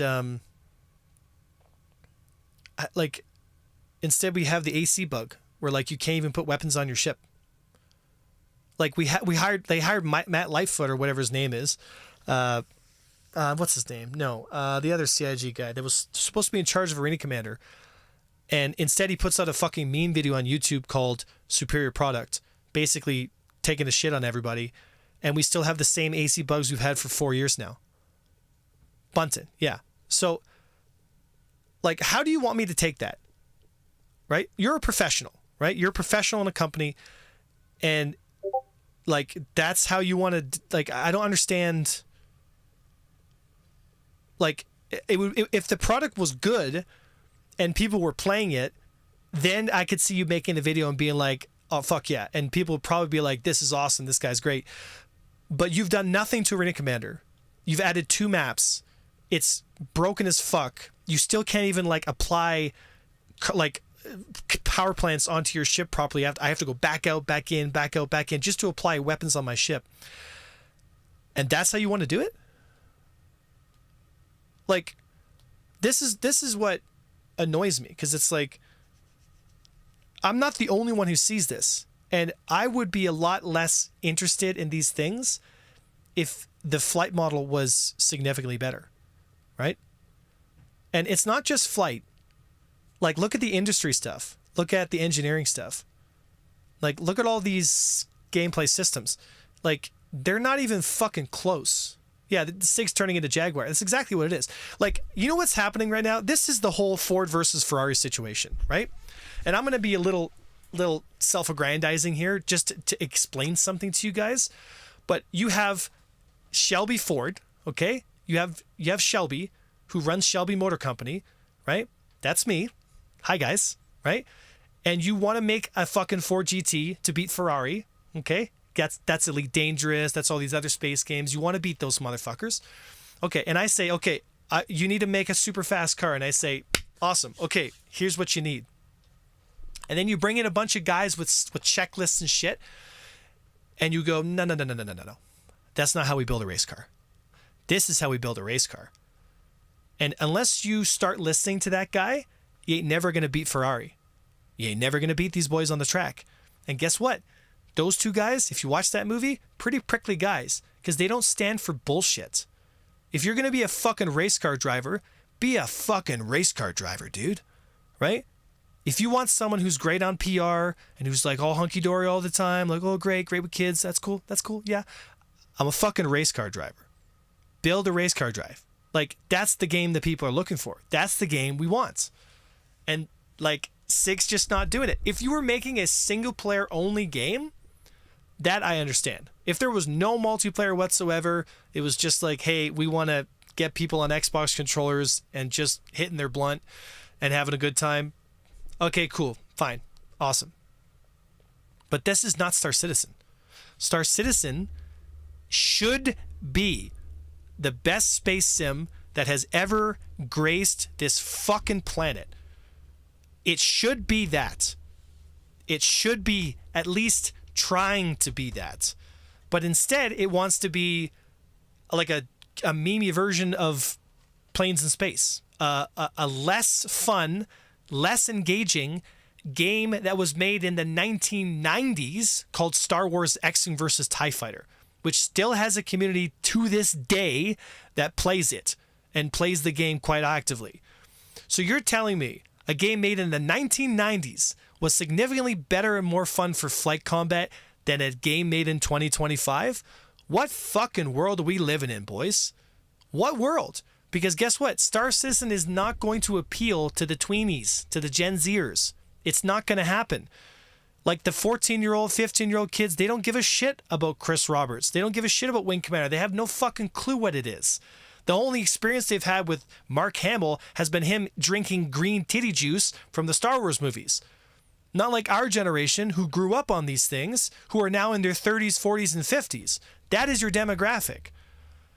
I shouldn't have to explain this to a multi-billion-dollar company that should be making more money per month than all of us watching this stream combined daily. Like, brothers, come on. Like, it was blue. So this isn't even close to a sim. Right. And the suggestions that I'm talking about wouldn't make it a sim either. It would make it as sim as fun. Like, you'd make it more towards the sim, but still keep it on the fantasy side of things, which clearly they want to do, right? So yeah, the original weapon changes were good. They was cooking when they realized they would actually have to balance a little bit and said, yeah, 13 years later, still no proper radar scanning. Said everyone is laughing and having a ball and no one is working. I wish you could somehow prototype your ideas so we could try playing it ourselves. Oh, careful what you wish for. So Ace Combat 4 was better. Oh, for fuck's sake.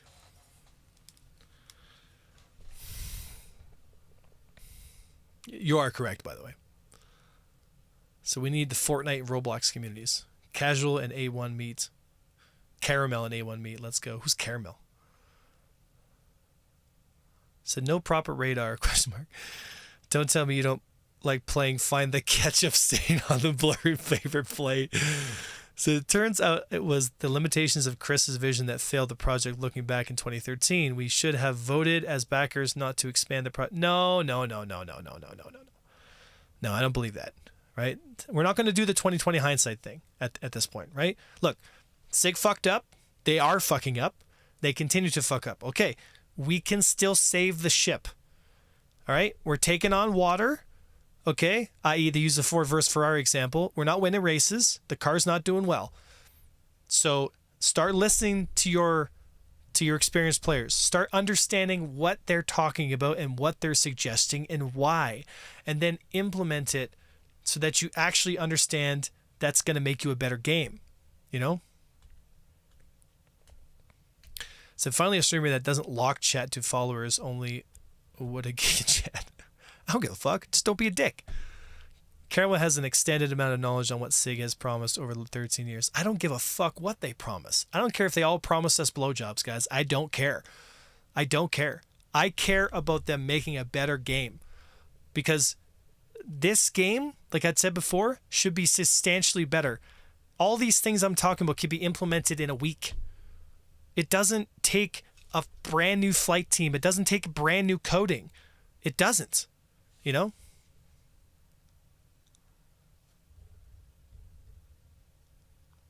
Said according to SIG, we are winning. We made so much money. Yeah, it's always about money, man. It's always about money. Like, you would make more money if you made better stuff. 100%. Like, let me ask you this question. All right? Do you think the Acolyte, the Star Wars The Acolyte, do you think that movie and show made money? Did Han Solo make money?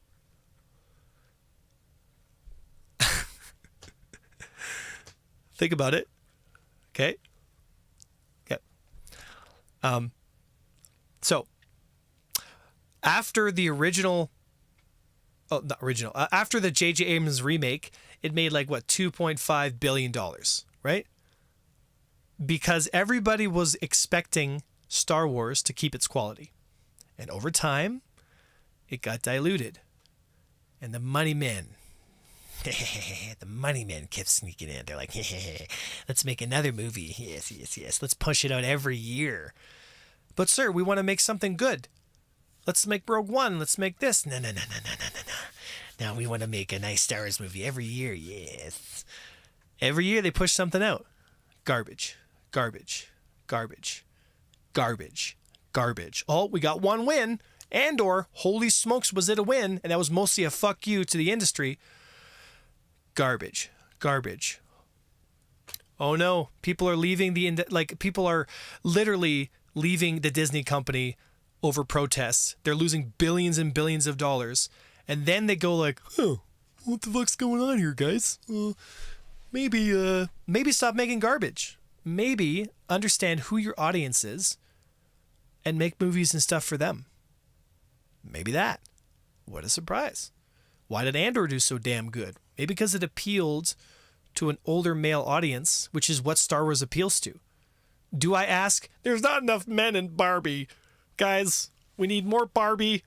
We need more Barbie in every male's life. Every one of you boys right now with a swinging dick, you got to get more Barbie in your life, 100%. Because there's not enough men who like Barbie. Motherfucker, I don't give a shit.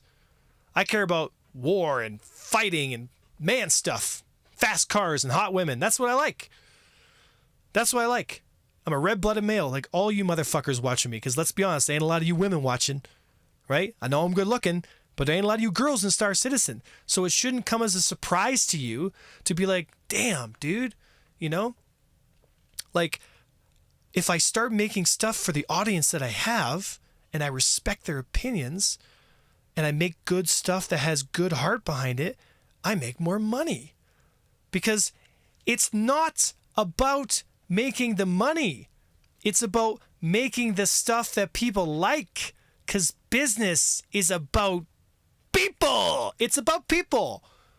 And if you get money so involved and wrapped up into it, well, guess what, guys? Everything starts to fall apart. Like it says in the good book, money is the root to all evil, dude. So when you start creating a space game and you stop and you forget where you came from and you forget who got you to the dance because you want to sell more ships. Guys, look at yourselves. You're a company that acts as if they've already created a product. You're touting it around like you're some great savior to the game industry, and you are becoming the very thing that you swore not to become. You are worse than fucking EA Games at this point. And until you start turning the ship around and listening to your fan base and making a better game, you are going to become the biggest joke that the gaming world has ever seen. I guarantee you that. If you can't see that, guys, pay attention.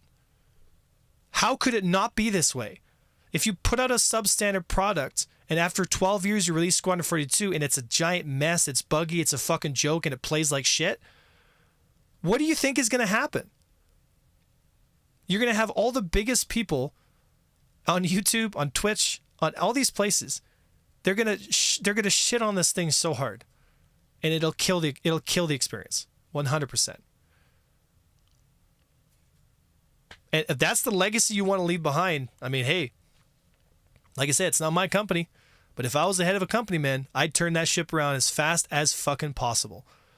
I'd go down there myself to all these guys and I'd be like, guys, we got to start making this game more fun to play. We got to start making the game your playability. Like this has to start happening. It has to, because I think they've reached that point where the goodwill in the community is about to break.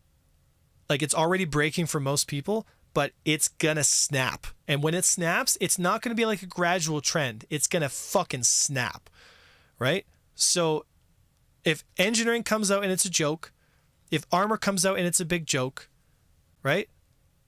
Like those two big pillars underpin the whole boat. And like you're not gonna have time to be like, oh shit, you know what I mean? Because everybody's been like screaming at CIG to listen to us, and they just don't do it. They just don't do it. They avoid podcasts. They're scared to talk to people. They only respond to people that agree with their point of view. They never take people into a discussion and be like, look, I disagree with you. Like it should be this way, and here's why. They think that they're so much more experienced, and they're not. Like it's just not true. Like to say objectively Master Modes was a huge success, it's just not true. You know it. I know it.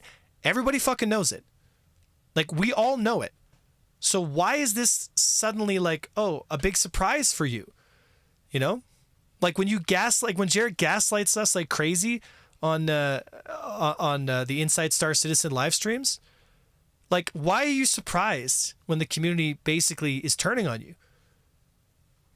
Like, would you treat someone like that?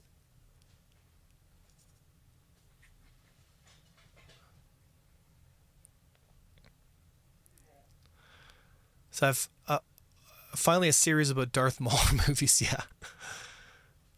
So honestly, I think the corporate issues aren't Yogi level. Like I said, it's never been about Yogi to me. I don't give a fuck. To be honest, I hope Yogi does well. I hope he wins. I hope he does like a great job. I hope he gets all the things he ever wanted. Like for real. Like people trying to make this about Yogi, it's like you're all missing the mark. It's never been about that. It's never been about people at CIG. It's been about the structure. It's been about the direction. It's been about the progress and results. It's like we need results. We need results. And the crazy part is the results are already here. They just need to get it. Like it's just a small change, right? But they have to think about that.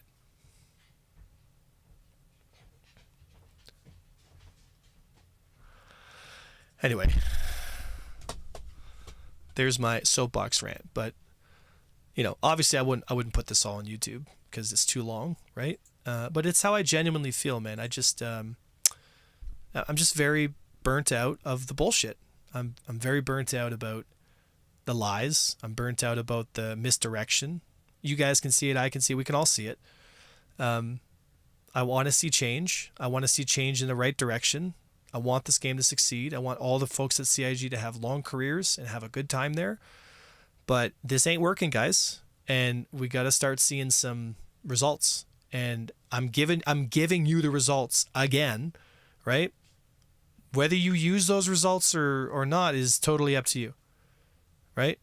And there are multiple pathways there. I'm not saying mine's the only way, but find a better way. Like, for real. All these things I'm suggesting, find a better way. Find a better way so that big ships, small ships, all ships in Star Citizen can have like a really fun engagement against each other. Because I don't see how, like, there are slight differences with how you do stuff, but like this essentially is the core of the issue. So unless you can find a better way, which again, if you can reinvent physics, I mean, let me know, man. But there's only so many ways you can design a game that's actually fun for people, right? Like you could argue like, oh, if I just put hit scan weapons on multicrew ships like phasers from Star Trek, sure, that fixes it, but that also destroys any kind of fighter gameplay, right? So you fixed it, but at what cost? And my worry is that CIG will incompletely understand what's going on here and fix it like that, instead of, it's like the whole genie thing where it's like you ask the genie for a wish and he gives you like the worst kind of like possible way to grant that wish. You're like, I want $1 million, and he gives you like $1 million in like waste products just delivered straight to your house, which crashes, like literally like turns your entire house into a like a dump. And you're like, well, you asked for $1 million, you didn't say how the $1 million gets to you. You know what I mean? Yeah. Like it's going to be one of those situations where it's like, hey, you guys want a better multicrew stuff, and now it's basically like a really shitty version of Star Trek Bridge Commander. And it's like nobody said, hey, give us multicrew at the expense of all this other stuff. Nobody fucking asked you for that, right? They said, give us multicrew engagements, give us multiplayer content that feels great to us. That's what we asked for, right? Give us Lord of the Rings stuff. Here's Rings of Power. Nobody fucking asked for that. Nobody did, right? Give us Star Wars to give us the fucking Acolyte. The power of many. It's like, cool. Awesome. So, anyway, you guys can, I'm sure you can clip lots of memes from this stream. I'll be on top of Reddit as per fucking usual. Again. But I think for all you folks that come here and listen, I think you may be starting to get it. At least for some of you guys, you may be starting to get it. So I'll drop you guys off on Loken. And I will go and get some food and pretend that I'm not in fucking therapy. Peace. Thank you for the love, brother. So wouldn't that be a Goldblum in Jurassic Park? Yeah. Appreciate you sharing all their insights. I'll be completely done at that point. It's great. Yeah. All right, boys. I love you guys. Thanks for being here. Thanks for, thanks for supporting the stream. I couldn't do it without you guys. I really couldn't, I apologize to anybody whose feelings I hurt today. It's never the intention. It's never been about you guys. I'm very low compassion and I guess you could say I'm very I just want to see results. That's what it comes down to. I think a lot of us are. So let's raid Loken here. But if you feel like I do, guys, don't give up. Keep fighting the good fight. We can do this. We can win this. And I think we can do it hopefully in the next 6 months to a year. If not, at least we can say we tried. All right, guys. I'll see you tomorrow, maybe. I was Avenger 1 for the Empire.